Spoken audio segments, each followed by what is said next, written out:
Warning. The following program can... No, we're not doing that. Fair enough. From the totally real country of Australia, I bid you all good evening, good morning, or good day, as the case may be, across these many, many time zones. This is the pre-stream, yada, yada, yada. How's everyone doing this week? Yeah, doing good. Doing okay.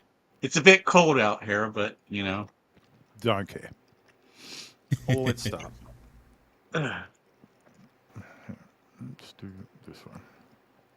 No, this one. And then lawyers. I have not had a fantastic week. I'm very tired. So I want to get this shit done. Oh, sweet. We're going to speed run it. Plus. Okay. I can't see anything. It's totally black. Again, thanks. Fan-fucking-tastic. I assume you guys can see that. Yeah. Yeah. And chat, I assume, if you're there, which I only see the sample comment, so it's clearly fucked. So it's feeling about as good as I am. So hang on while I open up the fucking YouTube chat.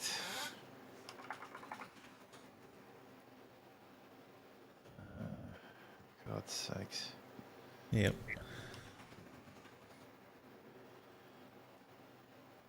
Oh, God. It's not even working. Oh, wait, there it goes. Thank God. It is working? There we go. Okay. Yeah, it just came through. It's just very slow. Let me just test if Rumble chat's working. Yes, I'm gonna Grumpy say Thermo no. today, and yes, Rumble chat is working. Oh, that does work. Finally.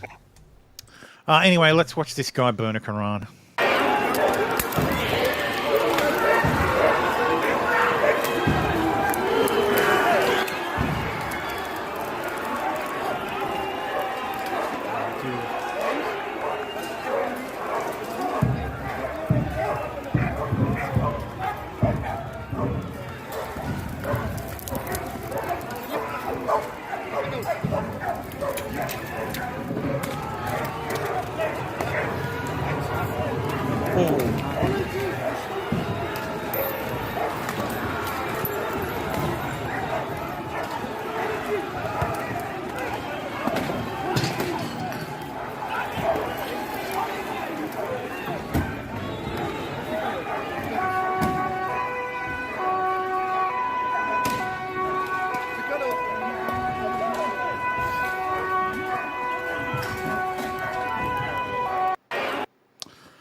Religion of peace, ladies and gentlemen. Well, it's really cold out there, so to, go warm themselves up. I mean, you got a Quran, you might as well burn it. That's right. Yeah. I've heard they're tasty as well. Texas woman 18 is strangled to death and dumped in bayou by cheating girlfriend who accused her of passing on an STI. The dead body of a Texas woman was found on a hiking trail near Buffalo Bayou. Tiara Horn, 18, had disappeared 3 days before being discovered dead. Her cheating and quote, cheating and toxic girlfriend. Sorry, I got distracted. Toxic girlfriend Shania Turner, 24, is accused of strangling her to death after she accused the 18-year-old of giving her an STD. What was the STD? Yeah, I'm curious. This is the victim. And this is the goddamn. Okay. Oh God. So that is the alleged murderer. Giving her a sexually. It doesn't specify what the STD was. I thought it was STIs now. Who cares? I thought they were, Disease, infection. Infection. It's all pretty much the fucking same. It's probably clinic. I don't even know. Just semantics. I don't even know how same-sex lesbians would transfer stuff. Or what it would transfer Daisy. across. Yes, Ryu article. Yes. And again, he's not here to read. He's not here to distract. So yes, I don't know. Maybe yeast infection. I guess that could have been described as like German Shepherd problems. Yeah. British Columbia and Alberta see record-breaking temperatures amid historic deep freeze. So yes, it's been cold in America and Canada.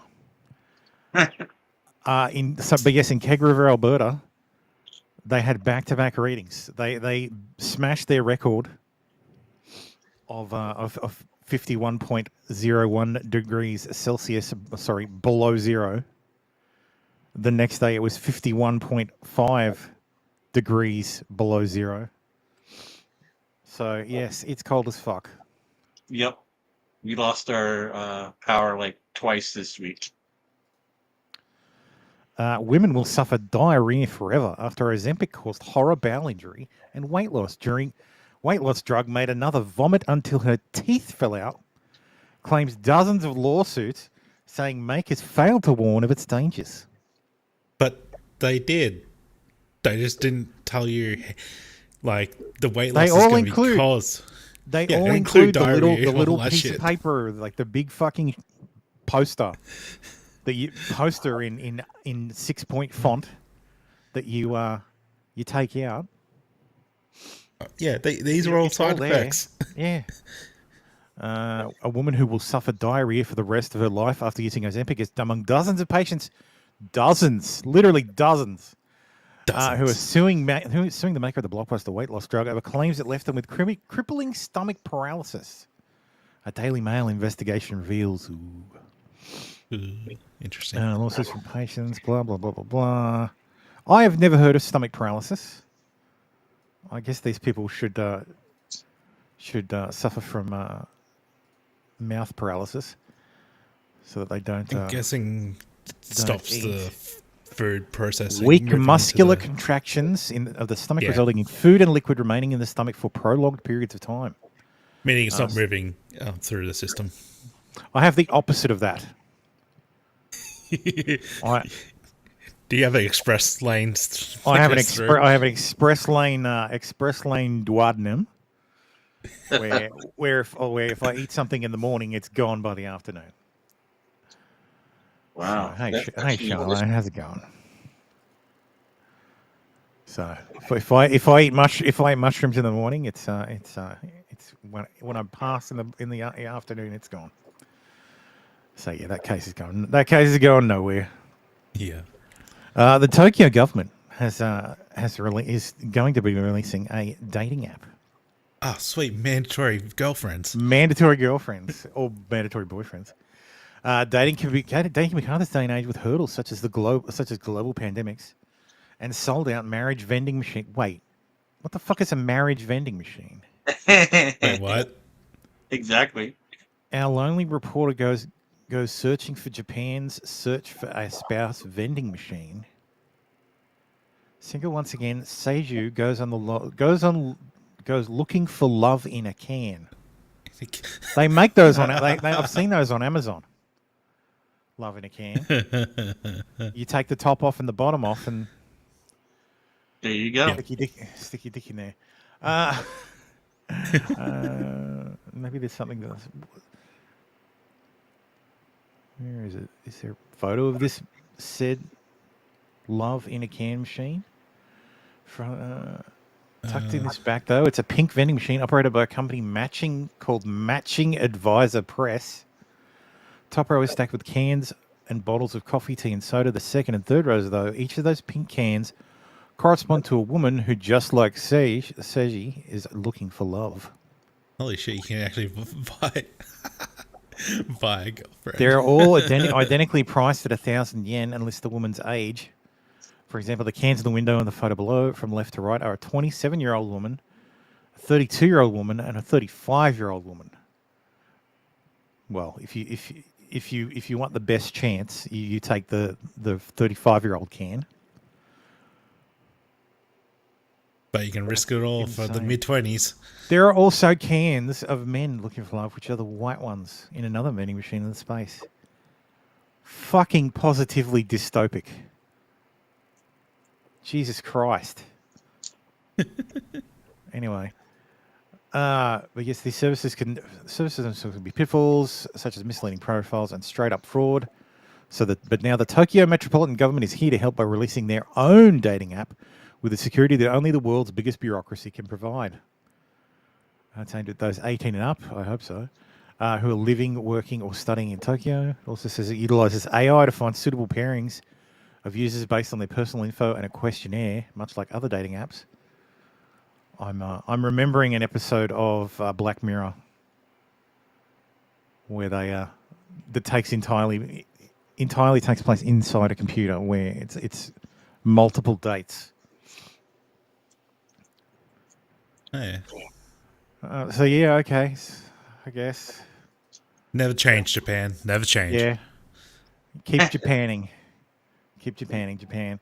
Anyway, anti-Semitic porn star Mia Khalifa tells Jewish mum her breath smells like knockoff falafel after confrontation. As influencer delivers another dig and chastises the family for taking a bus while she waits for her valet. The woman wearing a white jumpsuit repeated the words Yisrael Chai. Khalifa's encounter occurred outside the Miami Beach Convention Center. The Lebanese-born influencer has shown unreserved support for Palestine. Let's be clear, she's shown unreserved support for Hamas. Influencer. While they are not interchangeable, she has directly been like, Hamas is great, like, it's fine. Mia Khalifa recorded herself telling a Jewish mother that her breath smelled like knockoff. Recorded herself telling a Jewish mother that her breath smelled like knockoff falafel after being confronted outside. Blah blah blah. Oh, okay. So that's a lame argument. Like that's a lame comeback. Like, oh, your breath smells like knockoff falafel. Yeah, basically just women's posting their L's. Yeah. She's not the brightest bulb in In the gangbang, yes. Yep. This woman thinks she is absolutely rocking that fucking jumpsuit, and she is absolutely not. Don't wear fucking jumpsuits in public. Jumpsuits are for prisoners. Well, Charlotte, we know what Mia's breath smells like.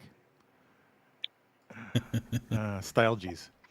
Oklahoma man 20 faces... Did I switch to this one? See, I can't see if I've switched. Oklahoma man 20 faces death penalty for murdering high school basketball star Madeline Bills, 18, and films himself raping her as she lay unconscious after jumping fence to her home. Fucking straight in the wood chipper. What the fuck? Chase Cook may be executed for allegedly raping and killing his ex-girlfriend in April 2023. His alleged victim, Madeline Bills, 18, was a standout high school basketball player weeks away from graduating with a 4.0 GPA. Prosecutors are seeking the maximum punishment for the especially heinous, atrocious, and cruel crime. Yeah, which so this is the victim, and this is the one fine, upstanding citizen who let's just check my notes. Raped and killed her. Allegedly. In his request of the death penalty if Cook is convicted, Mashman cited his alleged actions. Filmed it. Well, yeah. You still have to say allegedly. Possibly, Costy, possibly. Yeah. Likely. Probably. Just another black man destroyed by the system. Health officials warn travelers at Dulles and Reagan airports they may have been exposed to highly contagious measles. Health officials in Virginia are warning travelers at Dulles and Reagan airports that they may have been exposed to highly contagious measles. The Virginia Department of Health says the warning is linked to an international traveler who was at the international arrivals at Dulles Airport between 4 and 8 o'clock on Wednesday, January the 3rd, then at Terminal A at Reagan Airport the following day between 2:30 and 6:30 in the afternoon. They added the virus can stay in the air as long as 2 hours after the presence of an infected person, and for those who step foot in the airports to watch for symptoms until January the 24th. January the 24th of what? Oh, they cut. God dang it. Damn it. Speaking of Reagan International Airport, traffic alert. Expect delays around the airport due to a group in vehicles exercising First Amendment rights in roadway. Use caution and expect slow-moving vehicles. I like the note. Yeah, there's no, that is correct. There is no First Amendment right to block traffic. So yes, it's climate protesters driving their cars, making everybody stop for Giving ages everyone and use even measles. more petrol. Yeah, and give everyone measles, the bastards. Where was I? There it is. So, 18-year-old has penis surgically removed. His mother says it feels so right. So it's so her. I don't know about you, but my balls are not self-lubricating. Nope. I mean, I may be wrong, but yes, like my balls personally are not self-lubricating. So if you were to take my balls, like the skin on my balls, and turn it inside out, it would be pretty fucking dry. Mm-hmm. Yeah. Every vagina I've encountered has not been dry. So Yeah. what the fuck? Like, this is butchery. Yeah. This is exactly why all the people who say, "Oh, look, we should leave it to the parents." No. Like, no. It's Yeah. it's Maybe This is a decision. This is a decision an adult can make for themselves. And honestly, I don't think an adult should make this decision. Like, the libertarian in me is like, no, absolutely. Like, people should have a right to cut their own dick off and have it inverted and turned into whatever they want. But the part of my morals say, no, this is wrong. This is people with mental illness being abused by cosmetic surgeons who sell them a lie, because you won't be a woman. You will be a pale imitation. And while after lots and lots and lots of surgery and pain and suffering and money spent, you may be able to trick a number of people. Dave, can you please mute your microphone or something? Like, I can hear myself coming back through. It 100%. You want, even if some random stranger says, "Oh, hi, miss," that'll make your day. But when your head hits the pillow at night, you will know in your soul you're not a fucking woman. You are a fake. You're a fraud. You're a facsimile. You're a poor copy. Yeah. Urethra is actually saved, and a flap of urethra is used to. Christ. Yeah. Doesn't that kid look like the height of happiness? Yeah, I was about to say happy in quotation marks. Fucking Christ. Just absolutely disgusting. Yeah. Anyway. Chinese researchers engineered deadly coronavirus strain targeting brain and 100% kill rate in mice. Acknowledge potential human spillover risk. Sweet. So, it's fine. It won't get out. And if it does get out, it'll get out naturally. Well, if it was going to get out, it should have got out by now. Yeah, well, no, we're not sure where it came from. We're not sure where this hyper-deadly illness came from. It could have come from nature. Yeah. Anyway. It came from the wet market. I was hoping Tim would be here. Because, even though he's in the US, because Javier had a good week this week. So he went to the World Economic Forum. He was invited to give a speech. So can't thank this. I was really disappointed when I found out Javier Milei was going to the WEF summit in Davos. Until I got a few minutes into his speech, and he's just telling them that everything they're doing is wrong and fucked up, and the root of all the world's problems. He's pulling a Gervais at the Golden Globe so far, and I thought, I want to watch it. I want to watch this. So let's watch it. I found a lovely man on Twitter who had used AI to translate, and so who had the translated transcript read in English in Javier Milei's accent. So, wow. And he made this. So, props to that guy. I uploaded it to YouTube so it'll be easy to play. It's not muted. Good. Good afternoon. Thank you very much. Today, I am present to inform you that the Western world is facing a significant threat. It is in danger because Oh, strap in. This is 24 minutes long. Oh boy. those who are supposed to defend the values of the Western world are co-opted by a worldview that inevitably leads to socialism and consequently to poverty and economic deprivation. Unfortunately, in recent decades, motivated by some well-intentioned desires to help others and others by the desire to belong to a privileged caste, the main leaders of the Western world have abandoned the model of freedom for different versions of what we call collectivism. We are here to tell you that collectivist experiments are never the solution to the problems that afflict the citizens of the world, but rather they are their cause. Trust me, there is no one better than us Argentines to provide testimony on these two issues. Yeah, it's When true. we embraced freedom in 1860, in 35 years we became the world's first dominant power. 35 years we became the first world power. While when we embraced collectivism, over the past 100 years, we saw how our citizens began to systematically impoverish themselves until they fell to the 140th position in the world. 40. It was off the back of beef exports. Like they were the world's biggest beef exporter. Like back before the Great Depression. In the world. But before we can have this discussion, it would be important for us to first look at the data that supports why free market capitalism is not only a possible system to end world poverty, but also the only morally desirable system to achieve it.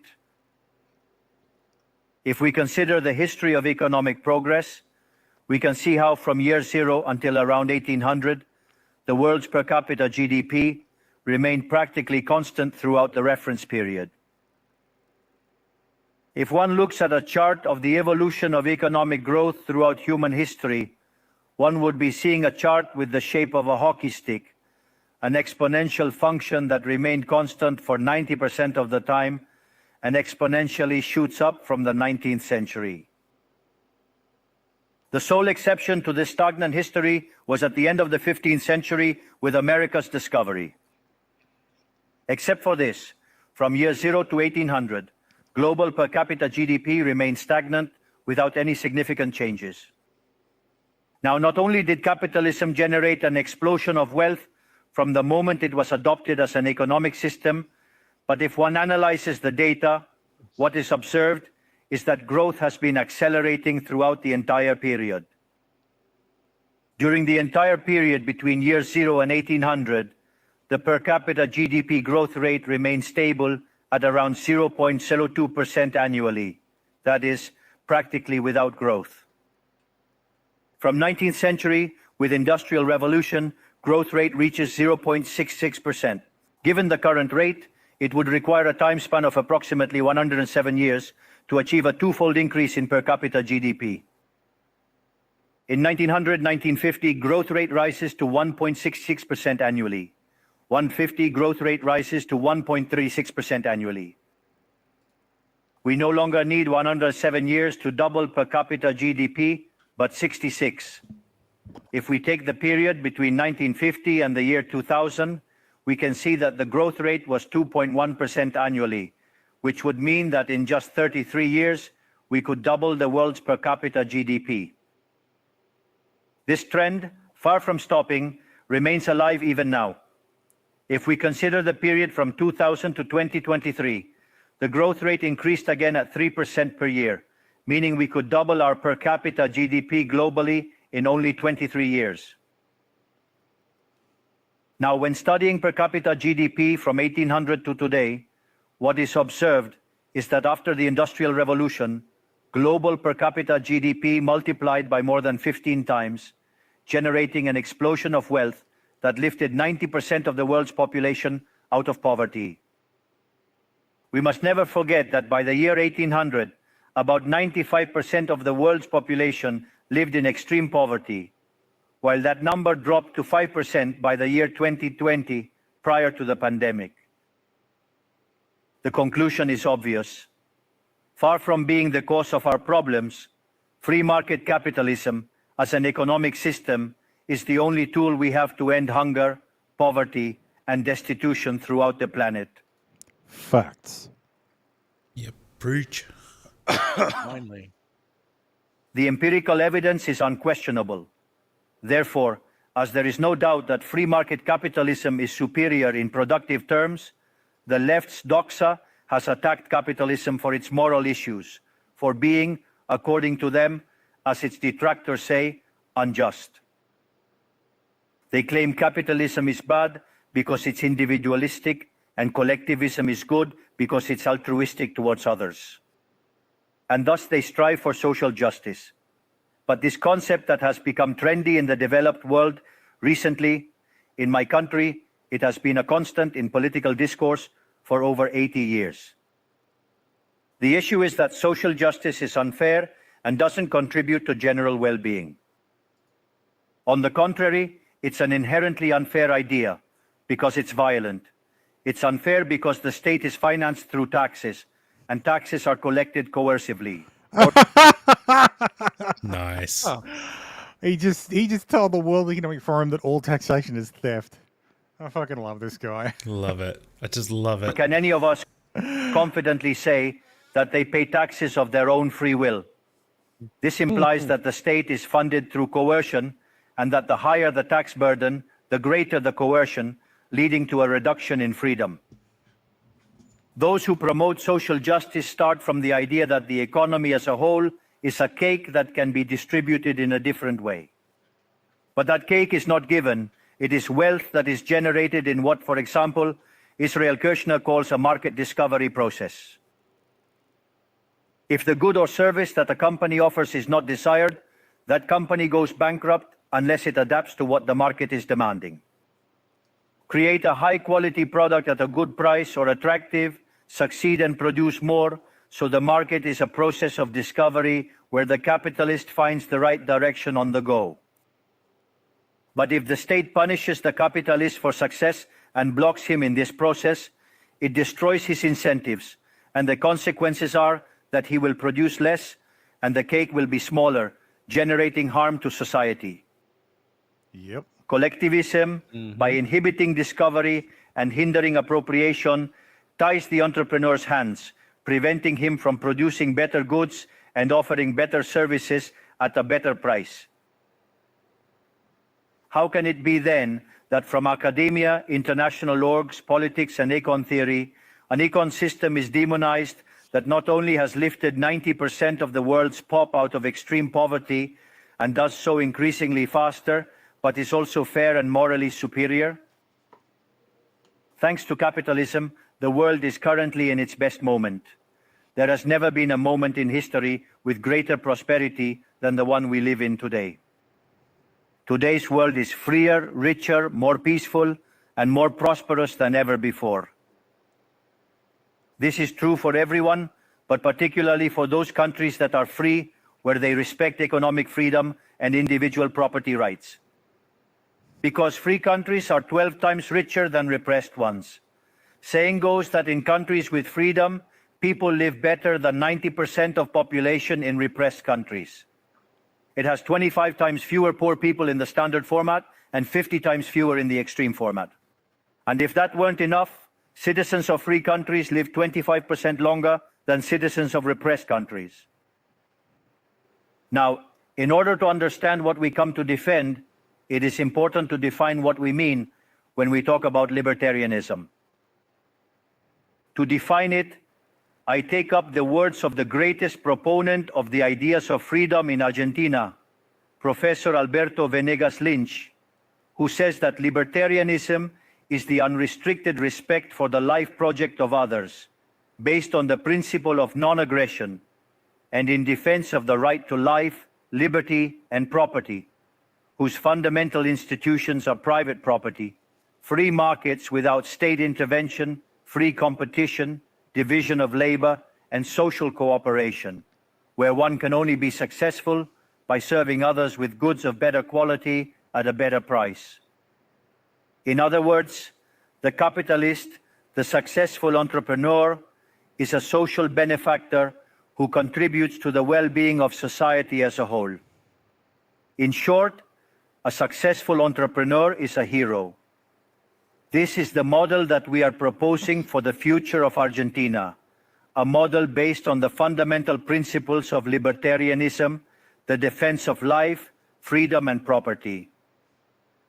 Now, if free market capitalism and economic freedom have been remarkable instruments to eradicate poverty globally, and we are presently experiencing the most favorable period in human history, it is worth inquiring why I assert that the West is in jeopardy. I argue that the West is endangered as in countries defending free market, private property, and other institutions of libertarianism, sectors of the political and economic establishment, due to errors in their theoretical framework and ambition for power, undermine libertarianism, opening doors to socialism and potentially condemning us to poverty, misery, and stagnation. It's always the fucking commies. Collectivists. Because it but should yes. never be observed that Yes, sorry, collectivists. Distinction. they without- always a wanna distinction change. without a difference. Yep. Yeah, you give me they your always wanna stuff, change. and I keep my stuff. Yep. What's mine? What's yours is mine, and what's mine, you stay the hell away from. that socialism is always and everywhere impoverishing, failed in all countries where attempted. It was a failure economically, it was a failure socially, it was a failure culturally, and it also killed more than 100 million human beings. Thank you. Fucking hell. Far too few people actually bloody say that. Yeah. I don't think anybody says that at the at the World Economic Forum. Yeah. You've got to Davos and It's tell like them at 9 digits in terms of deaths. It's all Mao's fault. He just really ran up the score. I mean, Stalin helped. The main but problem of the Stalin West helped, today yeah. is that we not only have to Pol confront Pot. those who, even after the fall of the wall and overwhelming evidence, continue to advocate for impoverishing socialism, but also our own leaders, thinkers, and academics who, sheltered in a misguided framework, undermine the foundations of the system that has given us the greatest wealth and prosperity in our history. The theoretical framework I am referring to is neoclassical economic theory, which designs an instrument unintentionally functional to the intrusion of the state, socialism, and the degradation of society. The issue with neoclassicals is that since the model they fell in love with doesn't match reality, they attribute the error to the supposed market failure instead of revising the premises of their model. On the text about a supposed market failure, regulations are introduced that only generate distortions in the price system that hinder economic calculation and consequently savings, investment, and growth. This problem essentially lies in the fact that not even supposedly libertarian economists understand what the market is, since if it were understood, it would quickly be seen that it is impossible for there to be such a thing as a market failure. The market is not just a graphical description of a supply curve and a demand curve on a graph. The market is a mechanism of social cooperation where property rights are voluntarily exchanged. Thus, considering this definition, discussing market failure is a contradiction in terms. There is no market failure. If transactions are voluntary, the only situation in which there can be a market failure is if there is coercion present. And fucking bingo. Like, look at healthcare. Like, Yeah. you are made to have insurance. Like, you don't have a choice. What happens to insurance? Well, they can charge whatever they want. Everybody who goes to hospital mostly has insurance. So what do the hospitals do? Charge like a fucking wounded bull. It's a market distortion. Yeah, because hospital is charging the fee to the insurance, and insurance, well, supposedly pays the majority of it, and then you pay a little bit of it, but that sometimes doesn't happen. Yep. the only one with the ability to coerce in a generalized manner is the state that possesses the monopoly of violence. Consequently, If someone considers that there is a market failure, I would recommend that they check if there is state intervention in the middle. If no state intervention found, suggest reanalyzing, as it is definitely wrong. Market failures do not exist. An example of the alleged market failures described by neoclassicals are concentrated structures in the economy. However, without functions that demonstrate increasing returns to scale, whose counterpart are the concentrated structures of the economy, we would be unable to explain the phenomenon of economic growth from 1800 to the present day. Look how interesting. Commencing from the year 1800 and extending onwards, with the population experiencing a multiplication of more than 8 or 9 times, the per capita income underwent a growth of more than 15 times in magnitude. To clarify, there are more returns. This caused poverty to drop from 95% to 5%. However, the presence of increasing yields implies the existence of concentrated structures, which would be referred to as, for example, a monopoly in the market economy. How can it be that something that has generated so much well-being, according to neoclassical theory, that is considered a market failure? Neoclassical economists think outside the box. When the model fails, don't get angry with reality.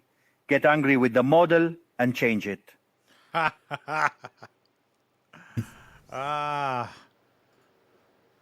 dilemma for the No, just keep trying. You just try it exactly the same way, over and over again.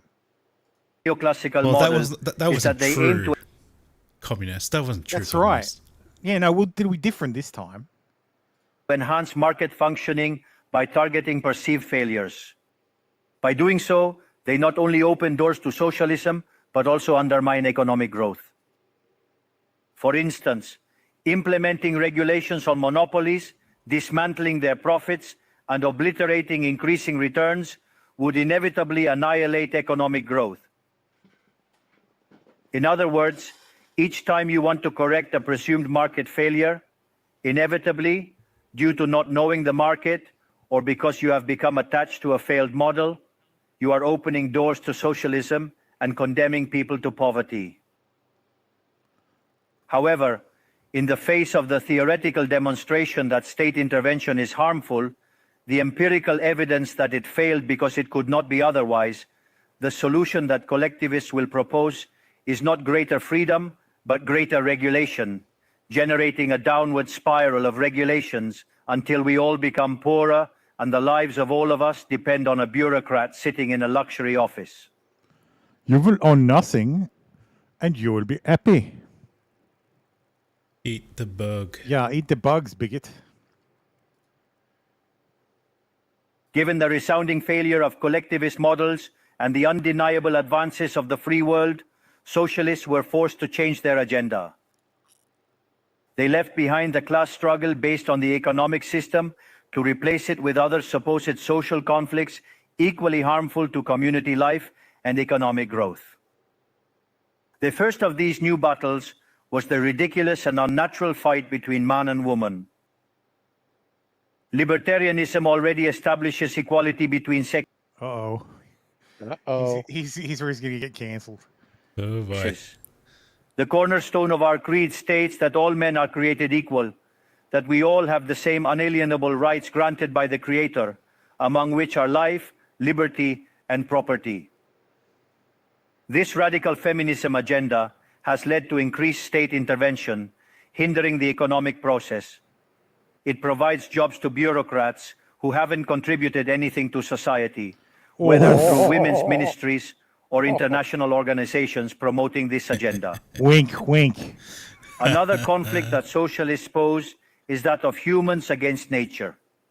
They argue that humans cause harm to the planet and that it must be protected at all costs, even advocating for population control mechanisms or supporting the controversial agenda of abortion rights. Oh, he fucking said it. He said it. Unfortunately, these harmful ideas have strongly permeated our society. Neo-Marxists have managed to co-opt the common sense of the Western world. They achieved this through the appropriation of the media, culture, universities, and yes, even international organizations. The final case is very serious, as it involves institutions with huge influence on the political and economic decisions of the countries in these multilateral organizations. This man is my hero. Fortunately, more of us dare to raise our voices, as we see that if we don't confront these ideas head-on, the only possible destiny is more state, more regulation, more socialism, more poverty, less freedom, and consequently, a worse quality of life. Unfortunately, the West has already started down this path. To many, it may sound ridiculous to suggest that the West has embraced socialism, but this view is only ridiculous if one limits themselves to the traditional economic definition of socialism, which states that it is an economic system where the state owns the means of production.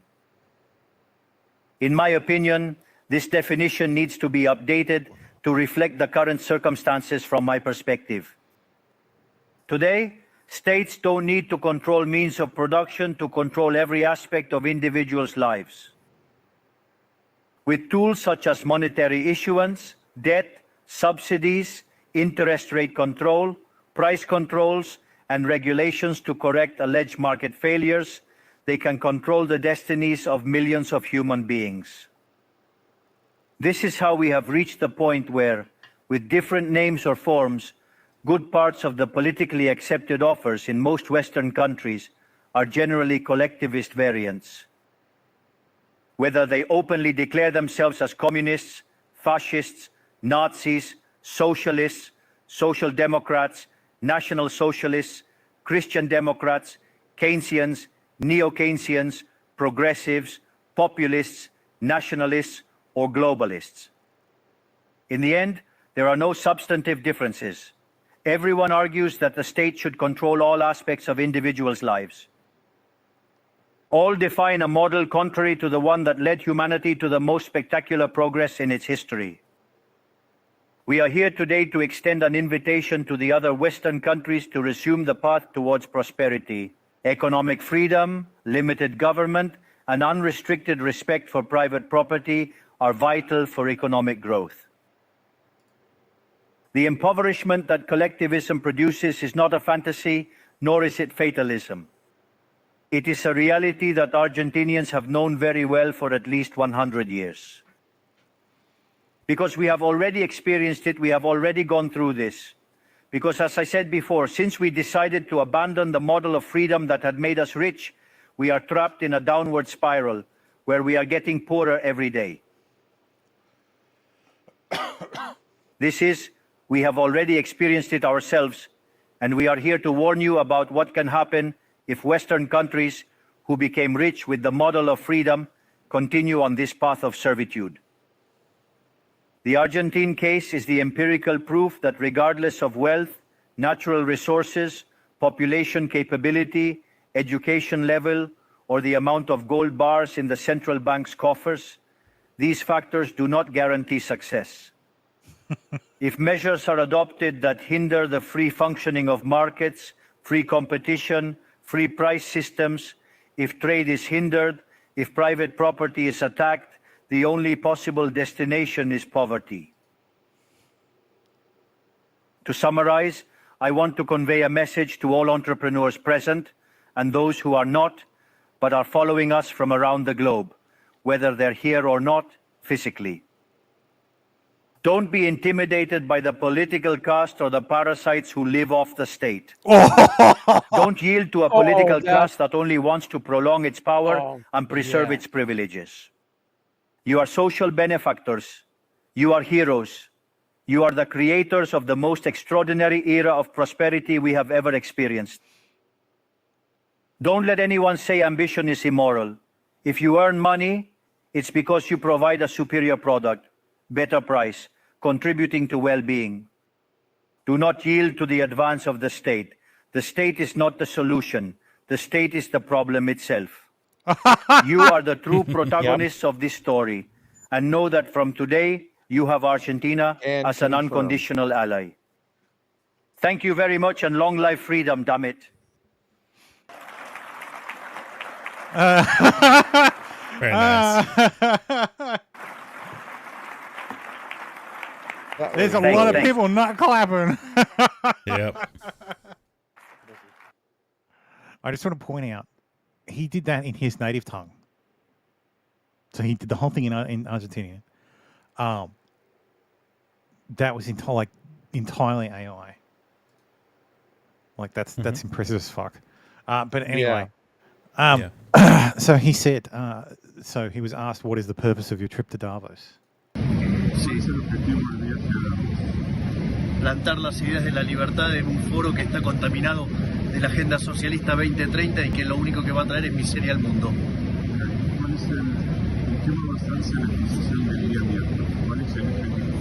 Que la libertad es la llave de la prosperidad.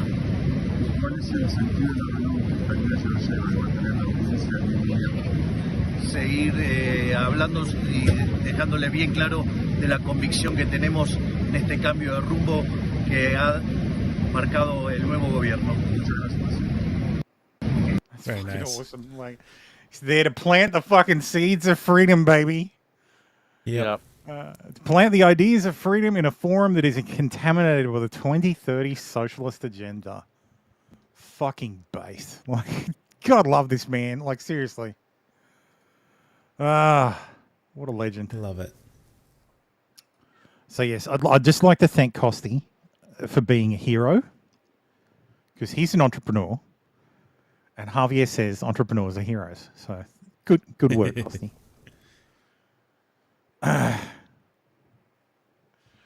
This Quebec man started 14 fires, then started a conspiracy theory online claiming the government started the fires to push climate change. So this is the guy who did. So, yes, a Canadian man who spread online conspiracy theories saying the government was deliberately starting forest fires pled guilty to personally setting 14 fires himself, CBC reported. Brian Paré, 38, pled guilty to 13 counts of arson and 1 count of arson with disregard for human life at a courthouse in Chibougamau, Quebec.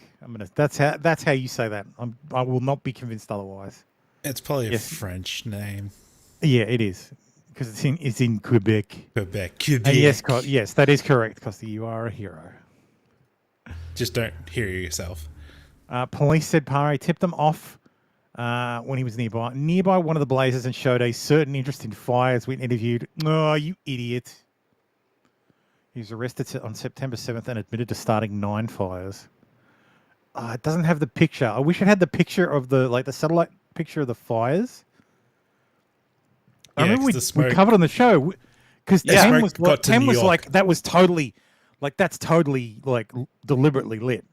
And I was like, I don't know, like, how would you light all them at once? This guy fucking did it. He found a way. Parker says, obviously the arsonist is government hired. This is a triple game op. They're trying to backpedal climate change. So they're like, oh, no, it was actually deliberately lit, but it wasn't us. It was this guy who was hired by us. Yes, this is our patsy. Please believe us. Yes. And because Zoomers ruin everything, Houthis are now uploading TikToks of themselves hijacking ships. Predictably, it's got liberal women's fannies galloping like red rum. Is there anyone left in the West who isn't intent on self-destruction? So.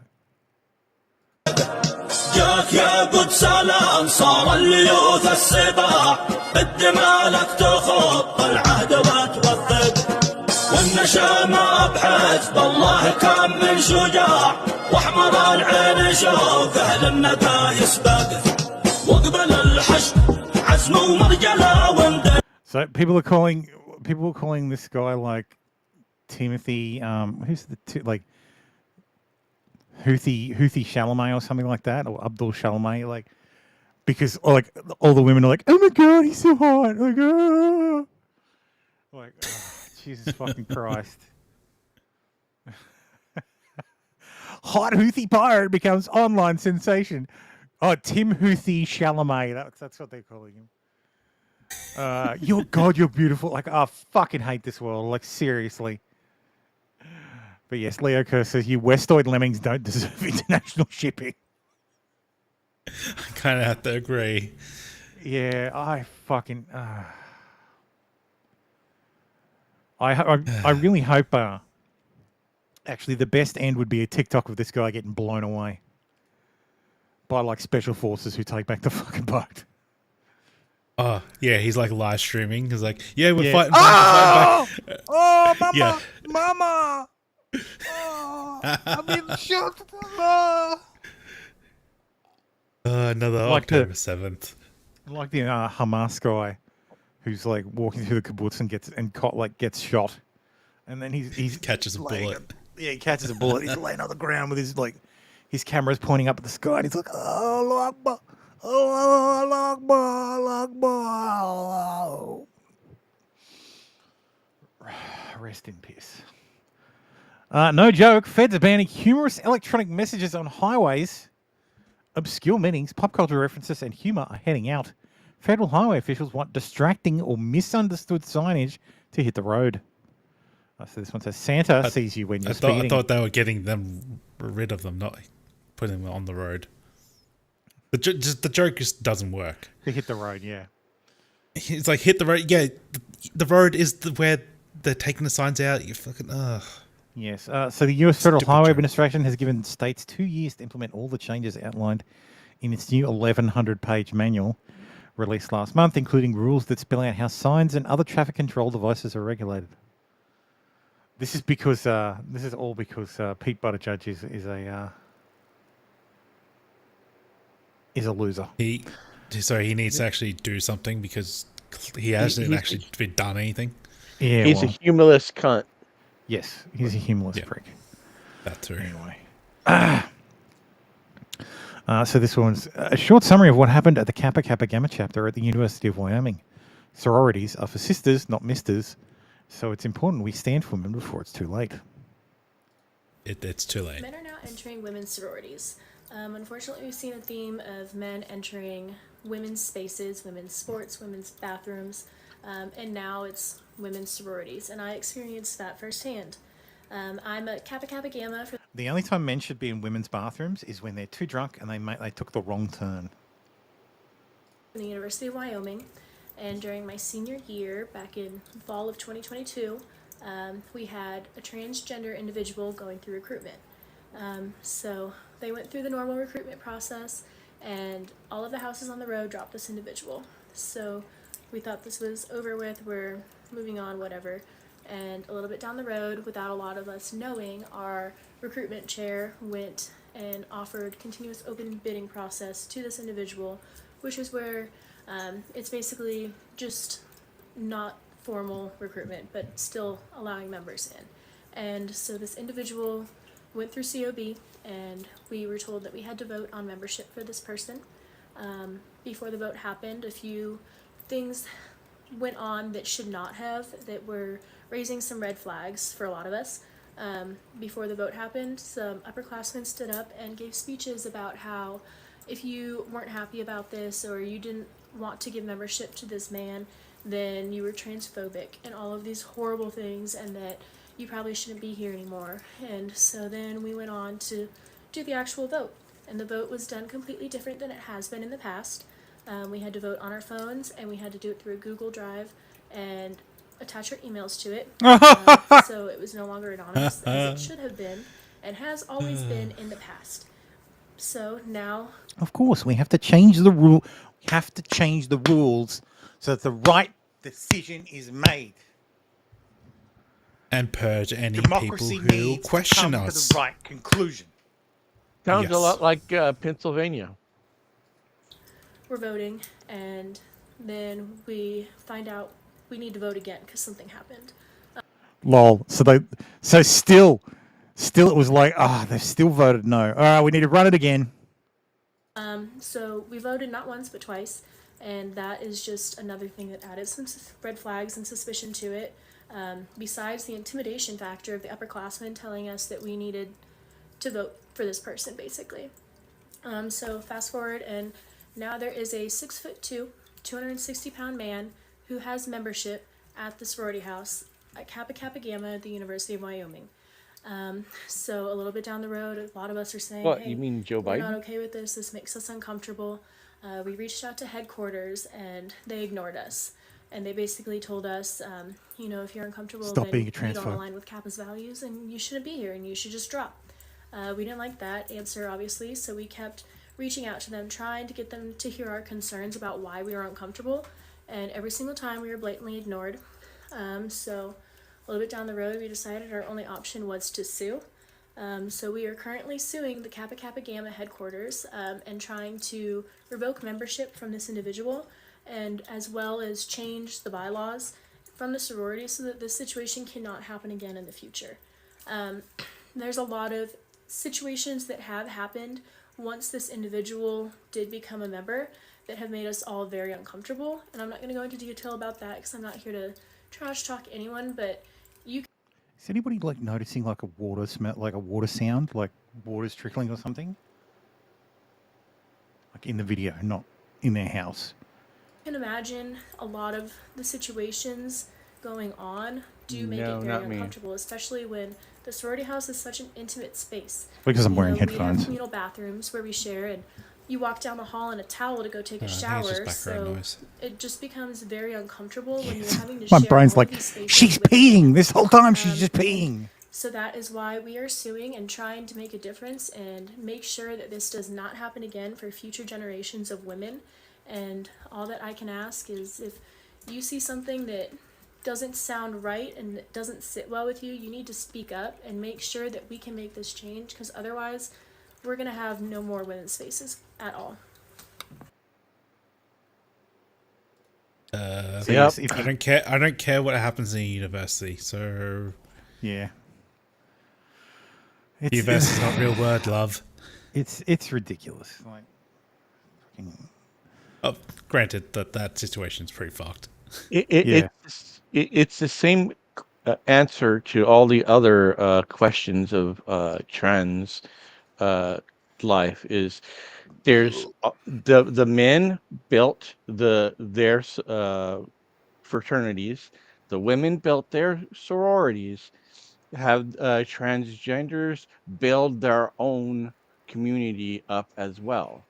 No, they just subvert the existing community. because women took away men's spaces for turnabout is fair play. Yeah, that's why I'm not too Well, much. that's. I mean, you're not wrong. Women like were complaining for years about men only spaces, like men's clubs. Can't have those anymore. Yeah. So, but we're expected to look. The trans stuff is insane. I think a normal man should just do the. I think every man should do it. Should be like, no, I identify as a woman now. And go, well, how do you know I don't? Like, I feel like a woman. That makes me a woman, right? I'm not going to shave or anything. But I'm not going to cut my dick off. I'm a lesbian, so I'm attracted to women. Yeah, I don't want to say those words. You don't want to say those words. No, it's the Drex thing. It's the masculine presenting trans lesbian. Yeah, it just doesn't feel right. I know. And look, fundamentally, I think that's the problem. Because as a man, you don't want to say like I'm not a woman. Like I'm not a woman. Like I'm a man. That's me. I'm not a I'm a sociopath. man. Yeah, well, yeah. Aren't you though? Are you not? Well, I am here, so Who knows? So yes. Welcome to Sociopath Cast. Yes, so we come to the ever weekly Reset the Clock segment. Kentucky teaching assistant. So to be fair, this is a teaching assistant, but close enough. Admits having sex with multiple teenage boys across different counties after she was caught messaging a kid on Facebook, asking him to sneak out of the house. Ellen Phillips admitted having a sexual relationship with multiple teenage boys. She pled guilty to attempted online incitement of a minor to engage in sexual conduct. Feels like a very long charge. Phillips, 38, worked as a teaching assistant at Woodland Elementary School in Boyle County, Kentucky. What the fuck is wrong with these millennial women? I don't know. I don't know Like, what we did. I would not. We managed to fuck them up. I mean, I would not, but yeah, like fucking hell.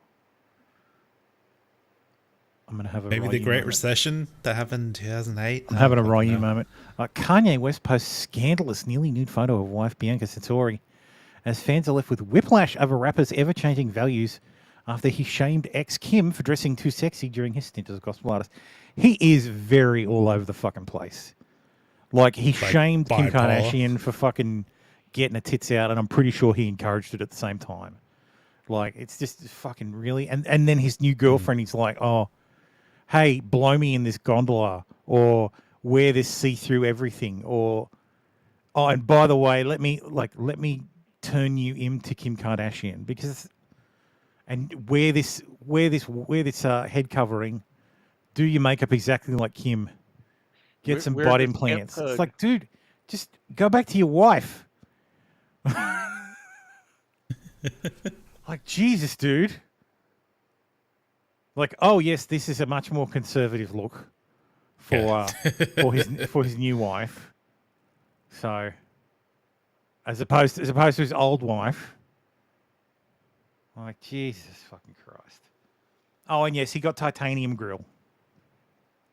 So the other media reporting was that he didn't. It's not a grill which clips on. He actually had his teeth, like all his teeth, removed, and had them replaced. So that's actually his teeth. I would ask why, but it's Kanye. It's Kanye. There's never a reason why. Yeah. Anyway. The FBI has arrested a transgender woman plotting violence against Jews, black people, and allegedly targeting transphobic co-workers with Nazi imagery and stockpiles of guns and ammunition. I was told that never happens. That the trans Isn't it community funny? Isn't it funny how the trans people who are planning these crimes that are known to the FBI magically get arrested before they commit the crime, but white supremacists and right-wing white guys don't? It's almost like the FBI wants. Thermo, I think you're thinking too hard. What? I'm thinking too hard. You're connecting too many dots. I've had a little too much to think. Yes. The FBI has arrested a 56-year-old transgender woman named Elizabeth Ball Esteros West, who lives in Cottage Grove, Oregon. West was found with a cache of guns and has been diagnosed with bipolar disorder. Imagine my shock. Yeah. Oh, a what's it called? A comorbidity, as they're referred to. Yeah. According to federal agents and court records, West is being held at the Lane County Jail, and the investigation is ongoing, alleging West made threats online to kill. I presume that's to harm and kill Jewish and black people, and reposted content about a mass shooting while displaying. Jesus fucking Christ! Raw alerts. Run it through a goddamn grammar checker. While displaying her own Nazi flag and multiple guns. She also threatened her quote-unquote transphobic co-workers. She was found with 16 rifles, 11 handguns, tens of thousands of ammunition rounds, gun accessories. Gun accessories, ooh. About guns and guns, accessories. 48 drawings, a composition notebook called Black Shadow Journal. Yeah, I think the FBI is pretty much taking the position of capturing these people before they commit the crime. Well, yeah, because the crime looks worse. Yeah, that's right. Oh, well, if we stop Whitey, then we'll get less funding. But if we stop the trannies, then yeah. Top US sex therapist, 55, is arrested after biting air hostess on board Japanese airliner during drunken pill-fueled rage. Interesting. See, if I ever have a pill-fueled rage, it's always just a pill-fueled rage. The problem comes when you add the drink. Yes. A top American sex addiction therapist accused of biting a flight attendant's arm in a drunken rage has been pictured being perp walk out of Japan's Haneda airport. The spectacled suspect, named by Japanese outlet TBS News as 55-year-old Michael Travis Halyard, allegedly forced the flight to return to Tokyo en route to Seattle Tuesday night and was promptly arrested after ANA Airlines landed on the runway. He reportedly told investigators that he took sleeping pills and doesn't recall at all his alleged antics on the flight, which left the hostess mildly injured. What's the bet? He took a fucking couple of Ambien. Yep. That's about right. You said, dude, he got halfway. He got halfway there. He could have just waited a bit before biting. Dude, if you're the fucking airline, just keep flying. That's ridiculous. Yeah. In a new court filing today, the other day, the DOJ confirms Hunter Biden's laptop is real, that he left it at a computer store, and that the contents match what they obtained from a search warrant of his iCloud. Don't hold your breath for a retraction from Joe Biden. It's a Russian plant. The Dirty 51 or a myriad dishonest media operatives. They blamed Russia when Biden knew it was Hunter. And so did the FBI. Hunter also blamed Russia when he was caught using adultery site Ashley Madison. So this is Section C.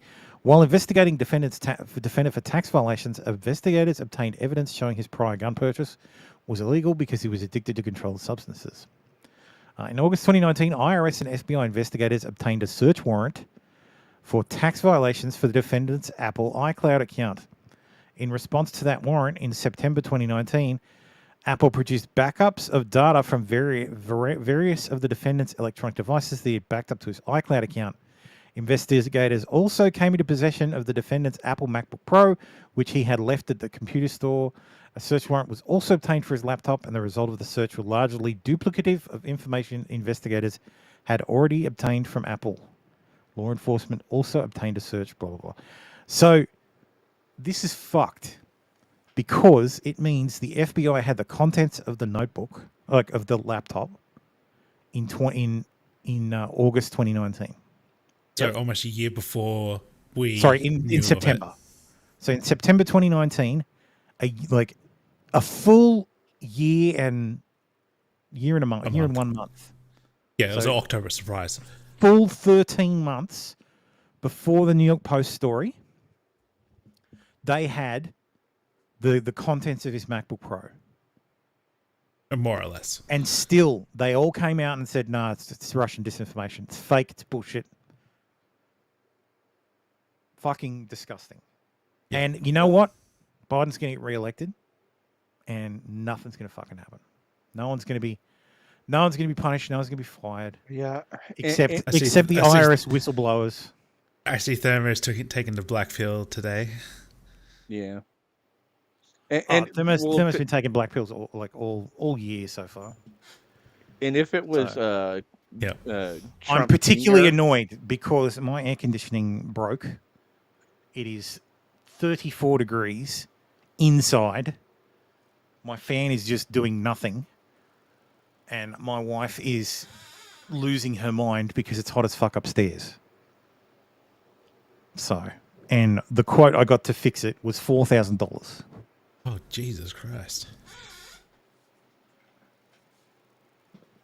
So, yeah, if you want to spot the show. I said I'd start a GoFundMe for my air conditioner. Like, my air conditioner is in desperate need. It was struck by lightning. Well, and look, I don't even know that because the guy I got to come out doesn't work on Panasonic air conditioners, and he had to phone a friend, and that friend said, "Oh yeah, it happens all the time. It's this," and then they came back with a $4,000 quote. And I had a look at all the parts in the quote and priced them myself. Priced them myself from the internet. Mm-hmm. And in Australian dollars, they were 100% more expensive than like in the quote than I could buy them for personally. I happen to have a well, my eldest daughter's boyfriend is an electrician who works for a air conditioning company, but does commercial air conditioning, so can't really help me. So he got the quotes for the parts. Yeah, same as the internet. So the first company ripped me off something fierce, like is trying to rip me off something fierce. They charged me $220 for the call out. I had to prepay, which meant I'll call him my son-in-law. My son-in-law didn't have it. Like, by the time my son-in-law could have come out to have a look at it, I'd already booked the guy, and I couldn't cancel because I would have lost the money I'd already paid. So I'd already paid $220 for this guy to come out. So I said, look, don't worry about it. I've already paid him. And then this guy comes out and he's like, oh, it's this. I called another company that actually specializes in Panasonic stuff to get a better fucking quote. And he's like, oh, yeah, that I don't normally say bad things about companies, but this company, yeah. So he's coming out on Monday and charging me half what the person, his regular rate is $130 for the call out, as opposed to $220. Right. So already he's fucking miles better. But he's coming out because he said, how do you know it's the main PCB? And I'm like, oh yeah, well the guy told me. He's like, all right, well I'll come out and check just to make sure. Because he's like, I don't want to order you these parts and have them come in and then they be the wrong ones. Yeah. They have a tendency to order and do stuff above and beyond what's needed just so they can charge. Well, they want to replace the fucking system. They're like, oh, you might as well. When at this point it's a very expensive quote, so we'll give you a quote to replace the entire system. Because he says, Thermo, they know you're rich and are trying to take you for a ride. No, you know what it is? They saw my missus was freaking out about it, like, 'cause she cannot handle the heat. Like, this is what happens when you come from the UK. Like, she hates the heat. She can't handle it. She's like, I just want it fixed. It needs to be fixed. Like, I'm sorry. Like, I'm being really short with you, but I really, really, really need it fixed now, like, as soon as possible. So I think that's why they're like they don't want to do it. They don't want to fucking do it. They're booked solid, so they're like, all right, we'll fucking make it super expensive and make it worth our while. But fuck them. I'm not. I don't even remember who we used to install it. Otherwise, I would have gone back to them. But anyway, so yes, I have another guy coming out on Monday who will hopefully go, oh no, it's not the PCB. It's this thing he's missed and magically turn on. And $50.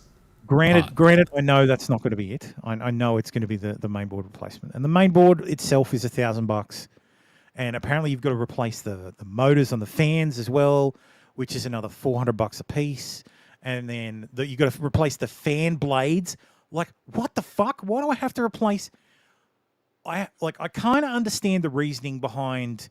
Okay, they want you to replace the motors as well as the PCB, because if there's a problem with the motors and the PCB and the PCB is replaced, the motors can destroy the PCB and that's it. So they make you replace both.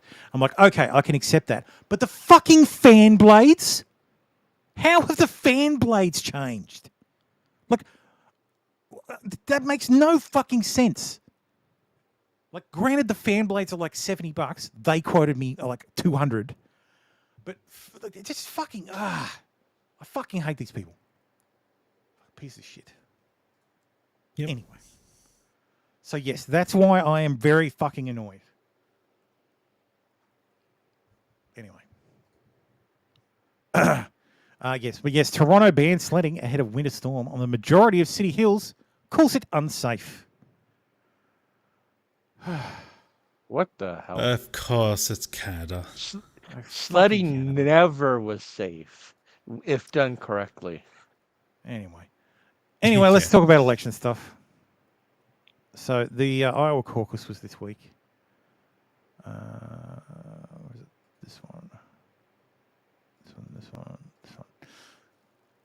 So yes, the Iowa caucus this week was this week, and just before the Iowa caucus, Trump blasted Vivek, saying he's not quote Vivek's not he's not MAGA, he's sly.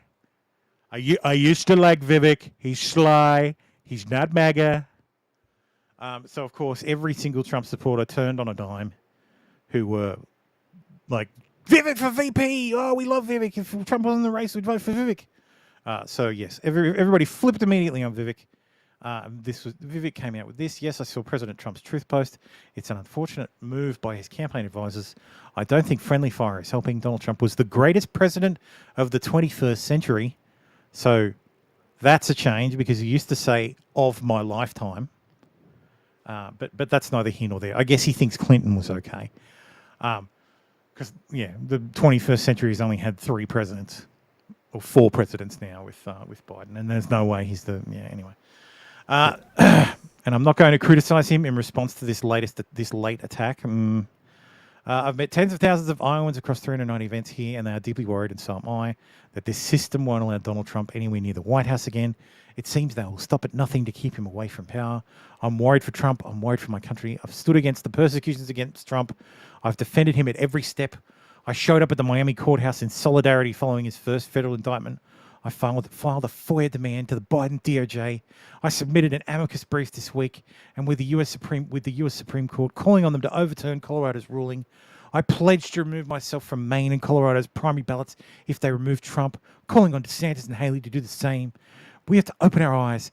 Last time it was a man-made pandemic and big tech election interference. Now it's the same billionaires funding the lawsuits against Trump are the ones trying to prop up Nikki Haley. The same mainstream media blasting Trump is lavishing praise on Nikki. They want to narrow this to a 2-horse race between Trump and Haley, eliminating Trump and trotting out their puppet into the White House. We can't fall for that trap. 1 year from now, we'll look back and say, we were shocked that it happened. We'll kick ourselves for not supporting it. Our movement must live on. America First didn't start in 2016. It started in 1776. 1776. We owe it to our founding fathers to do the right thing for our country. I want to save Trump, to save this country. Let's do it together. You won't hear any friendly fire from me. So yes, and also the Colorado Republican Party endorsed Donald Trump ahead of the state's presidential primary, which is not done. It's actually a violation of their bylaws. They had a vote, though. They had a vote of everybody who works for the Colorado Republican Party. And the vote was like 66 to 34. Yeah, So, roughly around there. yeah. Basically, just a way to bypass the fucking law, the decision. I have read many stories about the head of the Colorado Republican Party, and he is the biggest pick-me for Donald Trump in the history of the world. Like, he begs for fucking Trump's attention at every opportunity, and Trump refuses to fucking give it to him.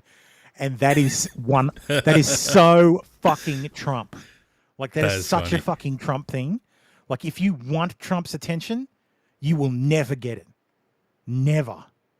If you don't want Trump's attention, like if you play it coy, you will probably get Trump's attention. Like how Vivek played.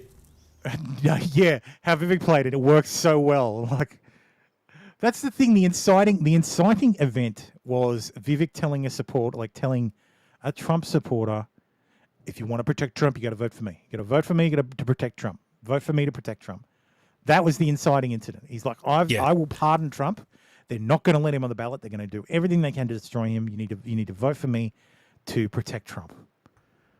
And that was the inciting incident. But now Vivek's in part of Trump's campaign now. Let me go through it. Oh, sorry. So yes, these were the so there was some CNN polling, entrance polling for the primary. So they asked, do you think Biden legitimately won in 2020? 30% of the Republican caucus goers said yes. 65% said no. Is Trump fit for the president? Would Trump be fit for the presidency if he's convicted of a crime? 64% said yes. 31% said no. I feel like 30% of them are just Democrat people who just rocked up that day to vote. Well, that's why I said That's why I said the Republican caucus goers, because I've Yeah, that quotation Republican. So, because of this. Major, it's been a very interesting night. They just finished voting. This was a room in favor of Nikki Haley, overwhelmingly so. Ron DeSantis second, Donald Trump a distant third. The most interesting development of the evening, and Anthony Salvanto will find this to be very interesting indeed. They had 50 forms for people who wanted to register tonight or switch their party registration. They ran out of those forms. Members of the caucus team here had to run out to multiple people's homes to get printer paper and get their printers fired up. They printed another 25 or so sheets of paper. They estimate about 75 people were new registrations or switched their registration from Democrat to Republican in order to play in this caucus tonight. And I think that's a big reason why Nikki Haley was lifted up. Getting a little noise here as they clean up. You're Was playing my book. impressive in this particular outing. If she can repeat that, because we're talking about 20% of the vote here, thereabouts, give or take, were new registrations or crossovers, and that is above the typical rate. You see estimates about 10% in a typical open caucus. So if she can outperform in counties like this one, at caucus sites like this one, then that bodes well for her ability to have a strong second, which of course is what her campaign really wants. Right off. Jesus Christ. So yes, they ran out of paper. They ran out of the forms to switch party affiliation. Which means in areas where Nikki Haley did really well. So in that one precinct, draw your own conclusion. Yeah, that one precinct, Nikki Haley won it by one vote. Yeah, because of people switching. Well, in this room is the context, because caucuses are done. Like, there's thousands of caucus sites across the state. Like, you'll have caucus sites with 50 people. So, which leads to the thing that annoyed the shit out of me when watching the coverage was that Iowa leaders decry concerning actions during caucus voting. Associated Press, Fox News, CNN, and NBC all called the race 31 minutes before after the caucus even started. So, I was watching the coverage. There was still I was watching the coverage at. I can't remember the county, but it was the main one of the main caucus locations in that county.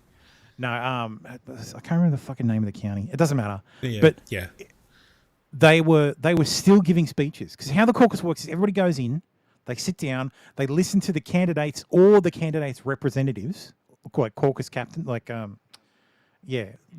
caucus captains, who represent the candidate and basically give a speech about why you should vote for this candidate. So the idea is caucus goers go in there and can be convinced to vote one way or another. Well, I'm watching it, and the Vivek guy, they call up the guy to speak for Vivek. It rhymes with cake and ironically fake. So they call up the guy for Vivek, and he's a no-show. Like, the guy doesn't even show up. So they go on to the Haley guy, who was they go on to MTG. Marjorie Taylor Greene was the speaker for Trump, and while she finished speaking, it was called for Trump. And it's nobody, there was 4 counties that actually had votes. They called it based on surveys. So they called it based on entrance polling in a couple of districts. Mm-hmm. So the Republican Party, in Iowa, is what the fuck are you doing?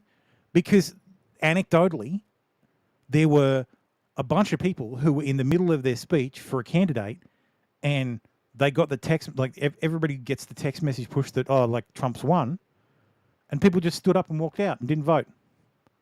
Because why would you vote? It's already over. You might as well just go home. It's just fucking ridiculous. It's just as bad as calling Arizona.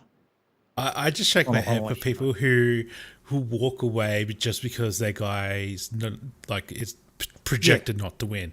Yeah, what the fuck are you doing? You're just guaranteeing that you guys are going to lose. I can't stand that either. And ironically, fucking Nikki Haley won by one vote. In the one county, she won by one fucking vote over Trump. One fucking vote. So Trump should have a fucking issue with this too. Like, everybody should have an issue with this. Like, it's disgraceful. Like, it is absolutely disgraceful for the press to fucking do this. And once again, it is a reminder that however much you hate the fucking press, you don't hate them enough. Like, they are absolutely, positively, straight down the lines, the enemy of the people. Like, they are not our friends. They don't care about democracy. They don't care about anything. They don't care about freedom. They don't care about free speech. The one thing they fucking care about is themselves. They want to make sure they keep their fucking jobs. And the message. And they have the fucking money. Even that, I think at the end of the day, if it was gun to their head, this paper will close if you keep pushing this message, they would fucking walk away from it easy. They would drop it. They believe in nothing. They believe in absolutely nothing. They have no deeply held beliefs at all. It's a fucking disgrace. Their only belief is whatever the press releases from the federal government. Yeah. But yes, so of course Donald Trump won. Yeah, but yeah, to steelman it, it was very clear that Trump was going to win just by the statistics alone. Yeah, and the question was who was going to become second place. Yeah, absolutely. It was a race for second place, and Ron DeSantis won the race for second place. Yeah, Nikki Haley came a Nikki Haley came a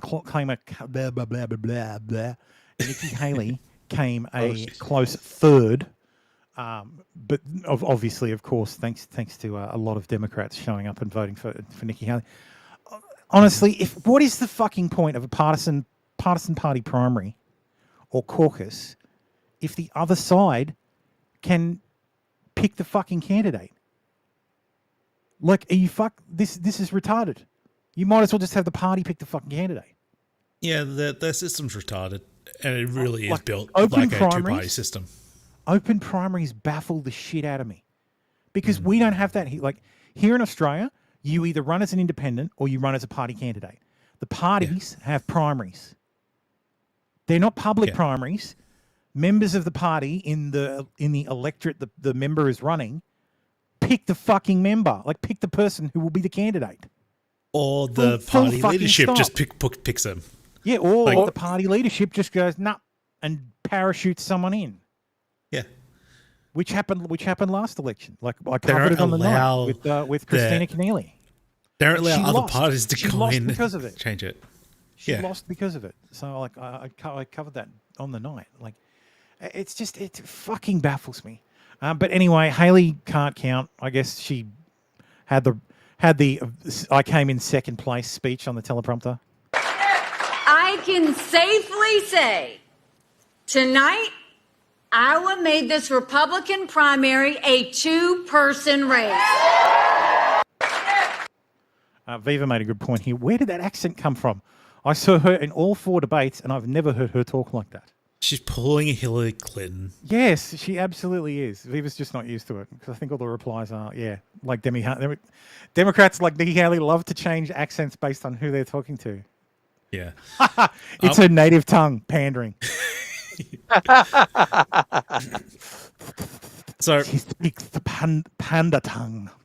The only way that makes sense is if she's referring to Ron DeSantis. So it's between her and Ron DeSantis. Yeah, but it's so fucking retarded because she came third.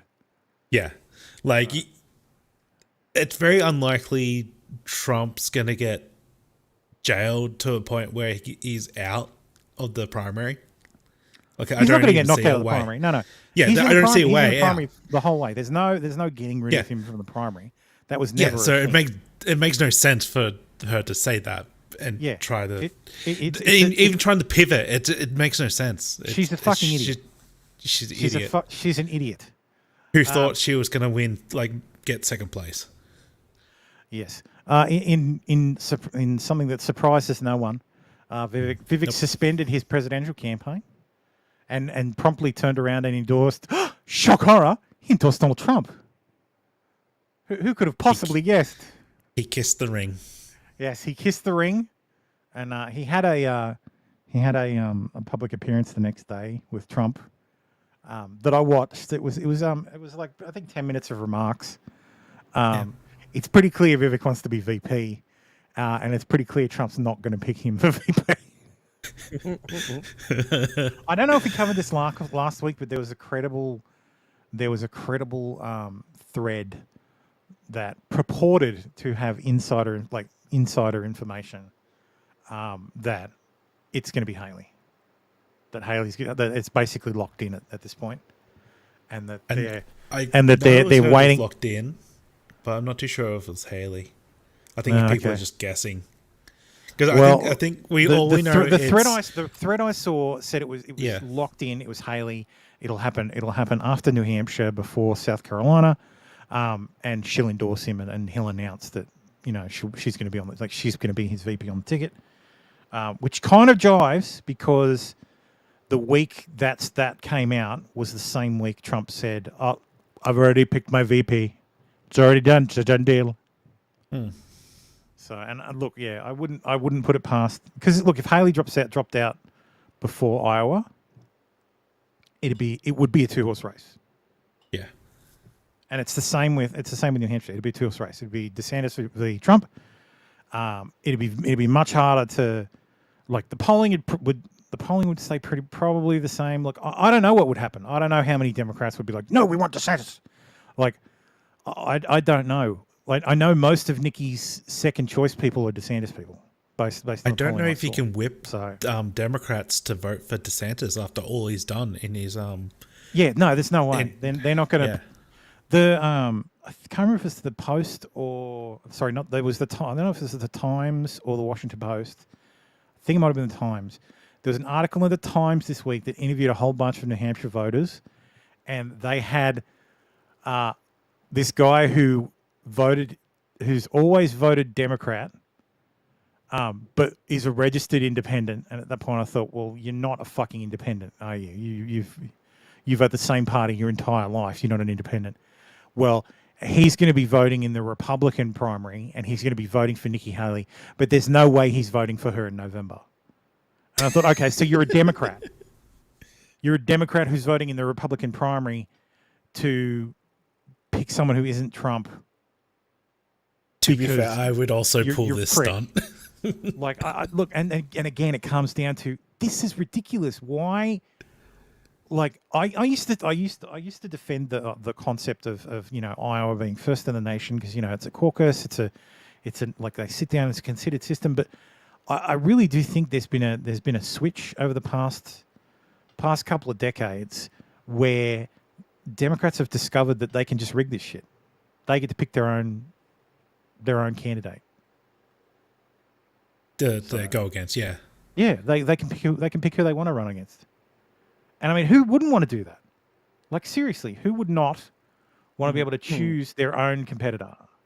Yeah, because in the Democrats' own sphere, they control all that, so they can pick whoever the Democrat candidate's going to be. Yeah. So they just need their people to go into the Republican side and pick the useless person to compete against. Yeah. Makes sense. The Republicans can do that, but they picked Joe Biden and still lost. So. Speaking of VP, so there's been a ton of VP speculation this week. I don't have the articles because I didn't really the mainstream media is not going to be able to report stuff very well. Haley. So the Axios had an article. I wouldn't pick. I've heard that name floated. She was floated for ages, but I don't think it will be just because she's running for Senate in Arizona, and for her to go, oh no, I'm running for VP, that basically surrenders that seat back to look. Honestly, I think that seat's. I don't think she's going to win that seat. It's been 2 years since she lost, and let's be real, she fucking lost. The only person the only person in Arizona who probably actually did win was Abe Hamada, who ran for Attorney General, because he lost by 800 votes. Like, that was fucking razor thin, and absolutely he got fucking screwed.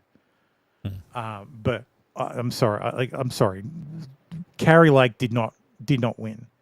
She ran a shit camp. Like, she did what every other fucking MAGA person did. Ran. Trump's the greatest. Trump's the greatest. In states he fucking lost. Like, Trump lost Georgia, and then promptly turned around and lost 2 fucking Senate seats there. Yeah. By telling them, it's fake, it's rigged, it's a like, I didn't lose, it's fake, don't go and vote. Like, are you fucking stupid? You handed the fucking Democrats the House, the Senate. Like, stop this fucking shit. But yes, I don't see Carrie Lake winning. But yeah, she's not going to be the VP. That would be stupid. It was that would be stupid from an because- electoral standpoint. Yeah, it was floated because she's a dick rider. Like, she's a Trump dick rider, and people assume And she's got Trump female wants like dick riders as his vice president, but he doesn't actually want that. So, like, the Axios piece said, for front runners, the top 3 are JD Vance, which again is stupid. He's senator in Ohio. He's still got 4 years left on his term. Why the fuck would you let fucking a rhino like Mike DeWine pick a fucking Senate candidate? Like, pick a senator to sit in the fucking seat for 4 years, unless he does a deal where it's Vivek sits, like, is his replacement, because Vivek's from Ohio. Mm-hmm. So that would jive, but I don't think Mike DeWine's going to just bend over for fucking Trump. The other one was Elsie Stefanik, who I think if you wanted someone who was more liberal than Nikki Haley, she'd be a great pick. And then Nikki Haley. So that is allegedly the top 3 being considered. And considering Trump himself said, it's a done deal, I've already picked them, then there is no top 3. It's already been picked. And again, I will contend it's Haley. And my reasoning is thus. Everybody is saying it's not going to be Haley. I won't vote for Trump if it's Haley. I won't vote for Trump if it's Haley. Trump's finished if it's Haley. It is 100% in Trump's MO to go, you think I won't do it? You're telling me what to do? You think I'm not going to do it?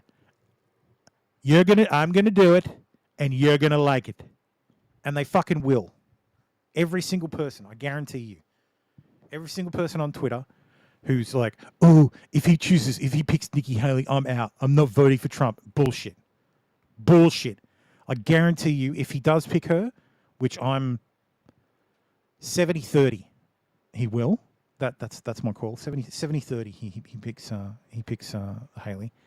100% though, I guarantee you, every single one of those people who are like, I will never vote for Trump if Haley's the vice president, will absolutely turn around the next day and go, it's 4D chess, like it's an inspired choice, like Trump's a genius. Like, they will immediately turn around and change course. And you know how we know this? Because the second Trump criticized Vivek, every fucking single one of the MAGA influencers who were like, yeah, Vivek's great, were immediately, they flipped like a fucking light switch. They flipped so fast. I always knew he was sly. I never thought he was MAGA, blah blah blah. And then when he endorsed Trump and Trump gave him a big hug, 48 hours the later. next day they flipped again. Like fucking absolutely. It is like, I know the whole Democrats, they just call it a cult because they're fucking like, they're anti-MAGA, they hate Trump. But I'm sorry, if your position changes 3 times on someone in one fucking week, all because of what one person says, what Trump says, then you might actually be in a cult. Now, I'm not saying, and I'm not saying everybody, actually no, sorry, cult isn't fair. You might actually be entirely reliant on going along with Trump. Your financial backing might 100% be locked to whatever Trump says. Because at its core, I think that is what it is. I think a lot of these people are absolutely trapped by their audience. Their audience is 100% Trump. They fucking love Trump. They throw money at like the Tim Pools of the world and the fucking like all these like live streamers who stream about Trump all the time. And they throw dollar after dollar after dollar at them. And if they were to say something bad about Trump or to go against Trump, it would fucking screw them.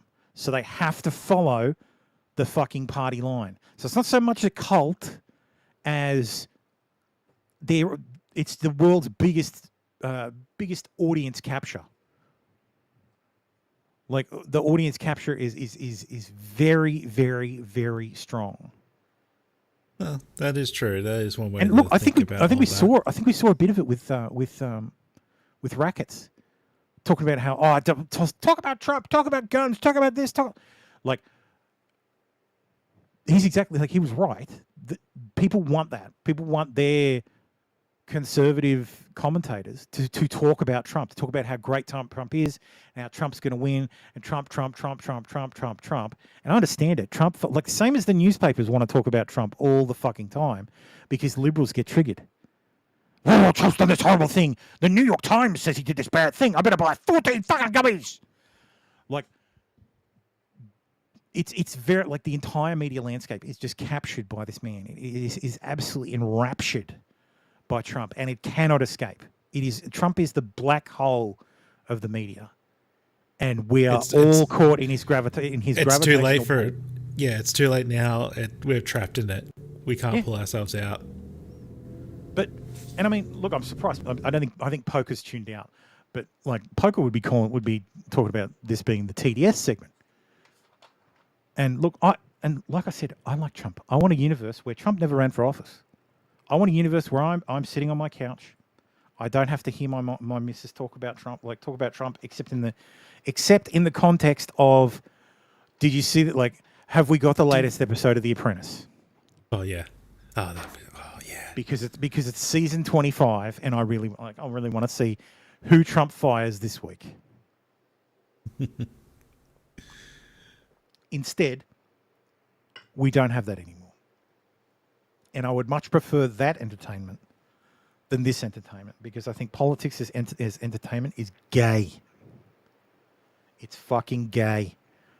Politics as entertainment is reserved for like policy wonks like me, who are like, oh well, it's very interesting. People who used to enjoy watching The West Wing. That's what politics as entertainment is for. This is. Trump is politics as entertainment for the WWE crowd. And look, I like wrestling just as much as the next guy. But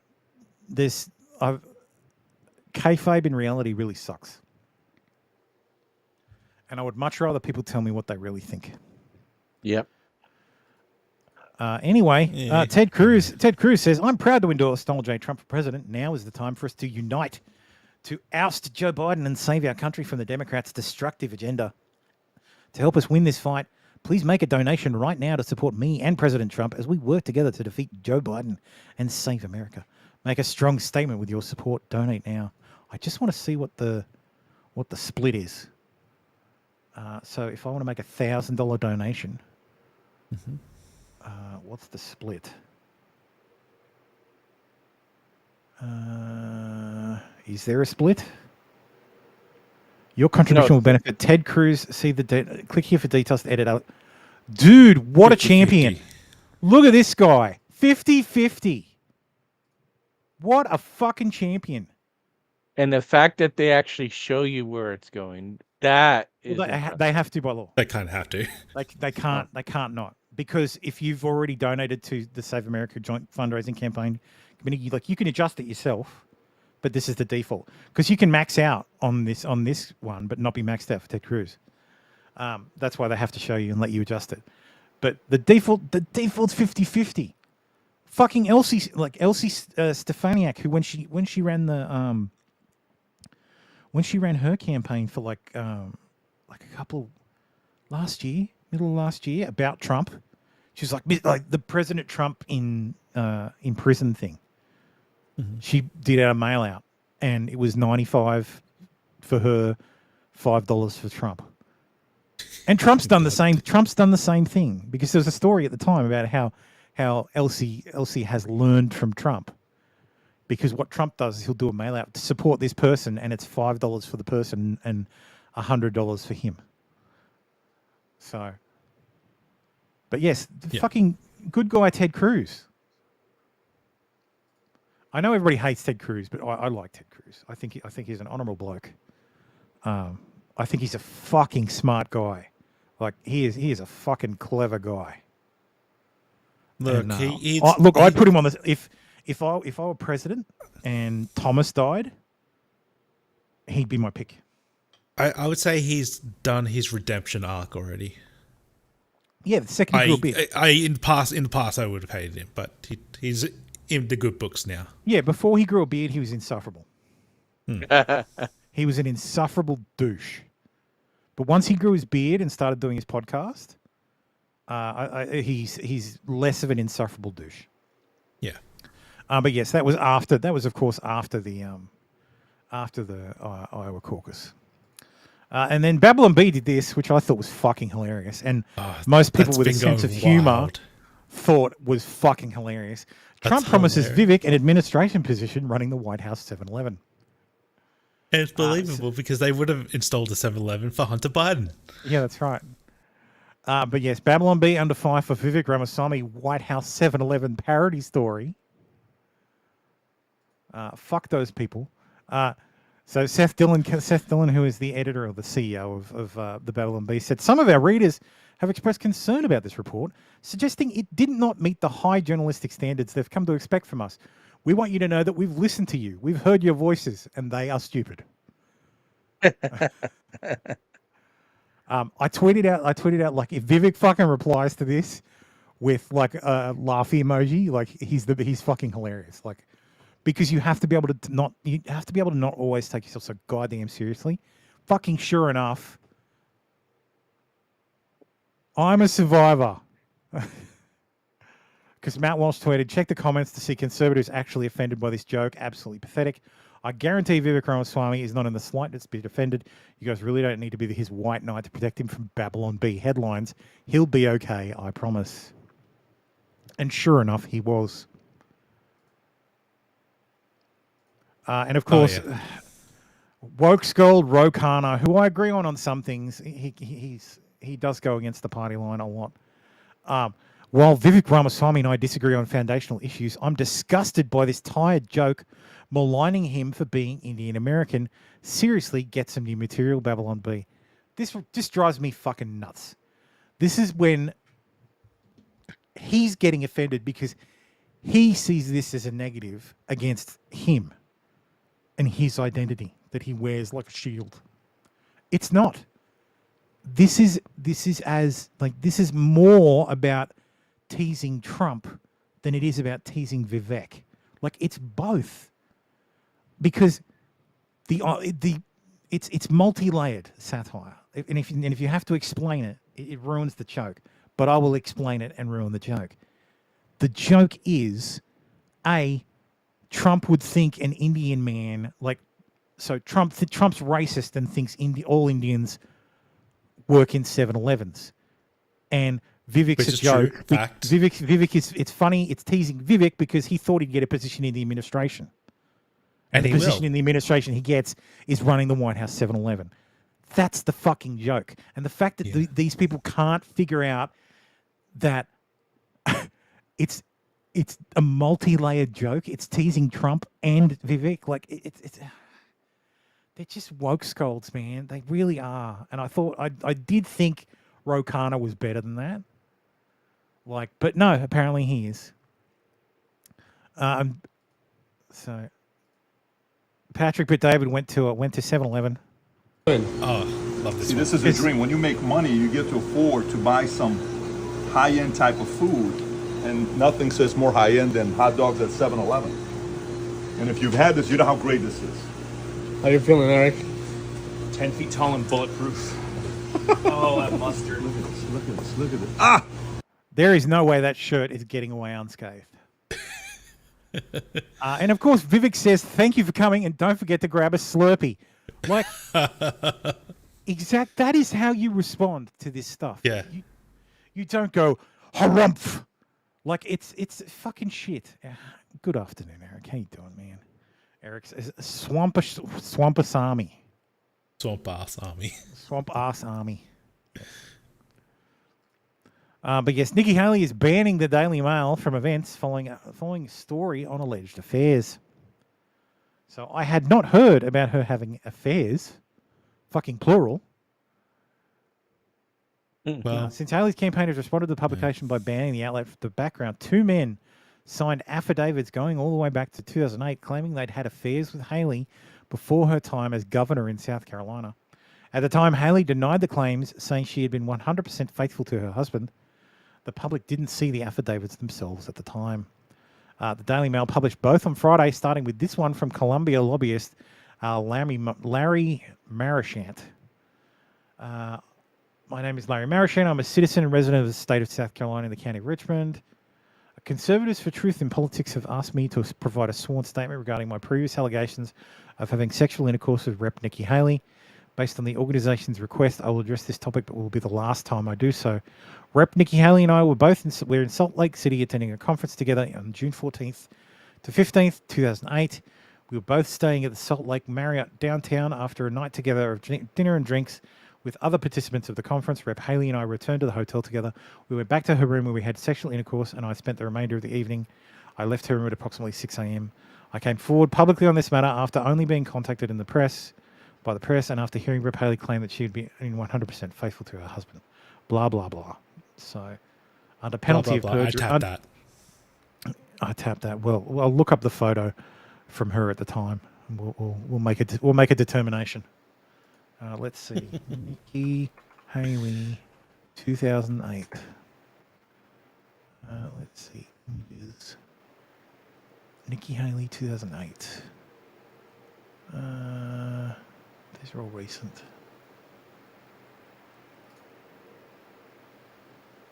This is 8 years ago, this one. What would that make it? 8 years ago. 8 years ago would make it 2008? No, sorry, 2016. Yep. Yeah, so this is 2016. So let's see if I can find another earlier one. For God's sakes, what's this one? Security Council, 6 years ago. What sort like Nikki?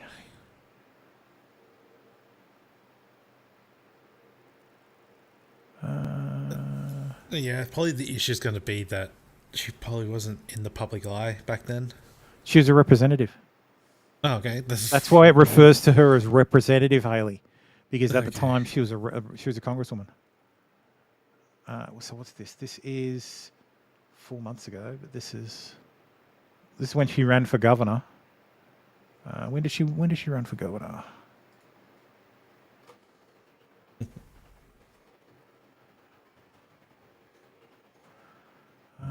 So she served for governor of South Carolina from 2011 to 2017. So this picture is from 2011.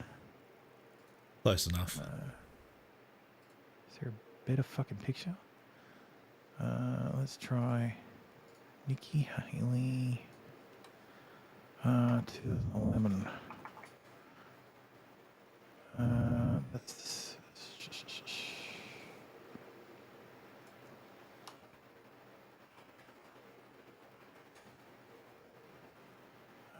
What's that? Okay, so that's her official portrait. Okay. As governor.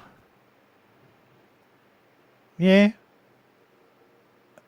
4 years earlier, 4 years younger. Yeah, all right.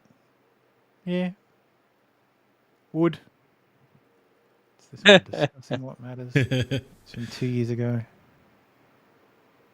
It's this one 3 years ago. When she's not scowling, she's not that bad looking. Nikki Haley Young.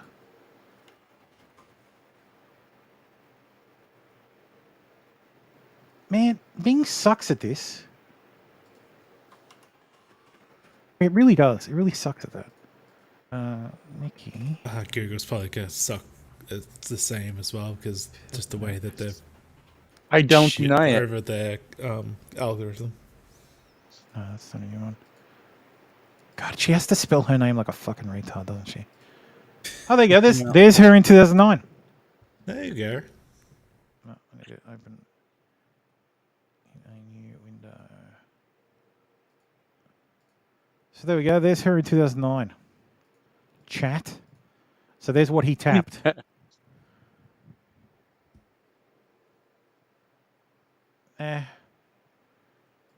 Anyway. Now is this true? I don't know, but pretending allegations aren't out there is okay. So yeah, she's banned the Daily Mail from attending her events. Nikki Haley loses her cool again. Presidential candidate's aide kicks out another journalist from campaign event after he dared to ask about the Daily Mail's reporting on allegations she cheated on her husband. This time it was a columnist for The Spectator. So the columnist for The Spectator asked about the Daily Mail report that she'd had an affair, and as a result, he was asked to leave. I'm surprised she even took questions. Also about Nikki Haley, this person says, so I follow this guy, Luke Goldie, on Instagram. He's a very niche channel of him and his hundreds of goldfish. I find it entertaining for some reason. I was just offered $5,000 from the Nikki Haley campaign to do one single story post promoting Nikki Haley for the upcoming New Hampshire primary. Funny thing is, they started at $1,500 for 2 story posts, and I wanted to see how high I could haggle them up. So I said, nah, I'm not interested. Then they went up to $3,000. Then they offered to reduce it down to just 1 story post instead of the original 2. Then finally they said, okay, how about $5,000, which is unheard of for a single story post for a creator of my size, because no one even cares about story posts. Barely any of your followers see them. They're only up there for 24 hours. To offer $5,000 for one of those, that's crazy. This just shows how desperate some of these campaigns are and how big budgeted they are, and it's a reminder to not trust any of these political influencers or any of these influencers that get political and be like, you have to go and vote. They're all being paid. Everybody's getting paid. They offered me, the little goldfish man, $5,000. They're offering them $50,000. Don't believe anyone. But you can believe us. Believe us. Yeah, you can believe me because, well, they can't pay me. It'd be a huge crime. But for some reason, his aircon's getting fixed. The guy's here right now. The check cleared. So yes, vote for Nikki Haley.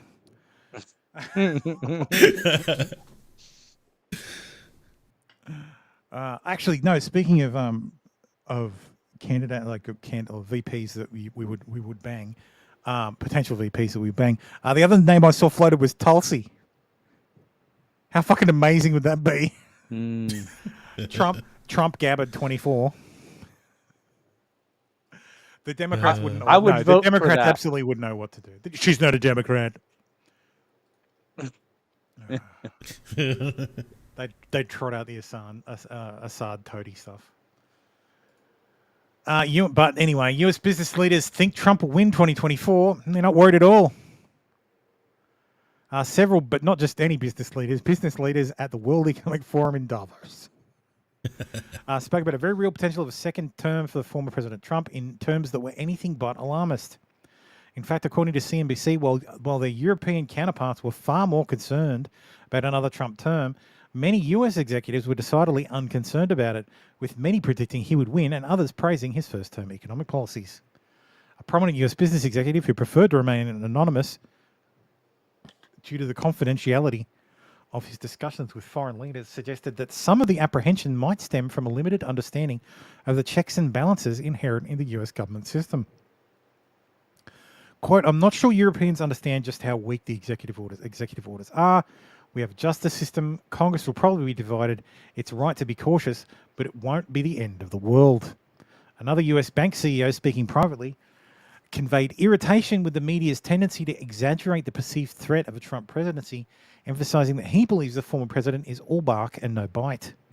The bank executive also downplayed Trump's refusal to accept the outcome of the 2020 election as mere rhetoric. He's going to win the presidency, the CEO predicted. Many of his policies were right. Earlier this week, JP Morgan Chase CEO Jamie Dimon also spoke highly of Trump's foreign and domestic policies, while he scolded Joe Biden, members of the Democratic Party, and their left-wing cheerleaders over portraying MAGA supporters of former President Trump as threats to democracy.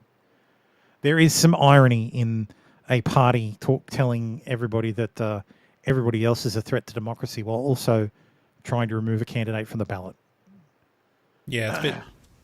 Yeah, It's quite that. Look, there's plenty of leftists out there I've heard who've made exactly the same point, that this is ridiculous. If you want to beat Trump, you got to beat him with a ballot box.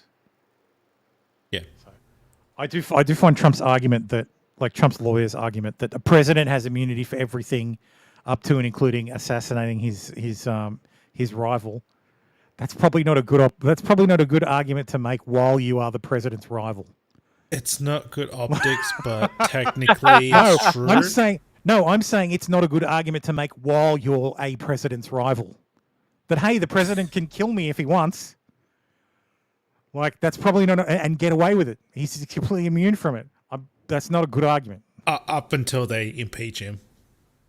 Well, yeah. Yeah. if they impeach him, Democrats want to do that. Hey, T-Rex, man, how you doing? They're not going to convict. That's... They might impeach him for it, but they won't convict. If you travel the country, we've got this great hand where people say MAGA, they're actually looking for people to vote for Trump, and I think they're basically scapegoating them that you are like him, Diamond continues. I don't think they're voting for Trump because of his family values. Just take a step back and be honest. He was kind of right about NATO. He was kind of right about immigration. He grew the economy quite well. Tax reform worked. He was right about China. I don't like what he did and how he said things about Mexico. But he wasn't wrong on these critical issues, and this is the point. This was the point the entire time, that #Trump was right. I don't like the man, but he was right about X. But see, that's the difference. I like the man. I personally like Trump. I'd love to meet Trump. Well, just kind of saying what you should have been, like what people should have been thinking. Like, I might not like the guy, but at least look at what he's done. And there's food in my belly. There's gas in my tank. I have no final due notices on my bills. Therefore, the president has done his job well.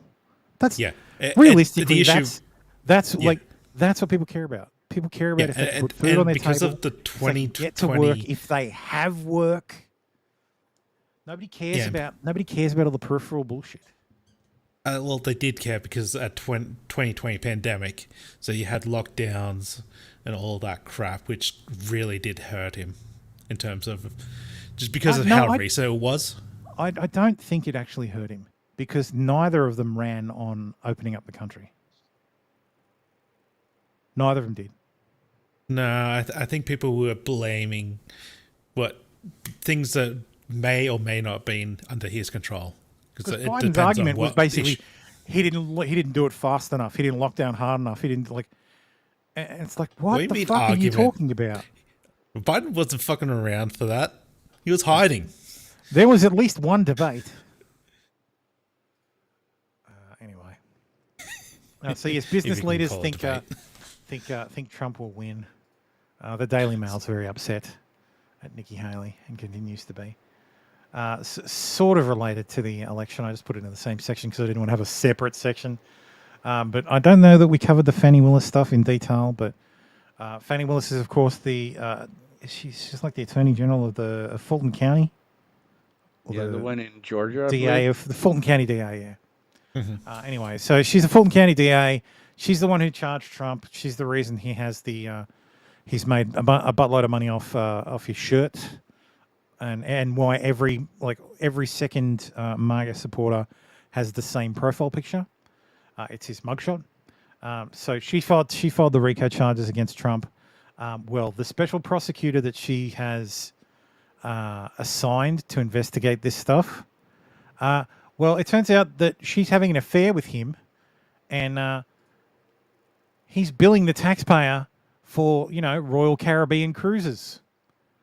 And flights to Napa and vacations. What's this Audi? I heard Audi rental, $6,000 for 3 days. Are you fucking kidding me? I just shook my head. They thought they were untouchable. It was like, you're an idiot. like freedom of the seas. They went on a fucking cruise. And then and they there's went on a cruise to fucking Aruba, and then put the Aruba on the company card, and then took another cruise. Mm-hmm. Like, are you fucking kidding me? So anyway, yes, he's going to get bounced. She's going to get bounced. So maybe the case is dead. Maybe it's not. They'll probably just put in her deputy or something. It's so. How hard is it to not be a fucking like absolute scumbag? Like, well, you don't need. That's the issue. That's the issue. If you're not a scumbag, you're probably not going to kind of push. You're not going to win these sorts of law cases. But yes, anyway, DA Fannie Willis breaks her silence on the scandalous affair and improper use of taxpayers' funds. So she went to a black church to do it, of course. All the glory I receive, it's His grace, not a perfect me. Testify. We are at a time in history, people. Hear me on this. We are at a time in history when you can no longer sit back and just let other folks do it. You cannot expect black women to be perfect and save the world. The Lord is completing us. We are not perfect. We need your prayers. We need to be allowed to stumble. We need grace. With that kind of support, we will move mountains and do Jesus' will, stumbling all the way. So his flawed, hard-headed, and imperfect child has a message for each of you today. Please find a way to do your extraordinary, God-given assignment and make this community and the world a better place for all of his people. See, it is never about who you are. It is always about the great I am and who he is. See, we are all flawed, sinners, unworthy, imperfect, damaged, but we are qualified upon his calling.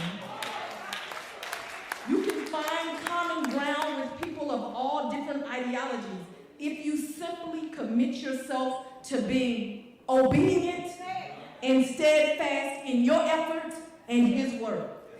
If you commit yourself, God will turn your hard-headed self into the extraordinary for his kingdom.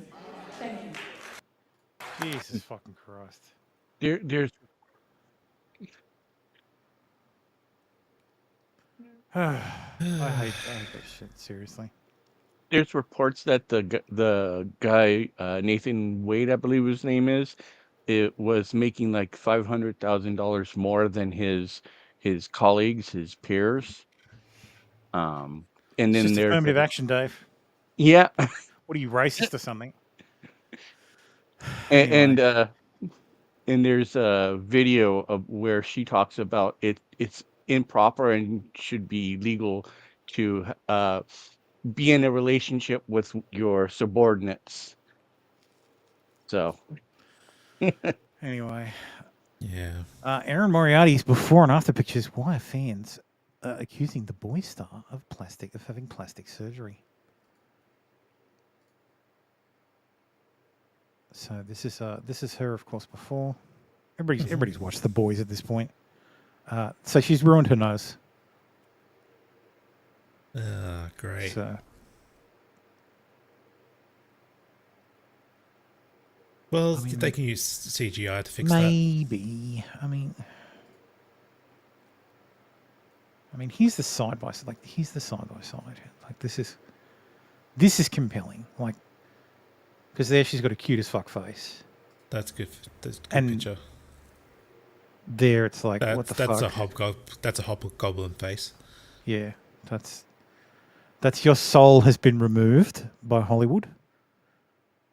The dead eyes, yeah. It's been vacuumed out by the penis that you were sucking to get the role. So, Daisy said, "Hey guys, 38 minutes behind, but unsealed court docs show the Dominion machines were hacked in front of judges. Breaking Read Gateway pundit tonight." I think that was the Arizona governor for Kerry Lake.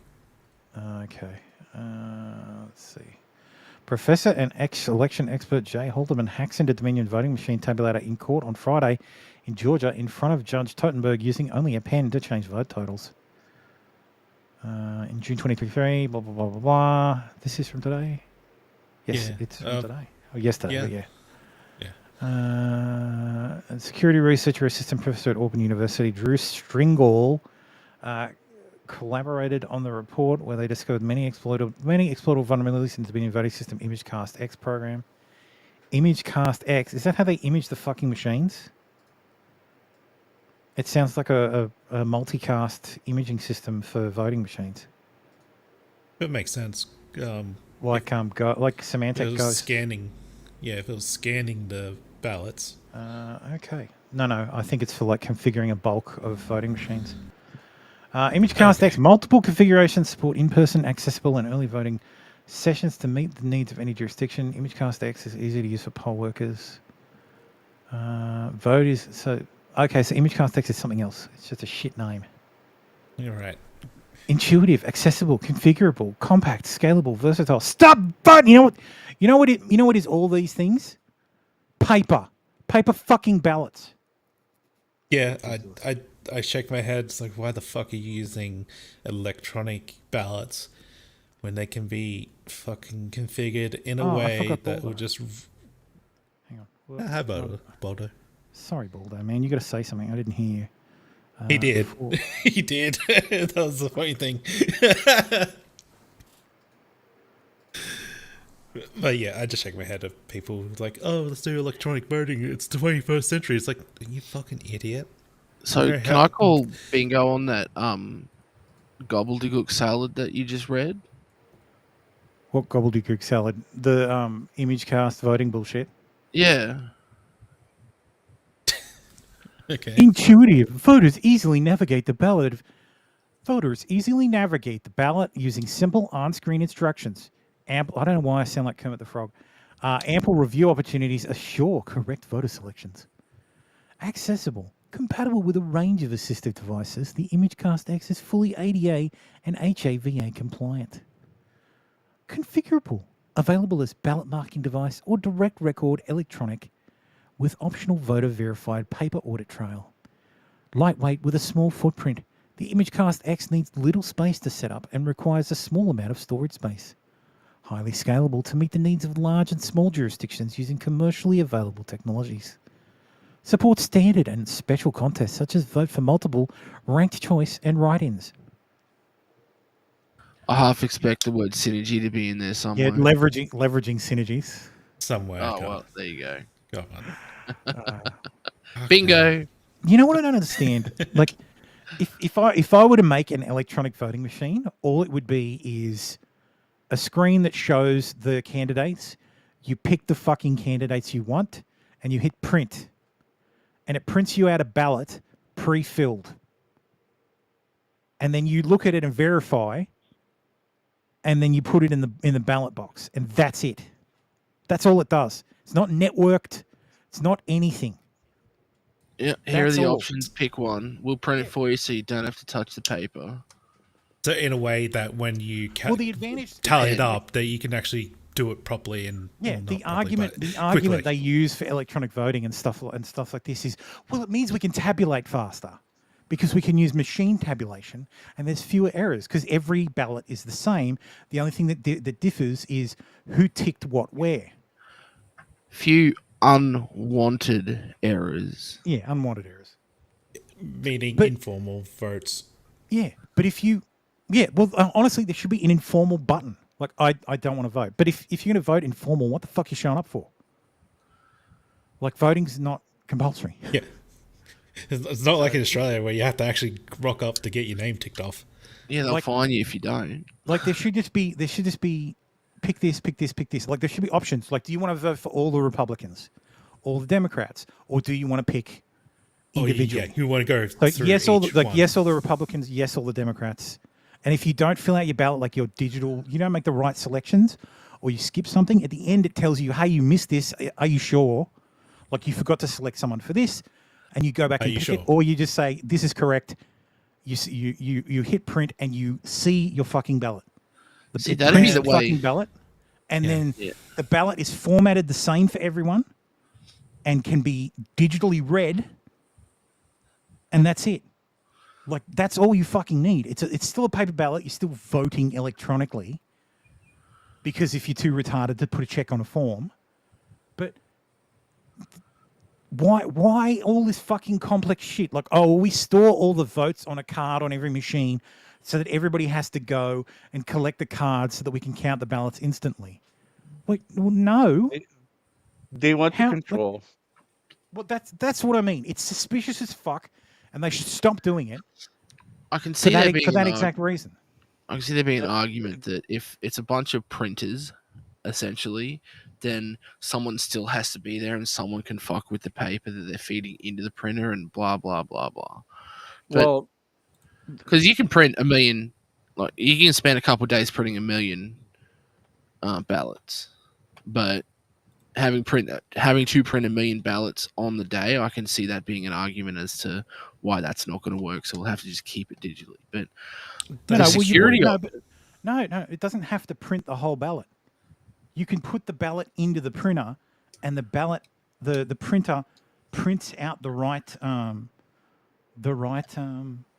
like fills in. Oh, okay. So the last time I voted, that's what we had basically. We had like a little computerized booth. We put in our selections. It gave us a quote unquote regulated printout that we then carried over to essentially a reader, and the printed paper basically went into the box, but as it did, it was scanned through a scanner to get to basically read what you just selected. My God, it was kind of much more complicated than paper. It was very stupid. It was almost as bad as the ballots. And I know why they did it. Polls. It's to get midwits to kind of go, fuck this process, and just walk out. Yeah, it's needlessly redundant and stupid, and just ripe with a potential of fucking up on purpose. At least that's what I believe. It's done on purpose. Yeah, fuck up on purpose, so it looks like it's an accident. I want someone to do a documentary where they visit every state and a handful of counties in each state, and document how they conduct their elections, just so that everybody can see how it's fucking done, and can compare and contrast just how fucking ridiculous some states are. Because Florida has this shit nailed, because they got fucked in 2000. Mm-hmm. Because they used to have their you put your ballot, your multi-page ballot on the like it's like a frame. You put it on a frame, and then you get your little pin that you punch holes in the card. The hanging chad. And then you take the card and you give it to the person, and they put it in the ballot box, and they count punch it later. Cards. Like, you fucking fucking punch cards. Oh my God. That sounds pretty retarded. Do you not remember the hanging chads? Mm-hmm. I do. I never went back to 2000. I was too young for that. Multi-page shit doesn't make sense at all. Like, oh, here's 4 pages. Well, I understand, because Americans vote for fucking everything. But yeah, here is a paper ballot in Florida from 2000. Yeah. Each one of those holes represents a vote. Mm-hmm. And it came down to, so each one of those votes, that if they weren't clear, they were adjudicated. And you'd have a Democrat and a Republican and the adjudicator. And it came down to, this one has a dimple, so does that mean they tried to vote for that person? Or this one isn't pushed all the way through, is that a vote? Like, it was so fucking retarded that Florida turned around and said, yeah, we can't be like this anymore, and completely redid their entire fucking electoral system. So, of the mail-in ballots that they actually do, they all have to be received before Election Day. They're all counted like on election day before the polls close, and then stored securely, so that when polls close, all those mail-in ballots have already been counted, and the only thing that's being counted is the regular ballots. They don't use the fucking hanging like the punch cards anymore. I think they use I think they don't use they use a paper ballot, but it's like what I said, where you use a form and it gives you your ballot. Like they've reformed their entire system since this little snafu, which I've heard conflicting reports in either direction that that both Bush won and Gore won based on the final counts. But the final counts are irrelevant because the ballot design was so fucking retarded that there were 3 dots. Actually, let's see if I can find it. Florida presidential ballot 2000. Let's see if I can see it. There we go. Oh, that's helpful. This tiny fuck thing. University of Washington. Yes, was that the ballot? No. Better take me to the fucking article. Okay, so open in new tab. I'll tell you guys. This is Florida's butterfly ballot. Let's reset. So this was the ballot for Palm Beach County at the 2000 election. And this is how you voted for separate candidates. So if you punch the top hole, you voted for Bush and Cheney. If you punched the hole below that, you voted for Pat Buchanan and Eliza Foster of the Reform Party. And if you voted for the Democratic ticket, you voted for the third hole down. Well, the number of people who voted for the Reform Party was like 6 or 7 times the amount that they have ever received. Because people were fucking retards and this ballot design is stupid. So people voted the second dot because they can't read and thought that was the Democratic one, even though there's a big fucking arrow pointing to it. Like, I don't know how you can fuck this up, but this is a very unintuitive ballot design. Yeah, once it's explained, it's like, okay, I get it, but no one's in the booth to explain it to you. I can understand why people who they're not allowed to be in the booth to explain it to you. But that's what I mean. Looking at it, you're like, oh, okay, Bush is the top, Al Gore and Joe Lieberman's the bottom, and then you turn the page and you get the next slate of candidates. So you turn the page, and the card moves over so that you can punch the next set of holes on the next page.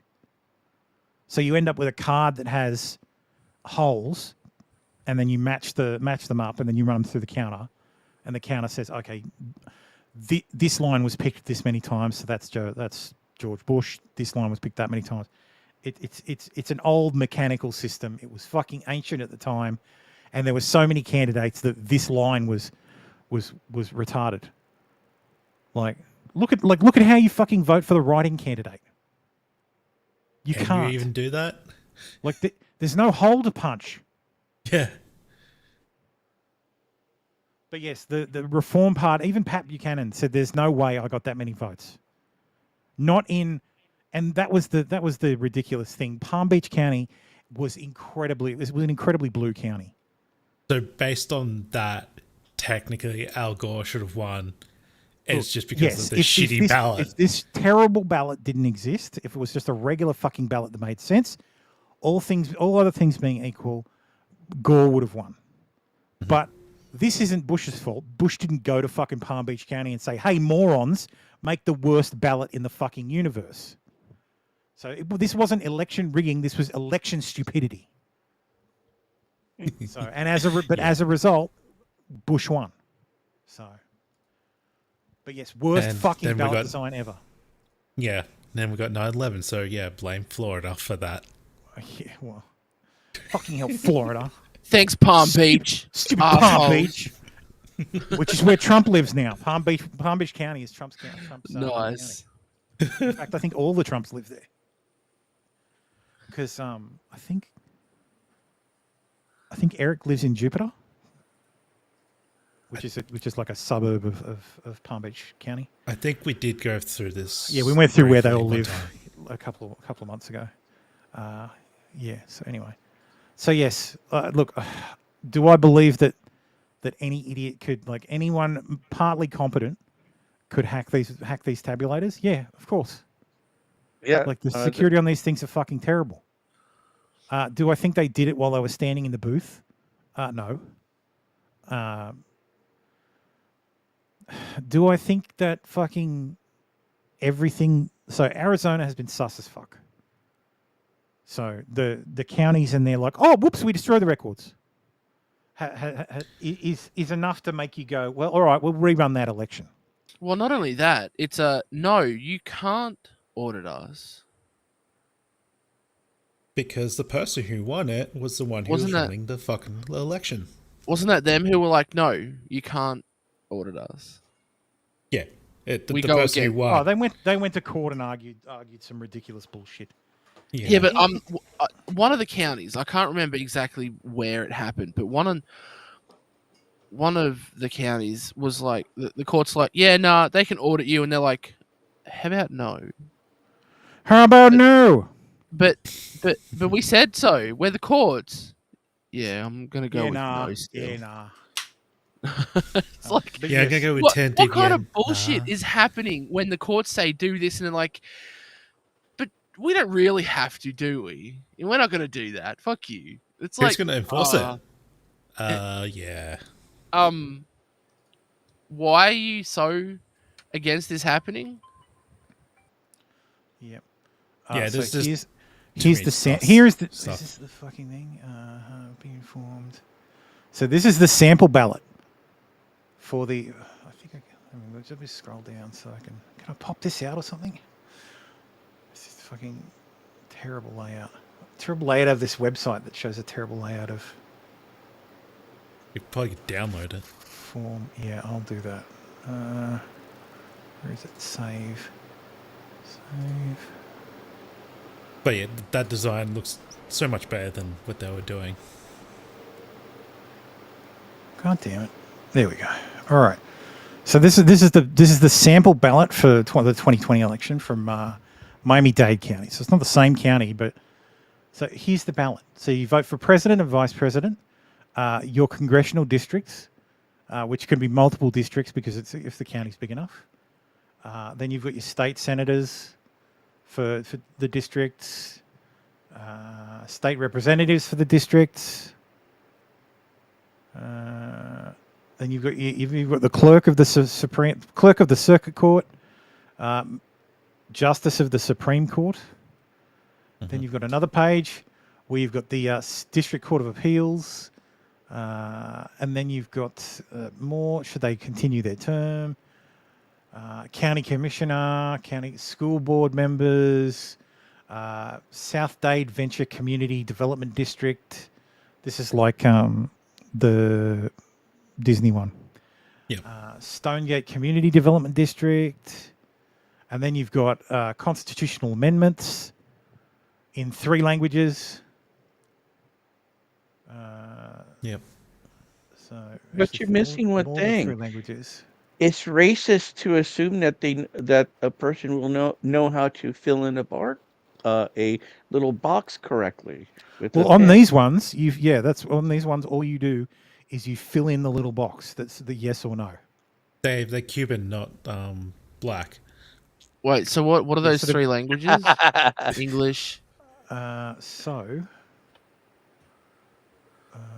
this is Spanish. Department of Elections. I don't know what that is. Department Elections. Translate. Let's see. Detect language to English. What does it say? Oh, it says Haitian Creole. Oh, that makes sense. Okay, that makes sense. It's Spanish and Creole. So they must have a big Creole population in that particular district. Learn the fucking language. Fucking ridiculous. And then county referendums or referenda. Étouffé. And then the rules about how to vote.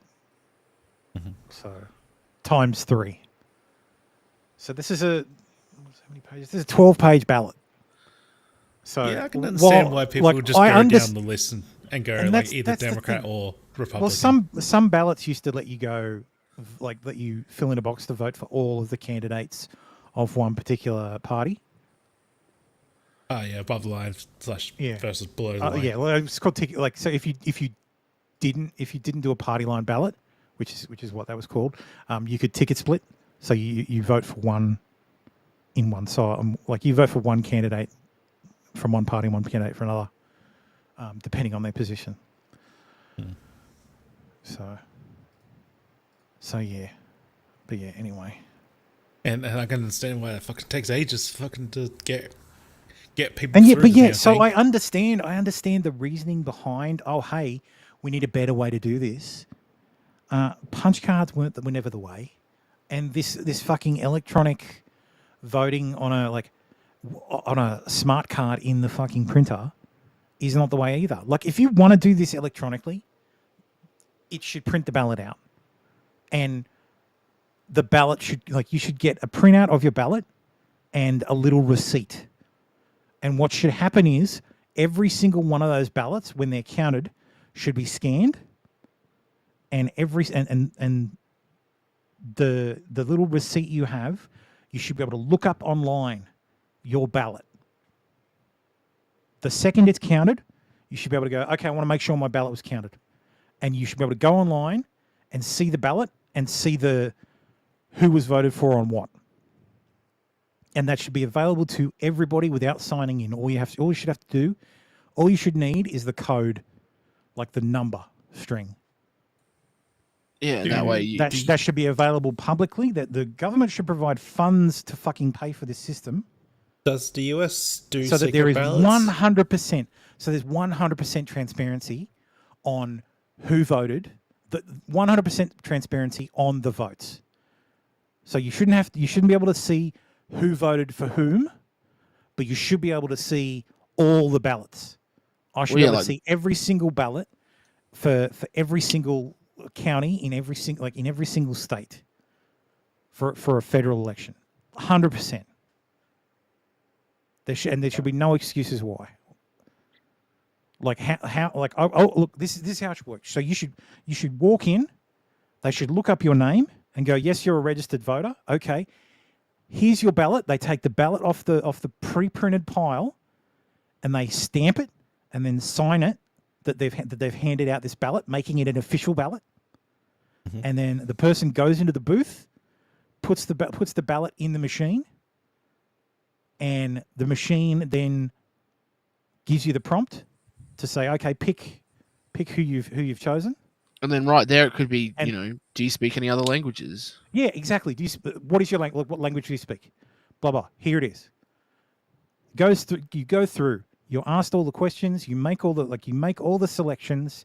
It shows you who you voted for at the end and asks you, is this correct? And if it's correct, you say yes. And then it fills in your ballot. And then you take your ballot.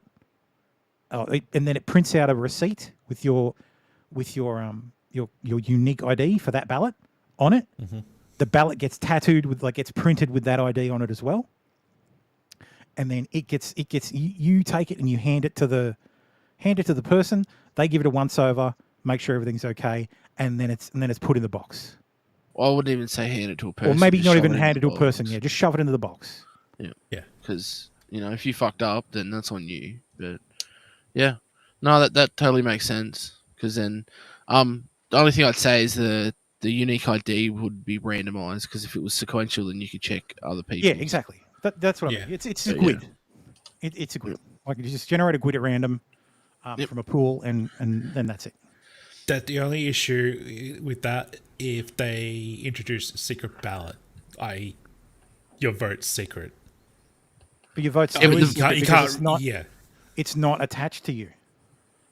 So the vote's still secret. It's just because the system that prints the thing doesn't know who you are.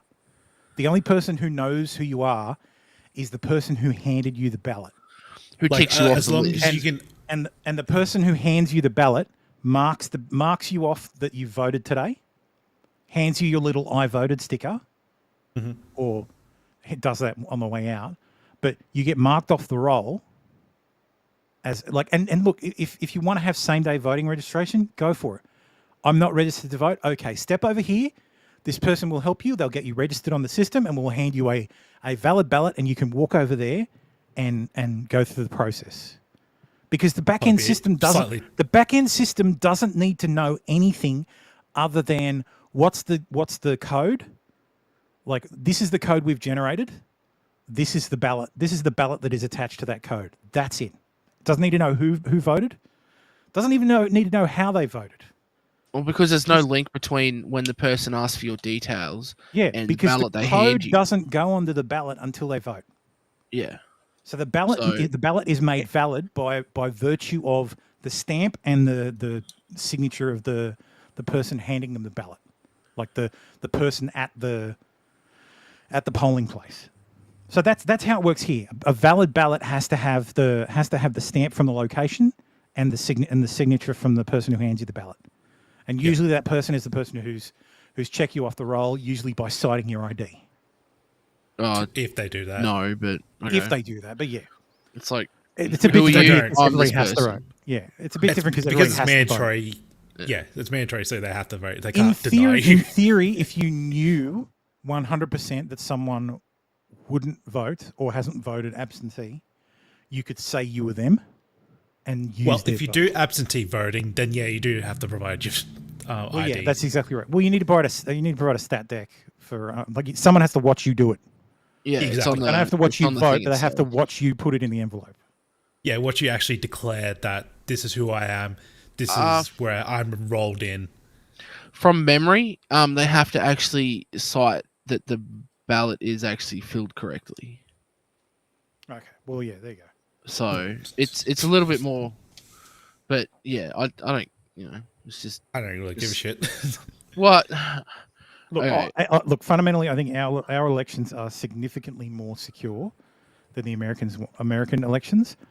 Though like the American elections are all over the place. Like there's no national consistency because every state handles their own election.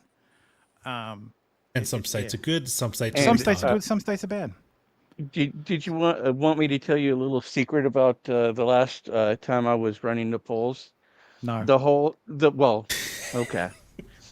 But the whole choose, vote all one party and party line, and the option to skip that and vote separately, they would put them basically right next to each other.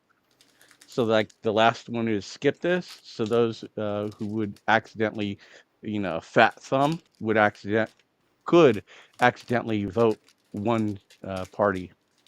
So it's a stupid system if you do it electronically like that. Nice. But yeah, anyway. So yes, there are solutions to this problem, as always. I think there are. The Australian solution is always the best solution. Well, most people use the Australian ballot. The Australian ballot is secret ballot. So we and the bonus invented that. So the bonus is also that you can have a computer do the check and say, "Hey, this isn't right. This is not normal. Are you sure you want to vote this way?" Yeah. And they go, this may lead to an informal vote. Yeah. Yeah. That way you don't that way it's more accurate. There's less people having to have a discussion whether it's a valid ballot or not. Also, how hard is it to make it a federal holiday? Yeah. Apparently really hard. Well, it's the same time every year, isn't it? Yep, it's the same day. Same day. Oh, well. Then you could plan around that. Yeah. It's not like in Australia where it's like, so like we're polling really well, so in 6 weeks we're having a vote. Wait, what? Or our polls are going down really bad, so we're going to have a vote now before it all goes to shit. Before it all goes to shit. Look, Australia does have rules about how long between. Technically, the rules only apply to the Senate, so you can have a House election 4 times a year if you wanted to, but the Senate the Senate has rules around term, like the length of terms, Hmm. and usually that's what's used because most elections you want to have a half Senate election as well. So there are technically rules, but yeah, it's Yeah, kind and of then bullshit. you But got the yeah, double dissolutions. And different states do it too. that was fun. My state of New South Wales has 4-year fixed terms. So our elections are on the 31st of March every 4 years, or as close to the 31st, the last Saturday in March, every 4 years. So we had like one of the governments was like, yeah, we want to change the law so that the terms are fixed. They're fixed at 4 years instead of 3 to 4 years, and the election always falls on the same on the same time. And we did that, and that's been fine. But yeah, any president can make it a federal holiday. You do it by executive order. Yeah.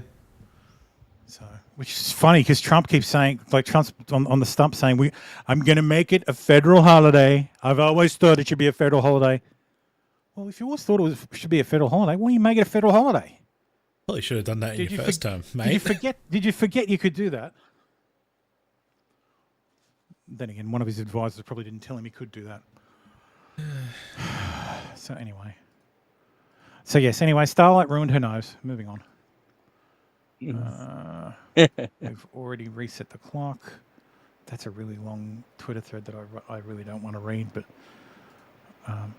yes, apparently the Yale Law School dean, the dean of Yale Law School, is a woke scold, and she's probably going to end up being the head of the next president of Yale University. So it's gonna go over well. Good thing the Ivy Leagues don't mean anything anymore. Vaping does not harm pregnant women or babies. Shocking study claims. Smoking cigarettes while pregnant has previously been linked to birth complications and fetal damage, but a new study suggests that vaping could be a potentially safer option. Suggests potentially. Yes. Yeah, there's a lot of words carrying a lot of weight there. New research from Queen Mary University of London found that vaping during pregnancy helped expecting mothers quit smoking cigarettes without posing any detectable risk to pregnancy. The team of researchers found that after their first trimester, pregnant women who used a nicotine replacement, patches, or e-cigarettes gave birth to babies with weights no different from non-smokers and birth weights significantly higher than those who smoked at all during pregnancy. The data suggests that regular use of nicotine replacement therapy products did not have any adverse effects on the mother or baby after the first trimester, nor is associated with adverse pregnancy events or poor pregnancy outcomes. So, it's to be. God, so yes, using things sense. It means the nicotine isn't the thing doing it. It's all the other shit. Well, they probably would have found that. They would have already found that out because the nicotine patches has been out for a while. Yeah. Yeah, it's all the other chemicals in cigarettes. Yeah, that's exactly right. Yeah, it's all like all the other bullshit in cigarettes.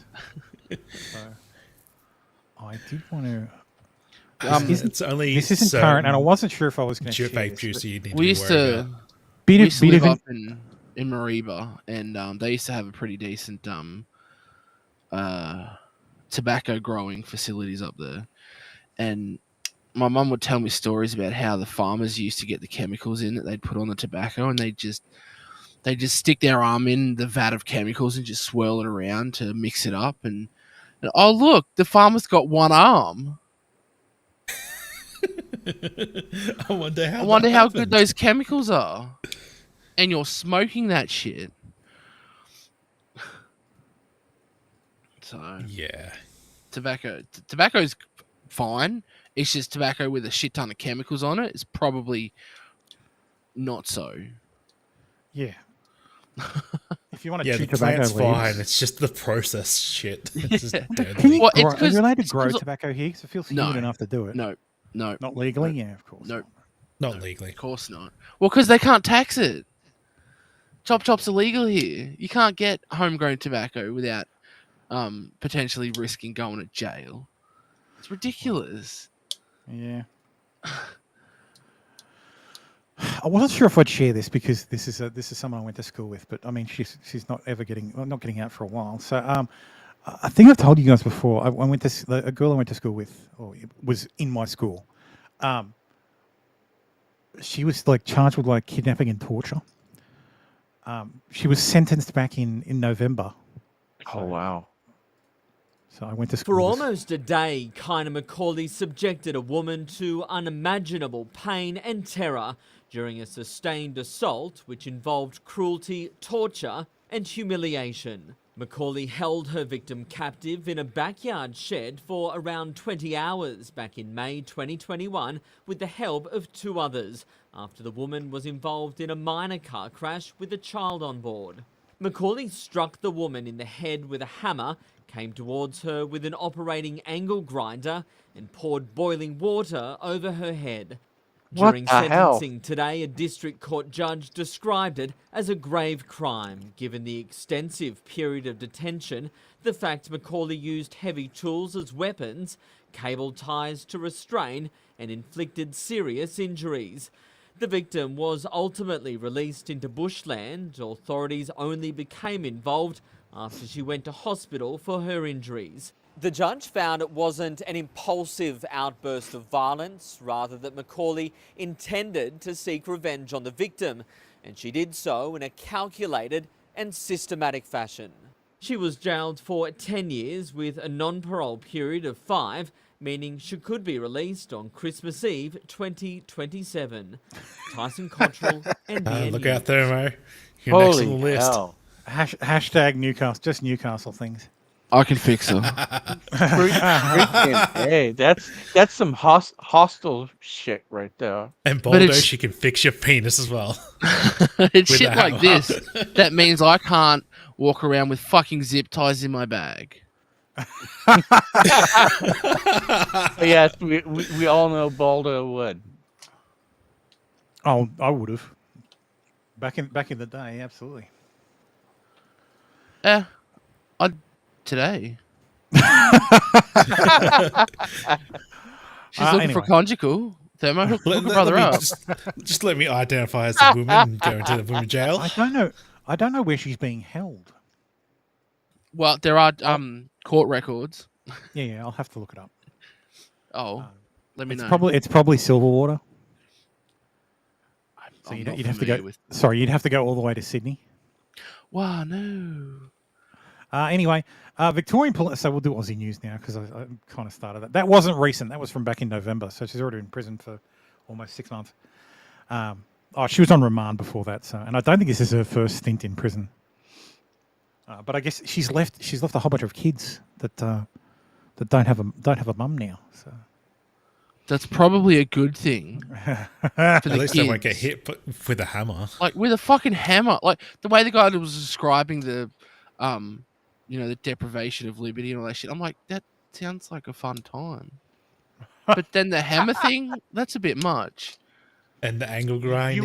You were okay with the restraints and the zip ties, but when the hammer came out, Well, that's actually like, okay, there's a big difference between temporary damage and permanent damage. And that bitch was out to do permanent damage. Yeah.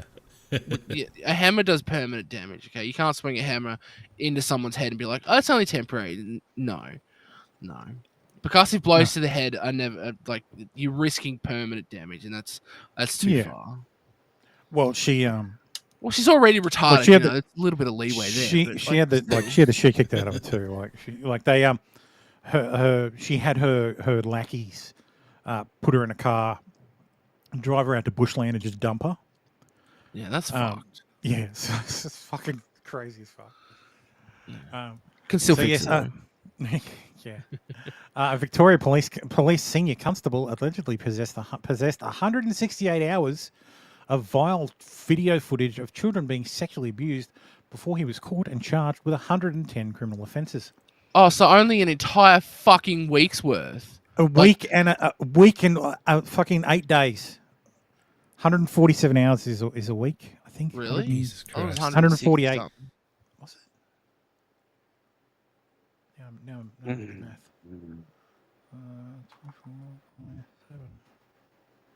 168 hours. Holy shit! Yeah, That's exactly a week. Fucking CP. That is fucked.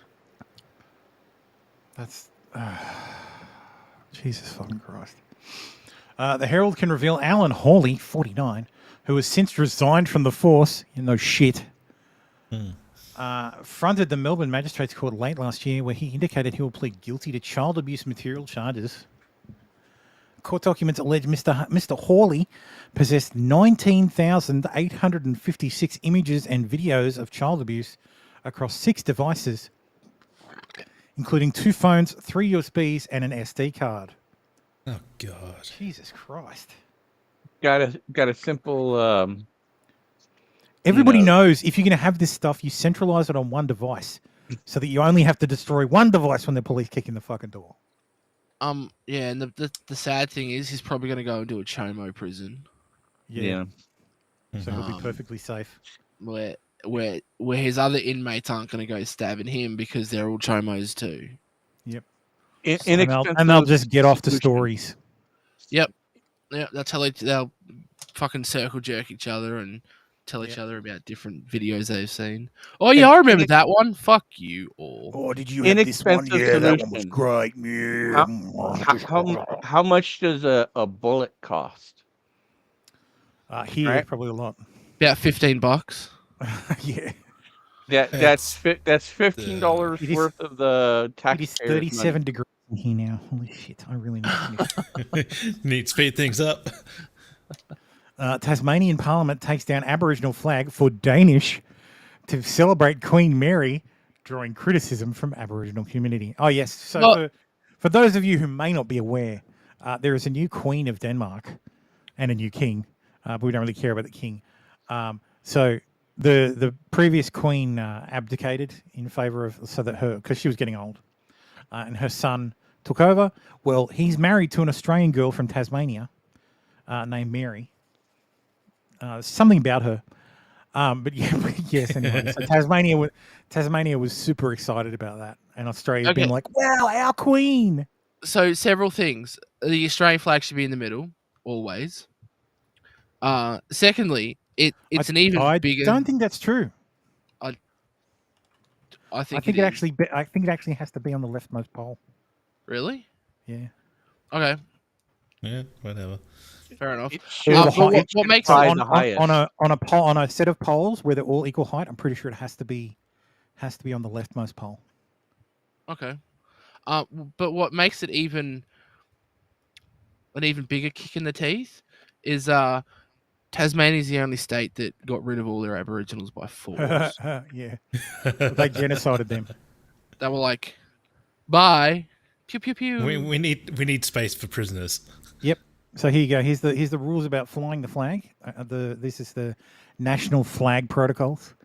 It's to be raised briskly and lowered ceremonially. It's not to be raised earlier than the first light or lowered later than dusk. When the flag is raised or lowered or carried in parade or review, everyone present should be silent and face the flag, and people in uniform should salute. A flag should always be flown freely and as close as possible to the top of the flagpole with the rope tightly secured. The Australian national flag should be raised and lowered last, unless all other flags at the ceremony are raised and lowered simultaneously. When the Australian flag is flown with flags of other nations, all flags should be the same size and flown on flagpoles of the same height. The Australian national flag should fly on the left of the person facing the flags when it comes flown with one other nation's flag. Do not fly 2 flags on the same flagpole, obviously. Yep. Do not fly the flag at night when it is illuminated. Only fly the flag at night when it's illuminated. Do not fly the flag if it's damaged, faded, or dilapidated. When the materials of the flag deteriorate, it may be either be placed in a permanent place of storage, or should be destroyed privately and in a dignified way, such as cutting into small, unrecognizable pieces, placing it in an appropriately sealed bag or closed container, and then put in the normal rubbish collection. An outline for an optional flag retirement ceremony is provided below. Do not fly the flag upside down, even as a signal of distress. Do not allow the flag to fall or lie on the ground or be used as cover, although it can be used to cover a coffin at a funeral. Information on the protocols for displaying and folding flags can be found on the Australian flag booklet, which is available from your federal member of parliament or senator. But yes, the order Fair of precedence is the national flag, flags of other nations, state flags, territory flags, and then other flags described by the Flags Act of 1953. So, which is why in this particular case, it goes federal, like Australian flag, Danish flag, Tasmanian flag. Yep. So realistically, the Aboriginal flag should always be on the far right because that is not a nation. But they put it in the middle because they're fucking cucks. And they're never going to get in trouble for it. Speaking of cucks who'll never get in trouble for anything, the Australian Open have decided to snub Australia Day on January 26th in favour of a genital preference tennis match dubbed Glam Slam. At this point, why even bother retaining Australian in the tournament name? So yes, the Australian Open Glam Slam information.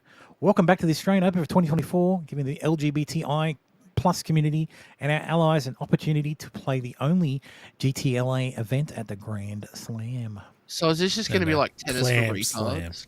It's going to be tennis for trans, yeah. Yep. Or the But gays. retards, yes. Also in Australian Open news, renowned sports journalist Mick Dixon dies reporting on the Australian Open in Melbourne. I didn't realise it was so hot. The joke is it's not. One of the world's most renowned sports reporters has collapsed and died in Melbourne while covering the Australian Open. The family of Mike Dixon, 59, announced his death late on Wednesday evening. So here he is with Roger Federer. His name may sound familiar to you because he was shitting on Novak Djokovic for not getting the vaccine. Mike Dixon, Novak Djokovic could ruin his chances of becoming the GOAT by refusing to take the vaccine. It's a strange hill to die on for a player who's so desperate to be loved. So yes, hashtag died suddenly. Of or with anything? No idea. It's just been announced that he died. He collapsed and died. So not a heart issue? Collapsed and died. Yep.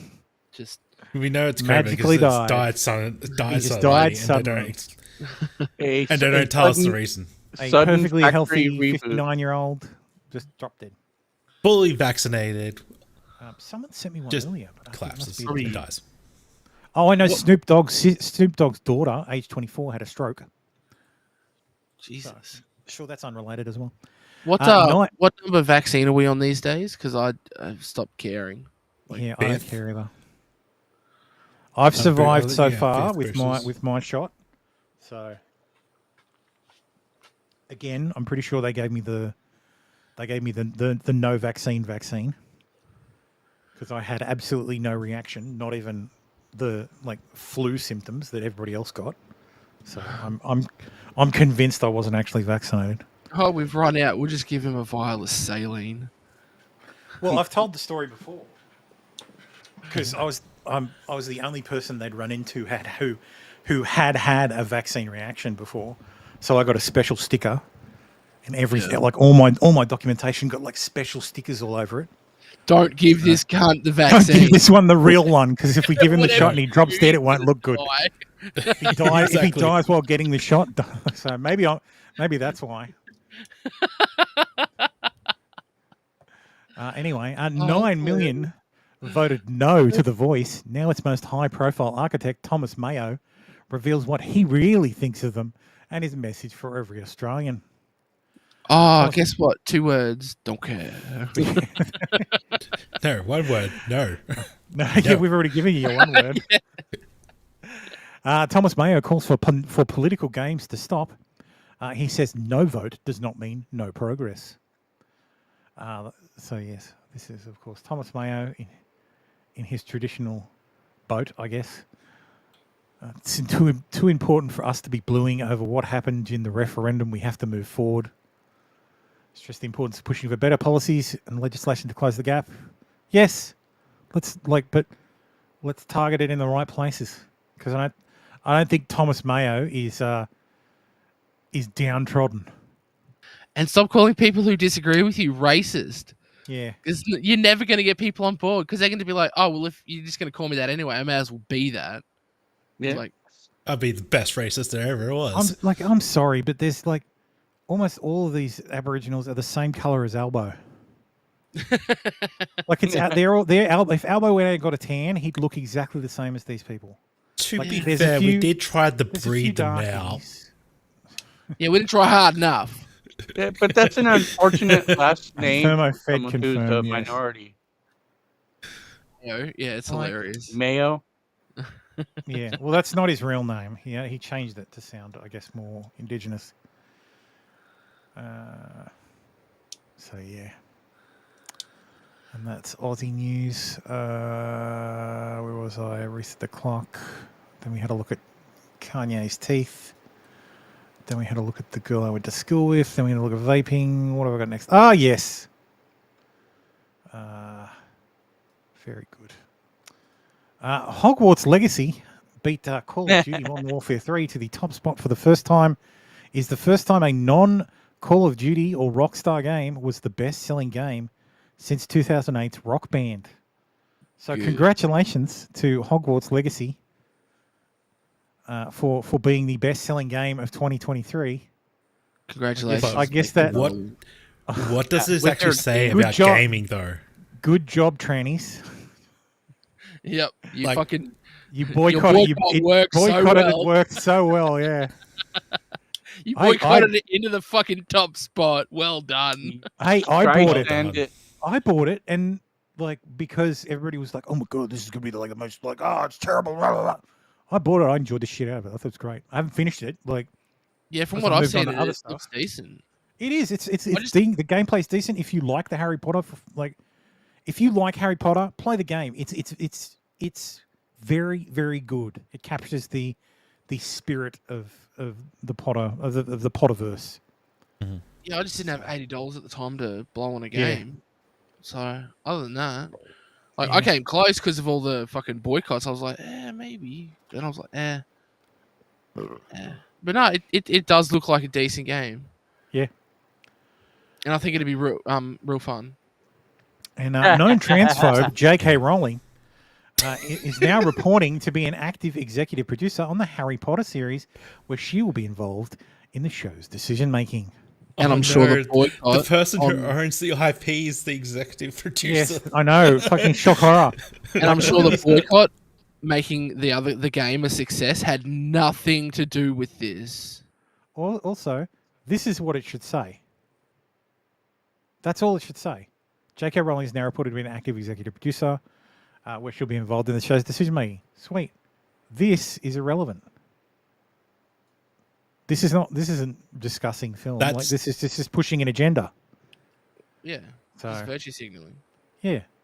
And of course they fucking poisoning locked the well, they technically, as posted well. this and locked the replies. Like they didn't even Of let course the they did. replies happen. So of course it's Of been course fucking they did. absolutely like the Transgender Law Center is focused on using legal expertise to change law, policies, and conduct, community-driven strategies, and that allow transgender and non-conforming people to be alive and thrive. Are you fucking kidding me? Nothing is stopping you from fucking living and thriving. Like, fuck's sakes. You don't get to fucking be a special snowflake. You don't get to walk into women's spaces. I know Look, Poker was admit saying it, you before that lost- they took ours. So, You lost so Harry we Potter. should take them. You lost it. You can't use it. Yeah. Fuck off. Yeah, I'm sorry, trannies. This isn't for you. You don't like it? It's not for you. So, Make your own Harry Potter. yeah, that's right. Fuck these entryist pricks. And then they did. And it's now called something about magical Negroes. That's about a black. I read the thing. It's about a black guy who's like brought into this organization of magical black people whose entire job is to make make sure white people stay happy, because when white people aren't happy, it's a threat to all black people. Good. And what happens is the guy falls in love with the white girl who he's trying to get to like this other guy, like this other white guy. Right. So it's about miscegenation apparently. And apparently that's a threat to the entire magical Negro society. Miscegenation is a threat to the magical Negroes. So. This is so funny. I'll watch it, but I ain't paying for it. Oh yeah, I wouldn't even steal it. No, I will. I will absolutely steal it. So below, courtesy of Thomas Massey, is the most damning explosive J6 footage yet released. Explosive, no pun intended. In my view, this will end up demolishing the regime's J6 narrative with it a major pillar of Dem's 2024 strategy. Are you paying attention, Kamala? Are you guys forgetting that Dumbledore is gay? Actually, Hermione can be black. Wizards shit in their robes. Yeah, but that's all that stuff that's outside. Rowling will mess with her old work. Maybe. Well, she will. All but that stuff was doesn't change outside the fact books. So it I'm doesn't not too worried about that. Doesn't change the fact that the LGBT is still kvetching over transphobe J.K. Rowling. I don't give a shit what she does with no, IP. but see, Poker, Dumbledore couldn't actually be gay because he didn't fucking interfere with Harry Potter. Oh god. Oh no, he couldn't be trans because he doesn't interfere with Harry Potter. No, Yeah, there was the two gay guys who adopted two boys and then molested them. That too. So this is footage from outside the DNC headquarters on January 6th. This is the pipe bomb. I'm just going to fast forward it. Actually, no, I'm not going to fast forward it. It's 7 minutes long. What I'll do is I'll go through the thread because he breaks it down. Repeat that again. I didn't catch it. Which part? And who? It doesn't matter that Dumbledore couldn't have been gay because he didn't molest Harry Potter. That part? Or it doesn't matter because all that stuff was outside the books. Yeah, or it doesn't matter because all that stuff was outside the books. It's Was it not though? canon. Isn't Fantastic Beasts a book? Yeah. Maybe I haven't. I thought it was a book. I only know think- the original series. Outside that, I fucking no I'm idea. I'm too old. I only saw the movies. So yes, the footage shows the discovery of the pipe bomb at a bench outside the DNC headquarters. The first clip shows that at approximately 1:05, a man in a backpack approaches a Metro PD SUV and black Secret Service SUV, informing them of the pipe bomb's presence. Interestingly, recent reports from TPC4 USA. So a reporter for The Blaze revealed that this man in the backpack is a plainclothes Capitol Police officer. Real quick, Fantastic Yep. Beasts and Where to Find Them was a booklet that she produced that was meant to be this is from the Harry Potter universe, Okay. not an Kinda like actual book. But it just Oh, explained the right. books. It didn't create the characters, did it? No, it was these are the Fantastic Beasts in the Harry Potter universe. booklet. Okay. The mystery so creatures in the universe. It was a fiend folio, basically. Yeah. I don't know what that means, but sure. But it's So, like it's got a Harry Potter's bestiary. name on it. It's a bestiary, yeah. Bestiary, yeah. Okay. Do you know, my God, are you not familiar with the word bestiary? No, It's I'm a an list of uncultured beasts. swine. You're an uncultured swine. Yes. So it's a list of animals that appear in a universe or a country. So there'd be a bestiary for Australia, or New South Wales, or Queensland. Oh, okay. So you'd be in the Queensland one. Just a big list of things that try to kill you. Naturally. Yeah. But like she also produced other ones like Quidditch Through the Ages and such. But like the creator of the Fantastic Beasts book is not J.K. Rowling, it's Newt Gingrich. So it's like an in-universe book that's produced. Yeah, I'm familiar. Okay. I'm familiar with that lore.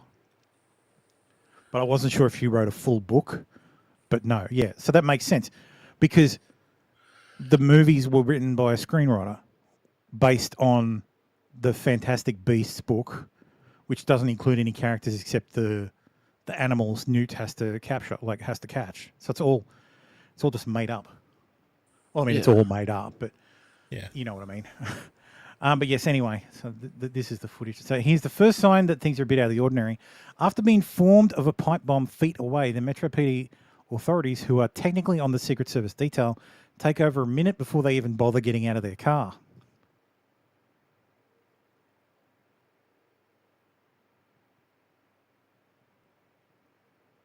So this is while Kamala Harris is inside the building.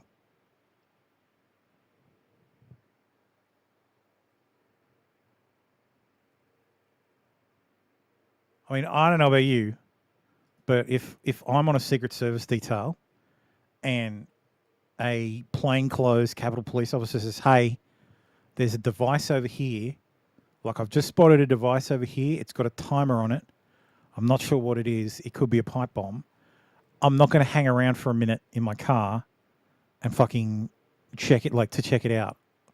I'm going to radio the team that's inside the building and say, hey, get her out of there, we're sending a car around the back and getting the fucking, like, police The on vice phone. president. The soon-to-be vice president.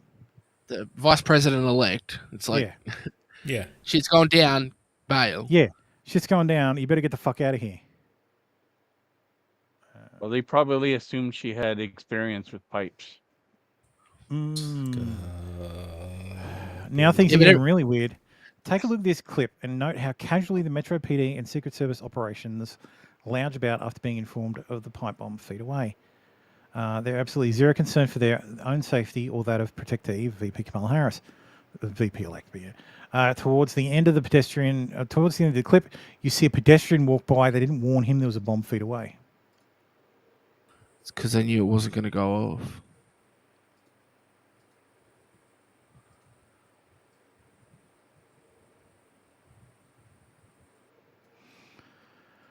In this clip, we see whoever's manning the Capitol Police cameras finally respond to the information regarding the pipe bomb and zooms into the benches where the pipe bomb was planted. See this little white thing here on the left? Mm-hmm. I don't know if you see my mouse moving around. Yeah, we see it. Yeah, so that's the pipe bomb. That's the timer of the pipe bomb. You can see it in white. I thought it was like a lighting, like one of those No. lighting things. Doesn't help he's zooming into a fucking cup.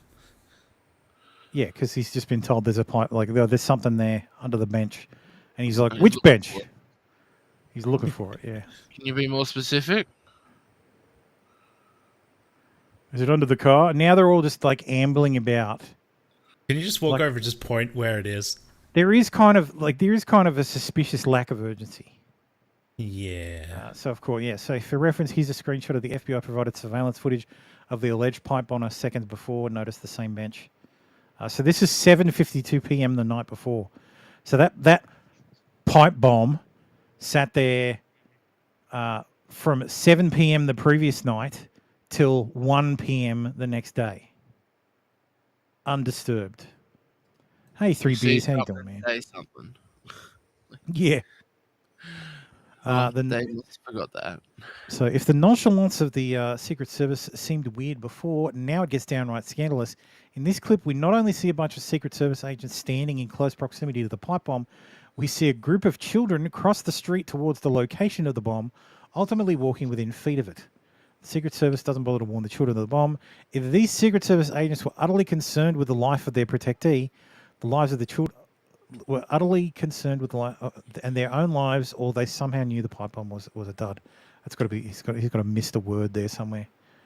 Utterly unconcerned, I think he meant to say. Unconcerned, I'm not concerned. Yeah. But how on earth would they know that? We know the DNC pipe bomb was dismantled by a bomb-safe robot. How could one possibly explain the scenario in which the bomb is considered safe enough to allow children to walk within feet of, and yet it requires a bomb-safe robot to quote-unquote defuse it? I understand why. Any suspicious package, they'll use the bomb robot on. Any excuse to get it out and blow something up. Minutes later, the Capitol Police officer walked right up to the bomb, snaps a photo of it, gives a thumbs-up signal, and everyone leaves quickly thereafter. Weirdly, the Secret Service behaviour after the Capitol Police officer takes the picture of the bomb is fastest we've seen them move the entire time. So where's the guy walking up to the bomb, or the alleged bomb? Okay, so here he is here. You see him walking up there. Yeah, does a bit of a zoom in, gives him a bit of a wave. Yep. Now the Secret Service is like, maybe we should go in and tell the VP elect. Now we can act. Now let's fucking clear the area. Okay, I got yeah, the picture. Cool. For reference, here's the photo of the DNC pipe bomb, presumably the photo taken by the Capitol Police officer in the clip above. So yes, there's the photo. You see a pipe with caps on either end and a kitchen timer, which is interesting because a kitchen timer tends to only go for, 60 minutes. But was that made by Acme? But yes, anyway. Where's that Wile E. Coyote? Now we have to confront some very disturbing questions. We've seen the bizarre and damning video in which the Secret Service respond with a total lack of concern upon being informed of the bomb, unconcerned for themselves, for their protectee, Kamala Harris, and even for children they allowed to walk. Clearly they knew the bomb was a dud, but how? Look, yeah. Nonetheless, as we said before, they went through the motions of dismantling a bomb with a bomb-safe robot. What about Kamala Harris, who was being protected by the Secret Service? Well, she actively covered up the fact that she was in the DNC building for over a year, to the point of allowing the DOJ to falsely stipulate she was in the Capitol in certain J6 indictments. Why on earth would Kamala Harris cover this up? She still hasn't acknowledged it. Think of that for a second. The first woman VP of color came within a hair's width of losing her life to the deadly MAGA explosive device, and for some reason she doesn't want to milk that politically. Joe Biden gave a whole speech on the 3rd anniversary of January 6th and failed to mention that his own VP was in feet of the deadly MAGA bomb. This makes zero sense. Well, I can understand why he didn't mention it. Well, because he forgot who Kamala Harris was, yeah. Because he doesn't know who he is. He's just reading. But like, it is suspicious. Like, yeah, let's milk this shit. The white supremacists tried killing the first black woman vice president of the United States. Yeah, these evil MAGA Republicans. They would have milked it, except for the fact that January 6th, like the actual, that because people actually went into the building, Capitol building, that was a better story than the pipe bomb. Yeah. So they went with that instead of the pipe bomb. Maybe that was the idea. Maybe the pipe bomb was the backup. Yeah. Oh, if no one took if no one went inside, and it didn't get out of hand, maybe that was the backup. It was like, oh, newsflash! Like there was an explosive was found outside the DNC where Kamala Harris was today. Yeah. Yeah. But if they started using it, wouldn't they run the risk of there being a bigger investigation into the pipe bomb? Well, there was an FBI investigation. I can't think of a bigger investigation. Yeah, they already investigated it. They would have done what they did now. They just lied and yeah. Yeah. The whole thing's so fucking sus because reporting at the time was, they also found one outside the RNC, and it's like, what? What the fuck? So, anyway. Jerry Seinfeld shuts down a reporter who tries to guilt him for having too many white people in his projects. I have noticed that most of the guests are mostly white males. Of 22 episodes that you've had. Get into that. No, but you take a look over here, Peter. What do you see? A lot of whiteys. What's going on here? This really pisses me off. But go ahead. Really pisses me off. People think it's the census or something. I mean, this has got to represent the actual pie chart of America. Who cares? It's just funny. You know, funny is the world that I live in. You're funny, I'm interested. You're not funny, I'm not interested. Okay. And I have no interest in gender or race or anything like that. But everyone else is kind of with their little calculating, is this the exact right mix? You know, I think that's, to me, it's anti-comedy. Yep. So yes, based Seinfeld.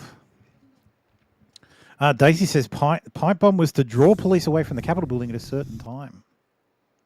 What Capitol Police? That was fuck all Capitol Police to begin with. Well, yeah. Maybe. The police took their sweet time rocking up anyway. Look, we've watched the footage before. Like the crowd was fine until jumped up little douchebags who thought they were fantastic decided throwing concussion grenades into the crowd, shot a fucking protester with a rubber bullet. Like the guy's got a fucking hole in his cheek from being shot in the face. Like you're not meant to target the face with rubber bullets. You're meant to target the body. And then the idiot, they would have been fine. They gassed themselves. Like they ended up gassing themselves. Yes. They fucking fired. The idiot's firing fucking tear gas into the crowd like a fucking hero. And we will not let him take these stairs. Like it's fucking. Fucking just like rebounds back if they into get up them. the stairs, Sparta will fall. Like, dude, you're not the 300. Like, you are not the 300, and this is not fucking Greece, my guy. Like, sit the fuck down. Calm your ass down. Like, the problem is the Capitol Police aren't they're not real police. Like, they're not real police. I guarantee you, the training training's not as involved. They almost never have to fucking deal with anything. They're basically rent-a-cops for the federal government. Like, it's bullshit. We're not talking about some elite organization here. It's pretty fucking clear that they're on the you just look at the fucking testimony from some of these guys at the January 6th committee. I thought I was going to die. Really, you fucking absolute faggot. There is no way you were going to die. Like, come the fuck on. Except if you agitating crowd, then you might. Like, that guy experienced more pain getting a fucking tattoo than he experienced on January 6th, and he's sitting here crying in front of Congress. Like, give me a fucking break, you absolute pussy. Oh yeah, totally weak people, weak. Oh, so weak.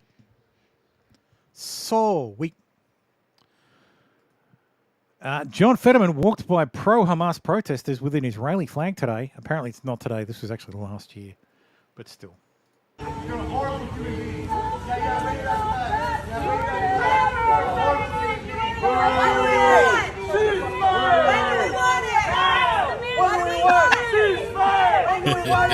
Yeah. He's done some good things in my book. He's far more entertaining than Oz would have been. So that's all I can say about John Fetterman. Would have been hilarious if he started singing Dreidel. Dreidel. He's a stupid name. So I came across this Ryu article. This is what passes for fashion, and I 100% agree. Off the audio because it's probably music, like it's fucking licensed or some shit. I can appreciate it. Yes, I like me some chocolate milk. Anyway, Roots star LeVar Burton stunned to learn he's descended from a Confederate soldier. I'm so glad you got this one. Perhaps more investigation into personal ancestries will help calm the pathological madness at the root of modern racial obsessions. On Tuesday's episode of PBS's Finding Your Roots, host Henry Louis Gates Jr. sprang a shocking surprise on LeVar Burton, who rose to fame as a young actor in the legendary 1967 slavery-themed miniseries Roots. Yeah, because that's what he's best known for. My name is Dikembe Mukumbo. No, it's Toby. Yes. So, do they have the video? Sorry, this video is not available. Fuck you, PBS. Boo. Yeah, I will find this. They've been trying to shut that shit down. And there's a trend of reactors of minorities taking the DNA test and hoping that they weren't white.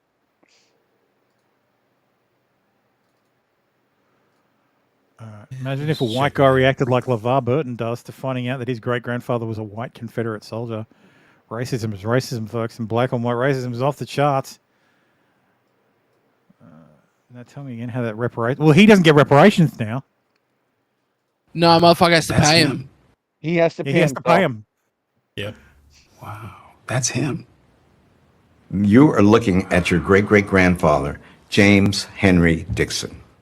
It's difficult to make out, but that is your biological great-great-grandfather. Now,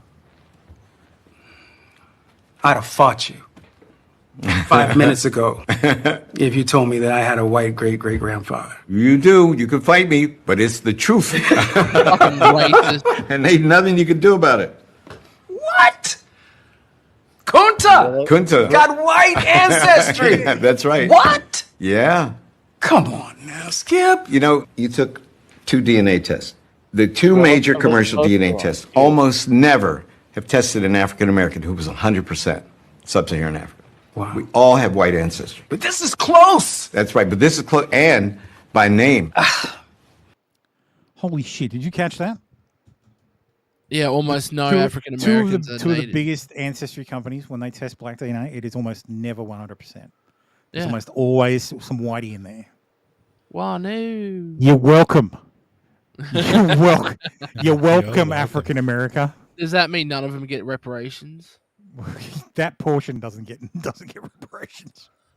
You're 12% Or that white. portion, that portion has to pay reparations to the other portion. Look, the race grifters will spin it into, we was raped.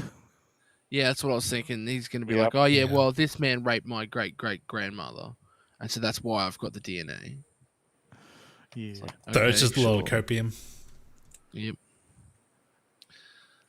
Parker says you whiteys didn't bleach him enough.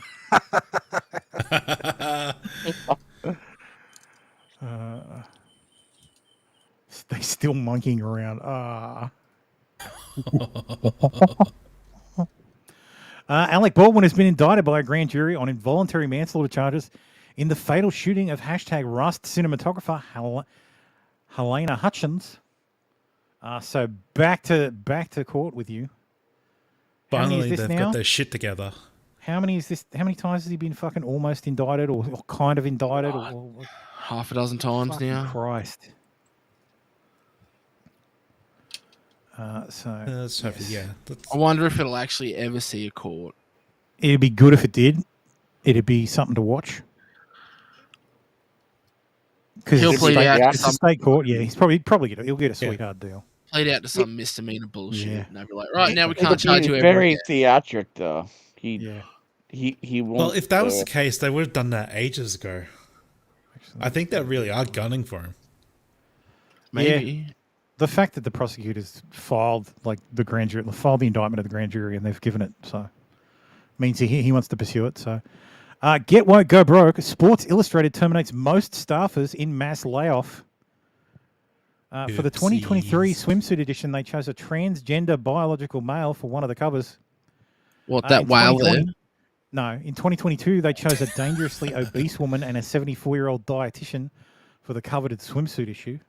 They have openly glamorized the oppression of women and promoted Sharia law by featuring a Muslim woman donning a hijab and a burkini. In their effort to win the woke Olympics, they seem to have lost sight of their audience. Sports media reporter Richard Ditch, who cares? Who left Sports Illustrated for the Athletic, shared an email sent to all employees on X on Friday. The note tells Sports Illustrated employees that a significant number, if not all, of their jobs was set to be eliminated. So the email says, let's see. Dear all, we were notified by Authentic Brands Group that the license under which the Arena Group operates the Sports Illustrated brand and Sports Illustrated related properties has been officially revoked by ABG. As a result of this license revocation, we'll be laying off staff that worked on the SI brand. Sorry, I had to adjust my chair. All impacted employees will receive severance pay and will be entitled to any applicable warn or notice period outlined in the union agreement. Some employees will be terminated immediately and paid in lieu of their applicable notice periods under the MOA. Employees with the last working day of today will be contacted by their people team soon. Other employees will be expected to work through the end of the notice period and will receive additional information shortly. We appreciate the work and effort of everyone who has contributed to the Sports Illustrated brand and businesses. Okay, so the group who owned the copyright licensed it out to another group, and that group completely fucked the brand. And so they're people who own the copyright are like, nope, we're taking it back. Fuck you. So Arena Group has been doing Sports Illustrated this whole time, or for a while, a very long time. Yeah. They sold the brand Sports Illustrated to Authentic Brands Group in 2019. Why? So for money. Authentic Brands Group buys brands and then licensed it back off Authentic Brands Group for a fee. So Authentic Brands Group finally pulled the pin. It said, yeah, we've had about enough. So here's the 2023 swimsuit edition. One of the covers, because they do multiple covers now. So that's the trans man. So Get my rest belt. in peace. But yes, so the owners of the brand have vowed to continue the brand, so they're going to find someone else to write and publish Sports Illustrated. So Sports Illustrated will continue to exist, just not by these people. Just not, hopefully not as woke either. Probably not as woke, yeah. So well, obviously they've looked at the numbers and gone, well, this is doing poorly. Maybe putting fatties and trannies on the cover of Sports Illustrated is a bad idea. Like maybe that's why. So we're going to take our license back and we're going to give it to someone who's not going to do that. Can you imagine if they came out and they were like, yeah, no trans in female sports? Sports Illustrated changes entirely. They're suddenly like anti-trans in sport.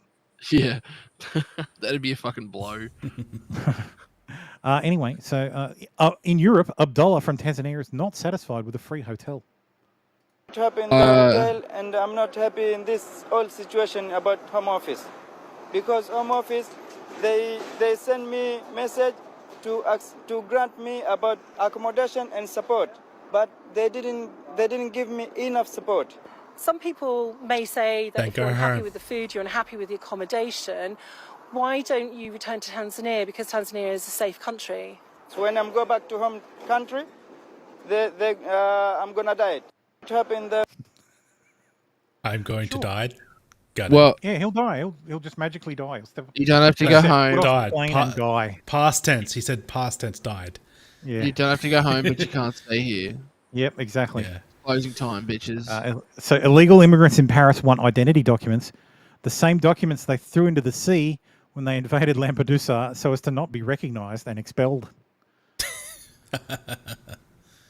I can't remember if I said this last week, but the whole system needs to be fixed. Like the whole system needs to be reworked globally, because the asylum system does not work.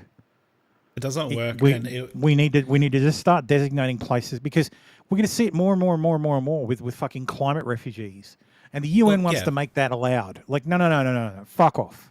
That's not a fucking thing. It's too hot in Egypt. Most purposely broke it. Yeah. Oh, it's too hot here. I want to move I want asylum in the US. Please put me in the Midwest. Like it's too hot. And my pay wife for doesn't my like the plane heat. It's too cold So as well. Please let me immigrate let me get asylum in the US.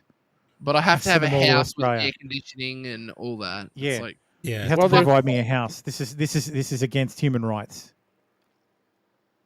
Like Europe is really just the fucking absolute whipping boy of the third world at this point. Where there's plenty of wilderness that isn't. Yes, that's right, Costi. We're full. Fuck off, we're full. Well, Unless you want to go into the desert. That's what I was If you about want to ready live in to the say. outback, sure, come on in.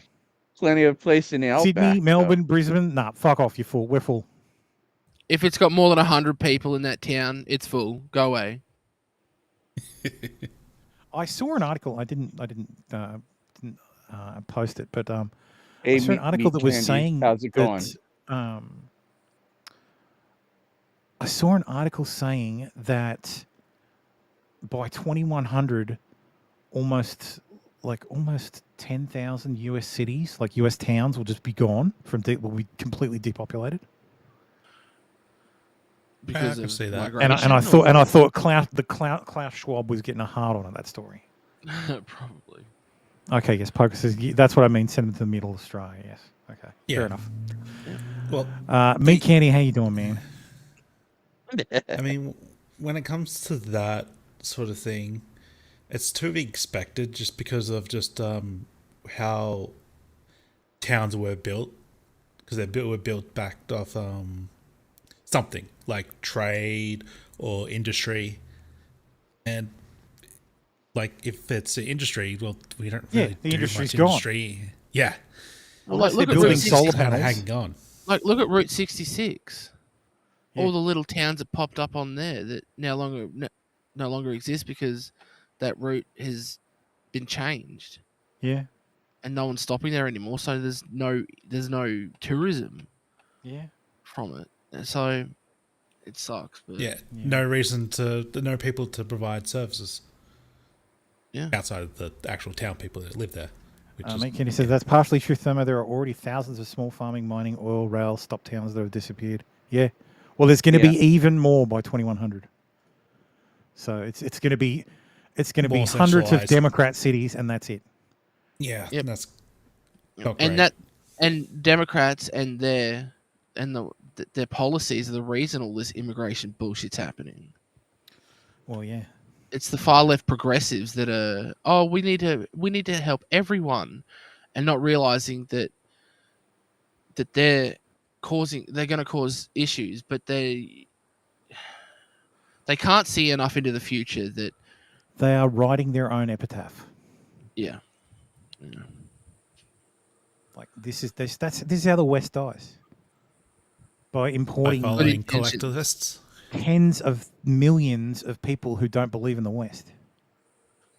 Like, we've got enough people in the West who hate the West, and they want to hasten its destruction by bringing the third world in. But some of them don't even realize that that's what they're doing. They're just ignorant. Oh, no, we've got plenty of... I'm a trust fund baby, so why doesn't everyone just buy a house? Yeah. And all that kind of bullshit. It's like, no, you don't know how the world works. All right, calm down, Nick. Speaking of weak men, a staffer for Chicago mayor just physically shoved me for trying to ask the mayor a question. First time in 15 years as a reporter I've had anything like that happen. Unbelievable. What was the name of the staffer who shoved you? If they did this, they don't deserve anonymity. I didn't get her name. Oh my God. So yes, this is Ian Colgren. He's the one of the law reporters at Bloomberg who covers unions working and the labor economy. Oh my God, he covers unions and he's never been shoved. He's never been shoved. What a fucking bag! Like what? Well, he's crying about being shoved by a woman. Oh my God! I didn't get her name. My God, as if you admit unless that. it was a transgender. I'm reposting this. A previously now deleted post suggested that diversity statements are required of Harvard professors. In fact, most Harvard teaching staff, including the author of this post below, history professor James Hankins, are not required to submit such a statement, although some voluntarily do. At least some graduate teaching assistants have been required to submit diversity statements. Hankins prepared the below diversity statement in the event he might be asked to submit one in the future. His full statement is here. We only don't read the full statement, but this is great. Since, however, you require me as a condition of further employment to state my attitude to these values that the university is said to share, though I don't remember a faculty vote endorsing them, let me say that in general, the statement of EDIB beliefs offered on your website is too vapid to offer any purchase for serious ethical analysis. The university, according to you, espouses an absolute commitment to a set of words that seems to generate positive feelings in your office and perhaps among administrators generally, but it is not my practice to make judgments based on feelings. In fact, my training as a historian led me to distrust such feelings as a potential obstacle to clear thinking. I don't think it's useful to describe feelings I experience when particular words and slogans are invoked and how they affect my professional motivations. It might be useful on a psychoanalyst couch or in a religious cult, but not in a university. Oh. So yes, based professor. So he's not going to last long, though. I hope he's got tenure. Daisy Girl says, plot twist, I want to rake Alec Baldwin so he doesn't play such a likable Trump character on SNL. I was just thinking about that reporter that got shoved. That wasn't a shove. That was a mating ritual initiation, and he's just too soy to fucking understand that. It's because she likes you. Oh, I watched. I was watching Law and Order last night because I enjoy. I was explaining to my wife because she's like, I can't believe you watch this garbage, and because I was watching SVU, and I'm not a fan of SVU, but I watched Law and Order Organized Crime. That's entertaining. Is that the one where Stabler came back? Yeah, Stabler's in that one. That's why I watched that one. I like Stabler. He's great. It's fine. Mm-hmm. They do these fucking crossover episodes. So I had to go and find the SVU episode that was the crossover episode, and I picked the wrong one, and I wasn't sure if at the end of the episode it crosses over and then it goes into the next episode. So I had to sit through this whole fucking episode about how some fucking debate, the girl on a debate team is in a sexual relationship, but not really, but is raped by like her coaches or something. And it's like, oh, it was so fucking cringe. Like not as cringe as like the other, like the super cringe ones, like the one Jake they Paul leveled episode. up. Yeah, they leveled up. Oh, God. But I called it fucking, like you call the criminal straight away. You're like, I know exactly who did it. And of course they get their man. But anyway, it was just so fucking annoying to watch. I don't know where I was going with that. Never mind. Anyway, porn stars. I think the heat's getting to you. It is. Pawn star, not porn star. Yeah, porn. Yeah, porn. Yeah, porn star. Porn star lead Rick Harrison's son, Adam, dead at 39 from a drug overdose. That's so fucking sad, man. Yeah. So yes, this is not Corey, which is the fat one who works with him, and it's not this one, which is Jake, which is his youngest. It's his middle child. So yeah, that's really sad. Yeah. So I'm gonna take a bet and say it was fentanyl. Yeah. Well, yeah. At this point, it's always everything's fentanyl. laced with fentanyl. Well, Yeah, everything's yeah. laced with Bury a fentanyl. child. It's always it's all fentanyl. Fentanyl is just such a fucking scourge. Like I remember in the 80s and 90s it was heroin, and then it was meth for a while, and then ice, which is the same thing. And now it's just fentanyl. Fentanyl's everywhere. So maybe that's why I was thinking of Law and Order, because there was like a fentanyl ring they busted. But anyway, that's so. You were talking about how you were talking with your wife about how can you watch this garbage. Yes, how can I watch this garbage? But yeah, it's the SVU that is the garbage. What I haven't watched SVU for many seasons. They're probably in season 23 or something now. 25. 25. I haven't watched it since like Season 25. season 14. But the original SVUs were okay. Oh yeah, with Richard Belzer. Yeah. The lanky tall dude. Yeah, the lanky tall dude. Yeah. And I see. Is he still in that? Detective Yeah. Much? No. Well, if he is, he'd be very cheap, and he'd smell pretty bad. No, Tutuola, not Munch. Oh, Tutuola's still in there. Yeah, no, Munch is dead. Yep. Yeah, Tutuola's there. Ice-T is still there. Yes. Yeah. So, anyway, moving along. So the LA Times is on strike. The writers for the LA Times are on strike, and they're complaining because they've been locked out of Slack, which is a messaging platform for those who aren't aware. It's kind of like Discord, but for businesses. But yes, Times management just locked us out of Slack, where we've been voicing our support for each other and our strike since early this morning. What a disappointing response from them, shutting us out instead of engaging with our dissent.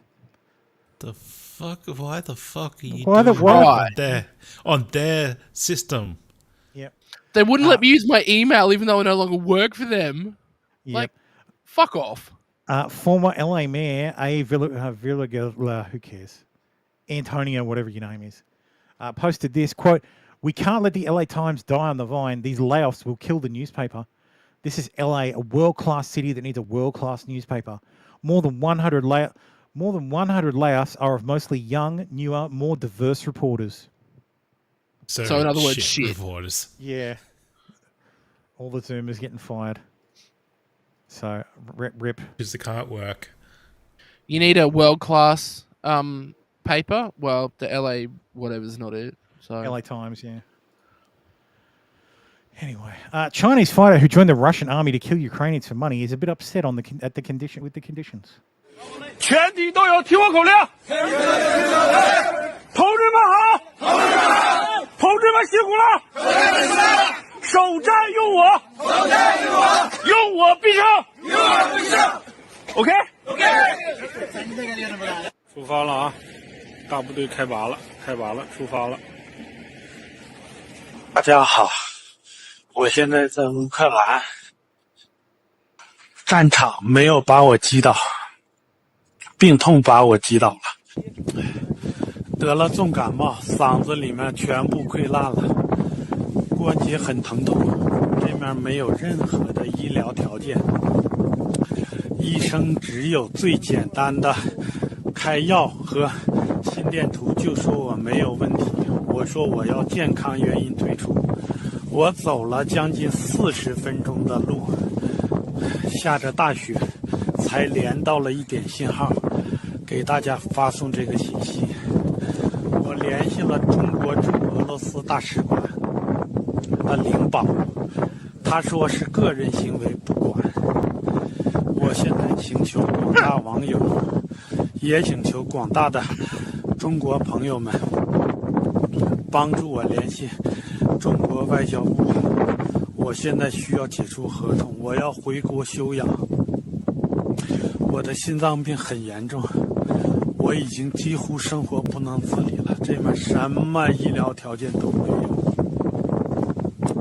我会死在这里的，很难受。我已经持续1个礼拜这种情况了，请大家所有人帮我艾特联系中国外交部，谢谢大家。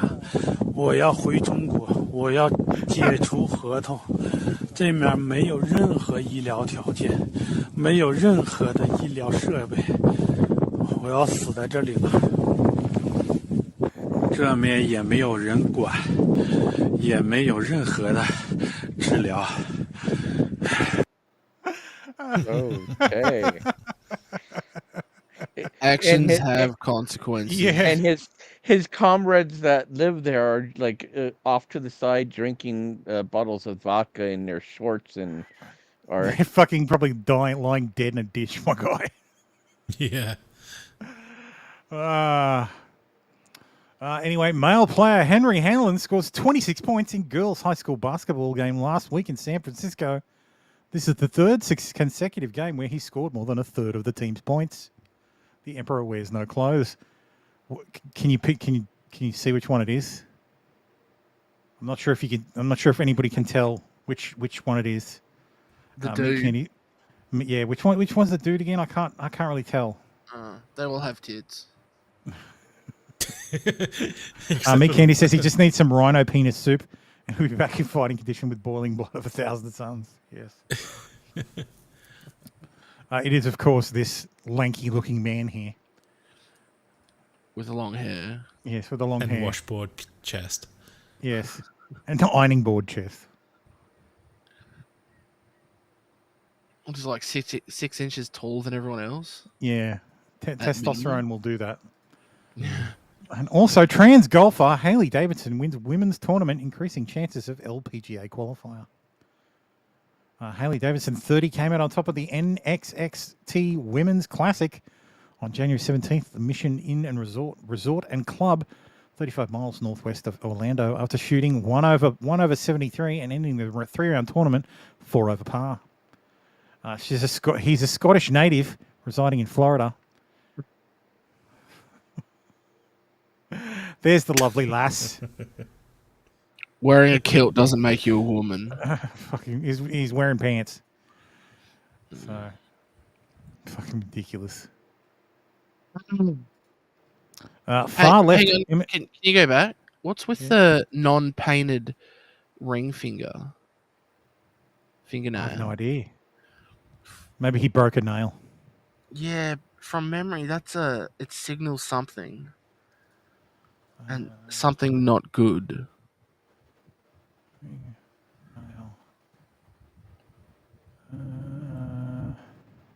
Is there any meaning or hang on, I found a is there any meaning or symbolism behind having one fingernail painted a different color or polished from other nails? I noticed a couple of days the ladies will often have one finger on one of both hands, a different color to begin with. As far as I know, it's not code for anything. Accent nail.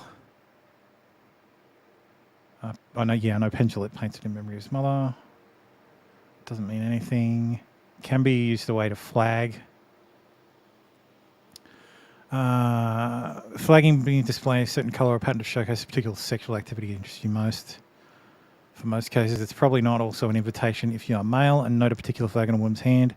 Flagging is pretty much a homosexual thing. Yeah, no shit. Yeah. Let's see, is there any other... If you see men with a painted fingernail, here's the hidden meaning behind it. They're gay?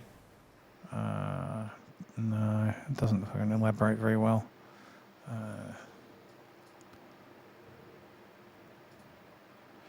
Yeah, I don't know. There's nothing here that really indicates what it could mean.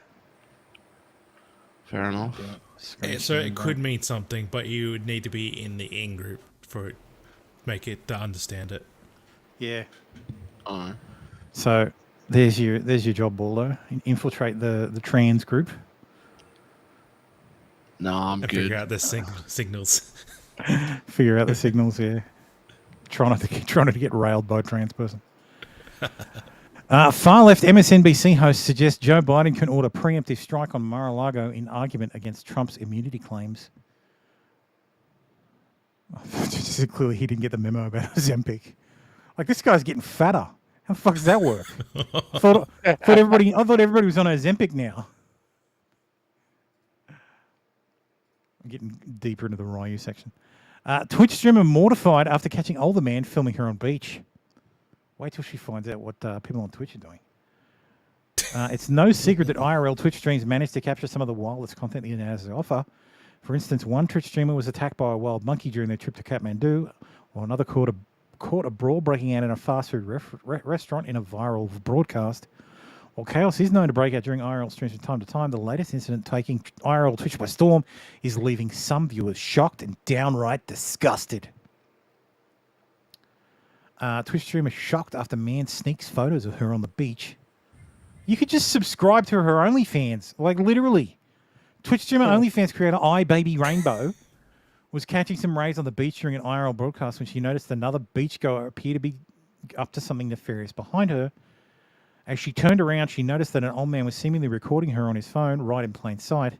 When she spotted him, he quickly went on his way as if he were merely attempting to record the rest of the beach. The ordeal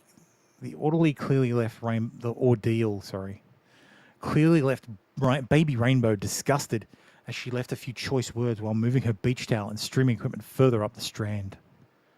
God, she you clearly literally doesn't have sex on camera for money. Yeah, she literally doesn't know what happens or doesn't want to think about what happens on the other side of the fucking camera. Yeah.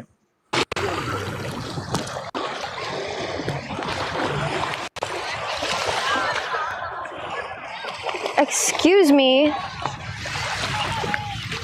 Excuse me, do not look at me.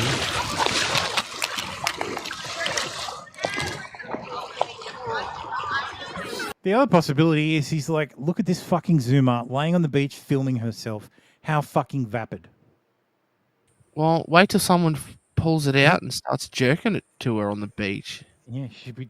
Imagine how shocked she'll be then. This is what happens on the other side of the camera, ho. Let's see her... where is it?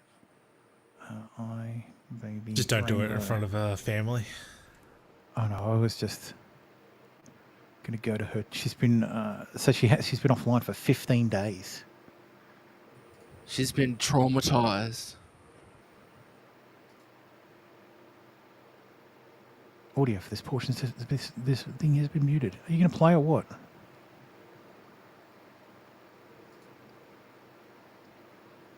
I'm just going to scrub. How much makeup Holy she shit. got on? She Fucking looks like she a puts on whore. makeup with a fucking patching trowel. Jesus Christ. Buys it by the gallon. Hand me my patching trowel, boy. Oh, Twitch is terrible. Seriously. Now she's like IRL shopping for fucking Oh, she's at alcohol. the hardware store. That's where she's. Oh no. Oh, no, I she's was gonna say that's where she It's buys a her Mac. looks a Costco. Yeah, that's Costco. Looks like Costco to me. Yeah. It's a Costco-esque if it's not a Costco Anyway, fucking specific. weird. If I go, let's see what's on Twitch right now. Oh, look, there we go. Someone with their fucking tits out. Have a look at just chatting, just to. let me close this. Tits everywhere. Just tits everywhere. Boobs. And Jesus. Boobs Don't and forget Jesus. Yes, AI Jesus always. Like boobs, boobs, butt, boobs, boobs, boobs, boobs, boobs, boobs, chicks. That 1 second from the right up the top, she has dates with her followers. Speed dating. God. And if you donate enough to her, she'll ditch the date. Oh yeah. So if the person she's dating is not entertaining enough, yeah. Or even worse, if they're getting along too well, the simps will be like, nope, ditch him. Nope. Oh, dude, that's fucking genius. Like, seriously. That is evil genius. It is. It is, yeah. Warriors assist. We were looking at it a couple of weeks ago, and the line of simps was 30 deep on her Discord. It was hilarious. It's like, I ain't waiting here just to fuck with this bitch. It was fucking To get on amazing. the show. Join a contestant voice channel. Jesus fucking Christ. Ugh. Is that the one that was putting down her mod that she flew out to her place? No, maybe. I don't know. I don't know. No, the one who put down her mod was Amaranth. Like, she just ghosted him. Oh yeah, No, while he tried to do the high five, and she just pretended he didn't even she didn't even see it. And it's like, these people don't care about you. Like, you are working for free. You are just a simp. If you're working for free, you're a simp. Like if you're working for an OnlyFans model, like, unless you're getting blown, like, and cash, you're a simp. Like, don't. Like, you're just exchanging your time, which is worth money, for an assumed relationship. Which is, honestly, it's worse than the out in the open financial transaction that occurs when a simp hands OnlyFans money in order to see some bitch's tits. Or see her get railed by some black guy. Like, fucking disgraceful. The West is doomed. Warriors assistant coach Dejan Milojevic dies age 46 after suffering a heart attack, while 6'7" former Serbian basketball star died with Golden State coaches and players at a Salt Lake City restaurant. Hashtag died suddenly. So yes, there he is, looking the picture of health at age 46. I should have wrapped this with the other Ozempic story. Ozempic is threatening burgeoning body positive movement as Americans told to embrace being plus sized suddenly find an easy way to slim down. Drugs like Ozempic and Wegovy are being used increasingly for weight loss. Critics argue it has impacted the body positivity movement by providing an easy way to shed pounds. Womp womp. Transformation using Ozempic. Ozempic dupe to treat my PCOS. What the fuck is PCOS? Polycystic ovary syndrome. Righto. So she's got polycystic ovary syndrome, and that's why she's fat. So wasn't Ozempic also causing a lot of people to have they're destroying their bowels, which means they have to have diarrhea and destroying their teeth. We covered that one earlier. Yeah. Yep. It's intended for people with diabetes. Fix your diabetes. Have diarrhea. Yeah. For the rest of your life. Lover sues Geico after getting STD in insured car, and other wild cases clogging court. Wait, is that? No. Oh, I thought it was boobs then. I'm like, what? Pumpkin boobs. Just boo. Okay. Halloween packet of Reese's Pieces peanut butter cup pumpkins is concealing a fright for makers Hershey, who are being sued over claims they do not live up to the packaging, one of a string of apparently trivial lawsuits which critics say clog up the courts. Courts are being inundated with apparently trivial lawsuits, from a woman who wants Geico to pay for the sexually transmitted disease she got in her lover's car, to Reese's peanut butter cup buyers unhappy with the craftsmanship of their chocolate Halloween pumpkins and ghosts, A deluge of tort cases, some of which attorneys hope to turn into class actions, is targeting businesses, while some lawyers are finding the evidence to back their cases by trolling social media for people complaining about everyday products. Did she get the STI from the car? No, she got it from the person in the car. Oh, and she's retarded. She got it from the driver. Yeah. I can understand if she's like, yeah, I sat down and there was so much AIDS riddled in that chair that I got AIDS. I'd be like, yeah, okay, fair enough. That's pretty fucked up. But she's like, oh, I had sex in your car and now I got STD, so you owe me money. It's like, you're retarded. You should probably get that STD, and I hope it stops you from ever producing because you're that dumb. But the sums they can generate can be far from trivial, especially for the lawyers who can earn 20% of the damages, often seeking a minimum of $5 million in compensation in federal cases. Jesus Christ. And critics say that 14,376 tort cases in 2022 alone, with damages of $3.4 billion paid out between 2020 and 22, are clogging the courts and costing consumers. Wayne Weingarten, a tort reform advocate and senior fellow at pro-free market think tank Pacific Research Institute, said they leave less time to adjudicate cases that have merit. There needs to be a level before, like there should be a smaller court, like a this is retarded court. Yeah, like a pre-court. Yeah, pre-court. That doesn't cost anything. It's like someone just sits there and goes, do I have a case? You don't have a case. Dismissed. And that's it. It wasn't shaped that way. How about you lower your expectations, you fucking moron? Yeah, it's the how about no court. Yeah. I got STD in a car. What, from the car? No. Then fuck off. Yeah, Judge Judy, yeah. but like federally mandated Judge Judy. And some companies settle to make frivolous cases go away. They pay a troll toll and the cost trickles down to consumers. Of course. This is why the line from Shakespeare is first kill all the lawyers. But attorneys bring some of the cases that they prevent. Attorneys say bringing some cases they prevent false advertising. Anthony Russo, who's gone after Wendy's, Taco Bell, and Arby's, told the Post today it might be a $5 fast food item.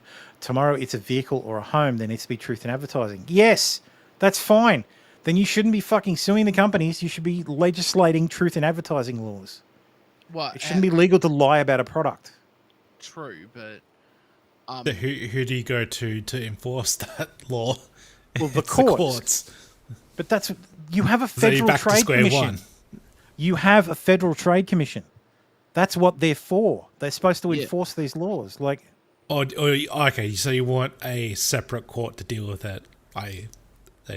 They fine the company for doing it. Yeah, if they get 100 people complain, or 10 people complain, they look into it and go, well, They we've look into actually it, found yeah. that that's an issue. So we, on behalf of the people, are going to sue the company. Yeah, the problem is there's a financial incentive for the person complaining. Anytime there's a financial incentive for the person complaining and the lawyer bringing the fucking case. Which is why they should complain to an ombudsman, and the ombudsman decides what's going on. That's exactly right. And that's why this organization. I don't know if the US is going to go for that. Like, I know You've we already do got it the every trade year. commission. You're not allowed to lie in certain things. Like in certain things, you're not allowed to lie about the efficacy of drugs. The FDA doesn't let you, or you'll be fined. Like there's broadcast standards from the FCC. The Federal Trade Commission has standards on some things. The SEC has standards on what you could say about financial products. This is no different. False advertising should come with a fine levied by the fucking federal government. Like, there's But also you're the relying on fucking the Consumer federal Financial government to Protection actually Agency that does very pursue similar those stuff with ones. financial products. They can Gotta be pretend these selective. laws- They can just select I know they can which be one- selective, but that's the fucking price you pay. Then there should be state level ones. And it should be If you're punitive worried about fines. federal government, like, and there are laws in states that require this stuff. Like, companies just shouldn't lie about this bullshit. That's why And I they kinda want- they feel will- that they the do it- they do current it because US they system is know- kind of fine. It's They just do it the issue because is they you- know they can get away with it because they don't need to tell the truth. Like, but you should have to. That's why you need a stick for some things. And I know that goes against like the libertarian in me, but sometimes you do need laws to encourage companies to not just pollute and like destroy and poison. Like you need to do like just they need to not lie. Simple as that. Yeah, False that's advertising. one of the False advertising is not. It should not be allowed. It's not free speech to lie to try to trick consumers. It's literally fraud. Yeah, that's one of the very limited functions that the government should have. Yeah. So yeah. Anyway, need tort reform. Too many Republicans don't talk about it, and no Democrats talk about it.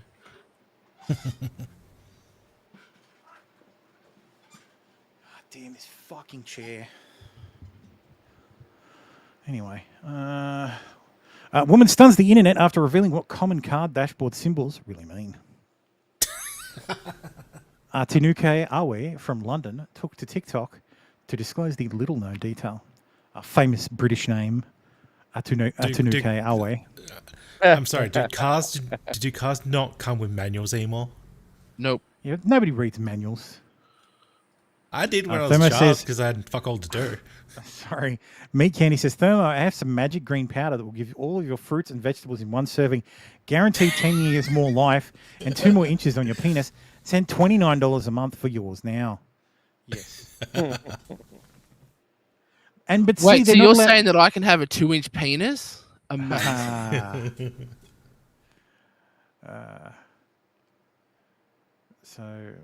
Mommy, let's see if they always include the fucking TikTok anyway. So I'll just hit the full screen button so it takes me to the fucking website. So I'll actually be able to watch it. Guys, I was today years old when I found out that this arrow, when you've run out of petrol on your car, tells you which side your petrol door is on. Please tell me I'm not the only one. Seriously? What? That was it? Like, oh my god! I only found that out like 10 years ago. But the reason I only found out 10 years ago is because the cars that I used to drive didn't fucking have it. Like, because you just knew where they were. Yeah, you just know where the fuck. Like, when you get in a car, you know where it is. How many different fucking cars is this bitch driving? It's just like, I don't know if it's on the left or the right. You use your fucking eyes. Oh, and that symbol that looks like an oil can means that the thing's overheated and you pour check oil engine. over it. Yeah. Yeah, you got to pour oil all over it to fix it. To cool it down. Did you guys see the video of the 2 lesbians trying to jumpstart a car? I think I did. I did. I had to pause for a second because I didn't know if that was a joke or not.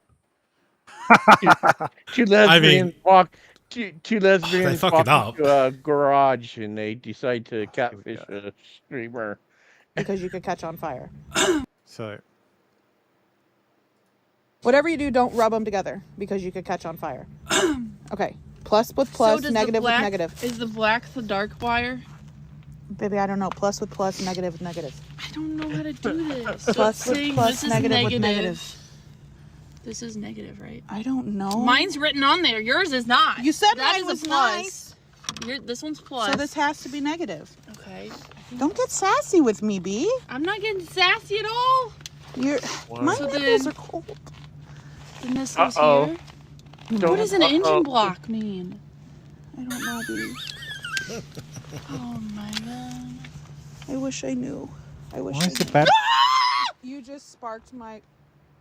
You just told me. I did not tell you. you. Know why? Because these are together. I don't know what I just did. I don't Fucking idiot. You just shorted out the goddamn battery because it's fucking more. Holy shit. Oh, that smells bad. I don't want to start my car now. Try it again. They were just touching. That's the fucking problem. You're okay. You're all right. I'm sorry for getting sassy. You're okay. You're okay. You're all right. You're okay. I don't know how to get You just did it. there. You just did it, baby. You got it. Good God. Oh my It's okay. god. Good job. It's okay. It's on there. It's not all the way on there. It's gonna fall off. Then do it better, you dumb bitch. Okay. Don't let him touch. So this one goes there? That fell off. T-Rex says, hey, can I be acknowledged, Senpai? Weird. Yes, you should be acknowledged, T-Rex. Do it. No, you stay inside. why do these cars have batteries in the fucking back? Probably because they're European. No, it's the people Is who this an design American thing? cars. No, I think it's it's a the European thing. global car design thing. They design things to be nice and look flashy. Had no practicability whatsoever. Like they hide shit behind like panels and crap. Like it's ridiculous the way that they design cars nowadays. So the only American They don't make car, it easy for you the only to American fix car it. I've ever worked on was a Durango. It was an import, and they changed it from left-hand drive to right-hand drive. And the guy was in a parking lot. He couldn't figure out how to fucking pop the bonnet, which blew my fucking mind. Like, what, you've had this car for how long? You've never had to pop the bonnet. The release is on the opposite side because it used to be right-wheel drive. Okay, so the only thing they changed was the steering column. And they moved the steering column over, and everything else is on the other side. Okay. The release is so I pop it, and that makes sense. He's like, "Yeah, but I can't." So do you know where the jump terminals are? And I'm like, "They're right there." It wasn't on the battery; it was on like a separate terminal, like an extension, to make it easier. Like, it's perfect. Okay. So why are they doing this? Why is there a battery in the back and not a fucking jump terminal at the front? Or, a battery at the front and a jump terminal at the back. If you're going to fucking do that shit. Like, this is ridiculous. Hold on.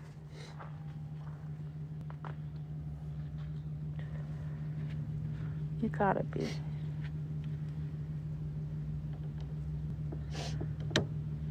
Why is the nervous one doing it? Because the other one has to film it. What's wrong, babe? I don't know. You got it. Snap, crackle, and pop. It's sparking. I don't like it. What do you mean it's sparking? It's whenever I get it close to there, I don't like Then it. take it off. Then take it off. Holy shit. Like... Wow. Just pretend it's a dildo. That's when that "I don't need no man" shit goes out the window. Yes. Look, Yeah. ladies, let's be real. If you drive a car, these are one of the few things you should understand. You should understand how to connect jumper cables to it, which is pretty fucking straightforward. If it's manual, you should understand how to fucking give it a jump start, like a push like start. Push start, yeah. Clutch Clutch start start. What else? You should understand where the water goes. Oil. You should understand where the oil goes. You should understand where the brake fluid goes. And how to check them. And how to check them. And how to check all of them. You should understand where the fuel goes and what type of fuel. These are a very short list of things you should understand about a vehicle if you And are how to driving pump it. the tires up. And check yes, them. that doesn't have to happen all the time, so the man can do that. But if you have no man in your life, yes, learn how to do that too. At least learn how to know when it needs to be done. Yes, you should be able to feel that it tire's when you looking drive. pretty flat. Can you look at it? Yeah. If it's bulging out, if it looks like it's got a little junk in the trunk, and it's sort of like bulging out a bit, it needs air. Anyway, fucking hell. So that's arguably worse than the woman who didn't realise where the gas goes. Even minorities reject DEI special treatment. Poll shows all Americans, white, black, Hispanic, and Asian, support the death of affirmative action. Fully 68% of adults are glad to see the end of race-based college admissions. Still, black Americans worry it's going to be harder for them to get into university now. Yeah. So there we go. Overall, do you think the Supreme Court's ruling to end the use of race, ethnicity in admissions decisions for colleges and universities was mostly a good thing or mostly a bad thing? So overall, 68 mostly good, 32 mostly bad. Amongst blacks, it's 52-48. Fucking 50-50 for blacks. Yeah, 50-50 for blacks. So whites are 72-28. So the whites are the number ones, followed closely by the Hispanics and then the Asians. So And the blacks just want to keep using their race. that's a fucking great scroll point, like just right there. TikTok creator Ariana Kim. Let's just check her out. For research purposes. Just for research purposes, Of course. So I'm just going to check her TikTok beacons. Or be whatever beacons AI is. Let's see. Instagram, YouTube, Twitch, Spotify, Twitter. No, doesn't get her titties out, so that's good. They think it's a good thing. So yes, this is good. Anyway, radical trans activist who is quietly removed from New World Health Organization Transgender Health Panel after calling for children to be rushed onto puberty blockers. So this was from last week. So this was a very quick flip. Florence Ashley was selected for the proposed CDG, but notified WHO in 2023 that they would be unable to participate due to a conflict in schedules. So they got a whole bunch of pushback and were like, maybe I shouldn't do this.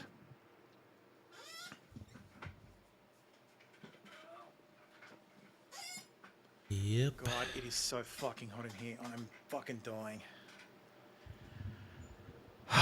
Oh, that's right. I forgot what happened. My aircon, yeah. Did you not put your freezer in there and just open the door?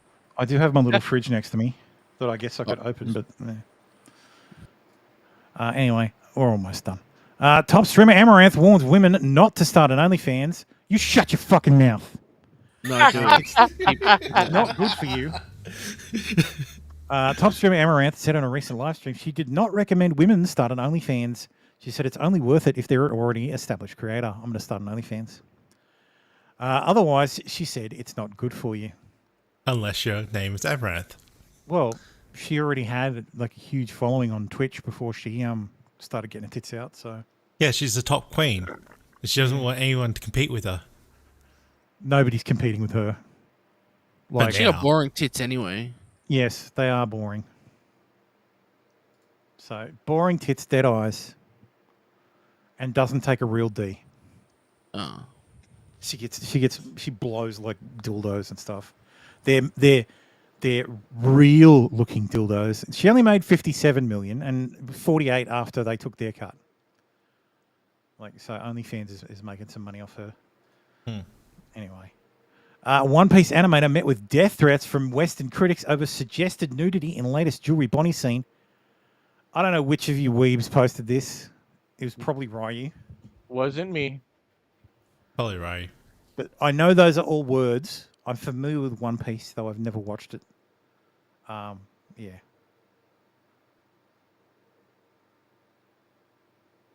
So I guess there's implied nudity.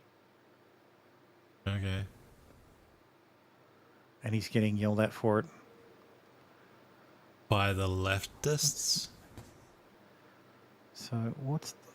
I mean, I usually have a weeb on here to explain, but Tim's overseas and Ryu's not Ryu's missing in action. Ryu's fucked off. I haven't followed that in participating as a key animator in One Piece. I hope you enjoy Bonnie's scenes. By the way, thanks to Suzuki-san and every staff member didn't have the time to finish Naigen. That's why there may be some errors in clean version, blah, blah, blah. After being met with MJ's praise, blah, blah, blah. Criminally horny work, but I respect it. While animating it, I didn't have a single clue of her age, no cap. For those of us who are old, no cap means no lie. He doesn't know as if this is a good way to portray any female character, regardless of age. I don't know how old this character is supposed to be. The character can change her age at will. Jewelry Bonnie. Them some big ass titties for someone who's underage. So, if it is. So it doesn't know as if there's a good way to protect. They're going to beat you with sticks, bro. You should be beat with large rocks and a hammer. We will corner you in a dark alley. I think we might have to kill this guy with hammers. Nigga said, I hope you enjoy the Bonnie scenes. You will die. Jesus Christ. Also, sorry for the sexualizing controversy. I'm sorry for drawing Jinbei shirtless. Fucking hell. Okay, so the OnePieceFandom.com wiki says that she was 10 when she debuted, 12 after time skip, and 22 to 24 estimated default age by appearance. Poker says she has a 12-year-old form. That's why Zoomer Anime Twitter got mad. Japanese Twitter claim her age is unknown, but Zoomers think her real age is 12. Japanese as in actual Japanese, not weeb. Right. Thank you, Baldo and Poker. That's well explained. So yes, okay. Don't threaten fucking animators with death, you fucking idiots. In chapter 1098, Bonnie's birth was 12 years old. 1098. Yes, chapter 1000. Well, this is for 1090. So she was under 12. Okay. That's a big rack for a 12-year-old. I don't know, like it's Muhammad would. Man. So Japanese, if you guys want to convert to Islam, it's perfectly legal at like 9 years old or some bullshit. They play around with that sort of stuff all the time. Yeah, it's bullshit. Jerry Lee Lewis would. Muhammad, the Prophet Muhammad, peace be upon him, would. Actually, for Muhammad, she's probably a bit old. Anyway, If One Piece was go set in look the up, real go look world, up Islam and Aisha. So then Bonnie would be from Australia. yeah. Aubrey O'Day. So we're in the Ryu zone now. Aubrey O'Day quotes Martin Luther King Jr. to promote OnlyFans account with thirst trap photos on MLK Day, as fans slam her for being disrespectful. And before any of you get excited about this woman, just remember that she blew Trump Jr. in a fucking gay bar toilet. So this is Aubrey O'Day. She says, I have a dream. Our lives begin and end the day we become silent about things that matter. So yes, she's like sucking a dick. Posted a thirst trap while She quoting has a fucking dream. while quoting Martin Luther King as Martin Luther King intended. Closed mouth, open snatch. Yes. Transgender WWE star Gabby Taft, 45, opens up about frustrating, difficult struggle to shed her bulky muscles and achieve a lean, feminine physique as she lifts the lid on rigorous diet and workout regime that finally helped her see results. God damn it! Like, Are we playing Who Wants to Be a Millionaire, Thermo? yeah. Before, after. Ridiculous. There's the story about Kanye West and his weird teeth. His titany teeth. Lavish new dentures. More expensive than diamonds. Fucking insane. Jane Seymour, 72, says she's having more passionate sex than ever with boyfriend John Zambetti, 73. Your sex life doesn't need to end at 60. But it probably should. Yeah. Very much. Damn you, Viagra. I'm sorry. I definitely would. Jane Seymour. Man who got 5 women pregnant at the same time hosts joint baby shower for all the mothers to be, leaving the internet in an uproar over the crazy, embarrassing situation. Hashtag life goals. So here's the guy. So he's trying to be Nick Cannon's Hispanic, black. So he's got a type. So how close are we to Idiocracy's, world? Lizzie took to the platform again to share a series of snaps showing all the women posting together. Lizzie Ash music. Okay. Can you imagine that child support? Child support. Oh. Yeah. He's going to flee to Canada. Speaking of TikTok, TikTok ruined my kid's life. Now I'm suing it with 5,000 other parents. Yeah, good luck. Because you couldn't be a fucking parent. When Brittany Edwards discovered the distressing post on her 12-year-old daughter's TikTok. 12! Stop it! Isn't there a age requirement? Like, there's supposed to be. Yeah. So this First- person's complaining that she wasn't parenting good enough, so she's going to sue someone else. Well, that's always the way. That's the American way. I have 2 words for you: lawn darts. Unfortunately. At first, I was pissed off. I was angry. I was upset. Edwards, 34, told the Post, I didn't understand where this was coming from or why she said that or why she posted that. The single mother of 3 was informed of her post when another mum texted her to ask if everything was okay. I'm like, what? What do you mean? What's going on? Because I'm home. We're all home, she shared. That's when Edwards was sent a screenshot of her daughter's post that explicitly stated, quote, low-key gonna commit suicide. Jesus, fuck. Naturally, the nurse from Hartford, Connecticut felt overwhelmed and confused. She's now one of 5,000 parents using claimshero.io. This is an ad for Claims Hero. To sue TikTok, which has been dubbed the big tobacco of the digital age. I bet all these quotes are going to be from fucking... there's a quote from TikTok. There's a quote from daughter, like the mum. Looking, there's the screenshot. A technical investigation from Amnesty International found that young people who watch mental health-related content on TikTok's For You page were being recommended rabbit holes of potentially harmful content, including videos that romanticize, normalize, or encourage suicide. This should finish, among other things, and then bracket trans bullshit. Yep. Yes, Aubrey O'Day, like, I don't know what she did to her fucking face. Like, back in the day, she was very attractive. Who was? Aubrey O'Day. Oh. So let me... But yeah, I remember lawn darts. They build character and pain tolerance. So this was her during her, like, when she was on The Apprentice 10 years ago. Yeah. So she had some weight trouble back, like she was one of those, what's it called? Small balloons. Yes, we covered that earlier and mutually had a bit of a cry. So, but at least we have photos of before. So, but now well, there's the article. I must have just used it. Never mind. But now it's. God damn it! I dropped it off. I hit back too many times. But yes, that's what she looks like. That's what she looks like now. I don't know how you ruin. Like, what doctor fucking goes? Yeah, great job. I've done a great job. The one.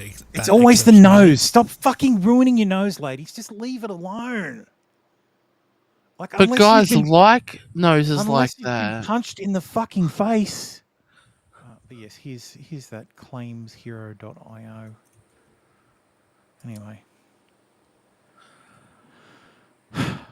Is it like a class action? Yes. It's a class action website. So. And that's it. That's all I got for this week. I still plan on doing a Aussie cast on Friday. Whoop, whoop. So we'll have a couple of drinks. I'll buy a bottle of, or I'll buy a Crystal Head. And okay. The big one. The Aussies. Sorry, Dave. No, only Aussies. Okay. You can hang out in the chat. But yes, we'll celebrate Australia Day and make and trigger some Aboriginals. We'll do it Rumble only though. Nice. I don't want to have to deal with YouTube. So yes, that'll be fun.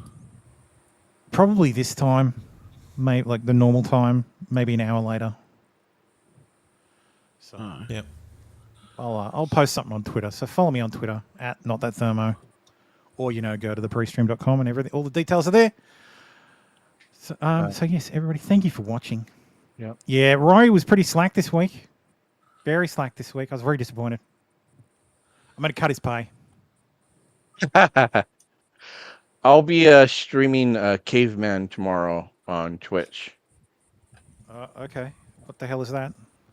The movie with Ringo Starr. Oh, okay. Dennis you'll Quaid. be doing a whatchamacallit? A watch party, a watch yeah. Party. All right, so everybody, chat, thank you for watching. I hope everybody has a great week. And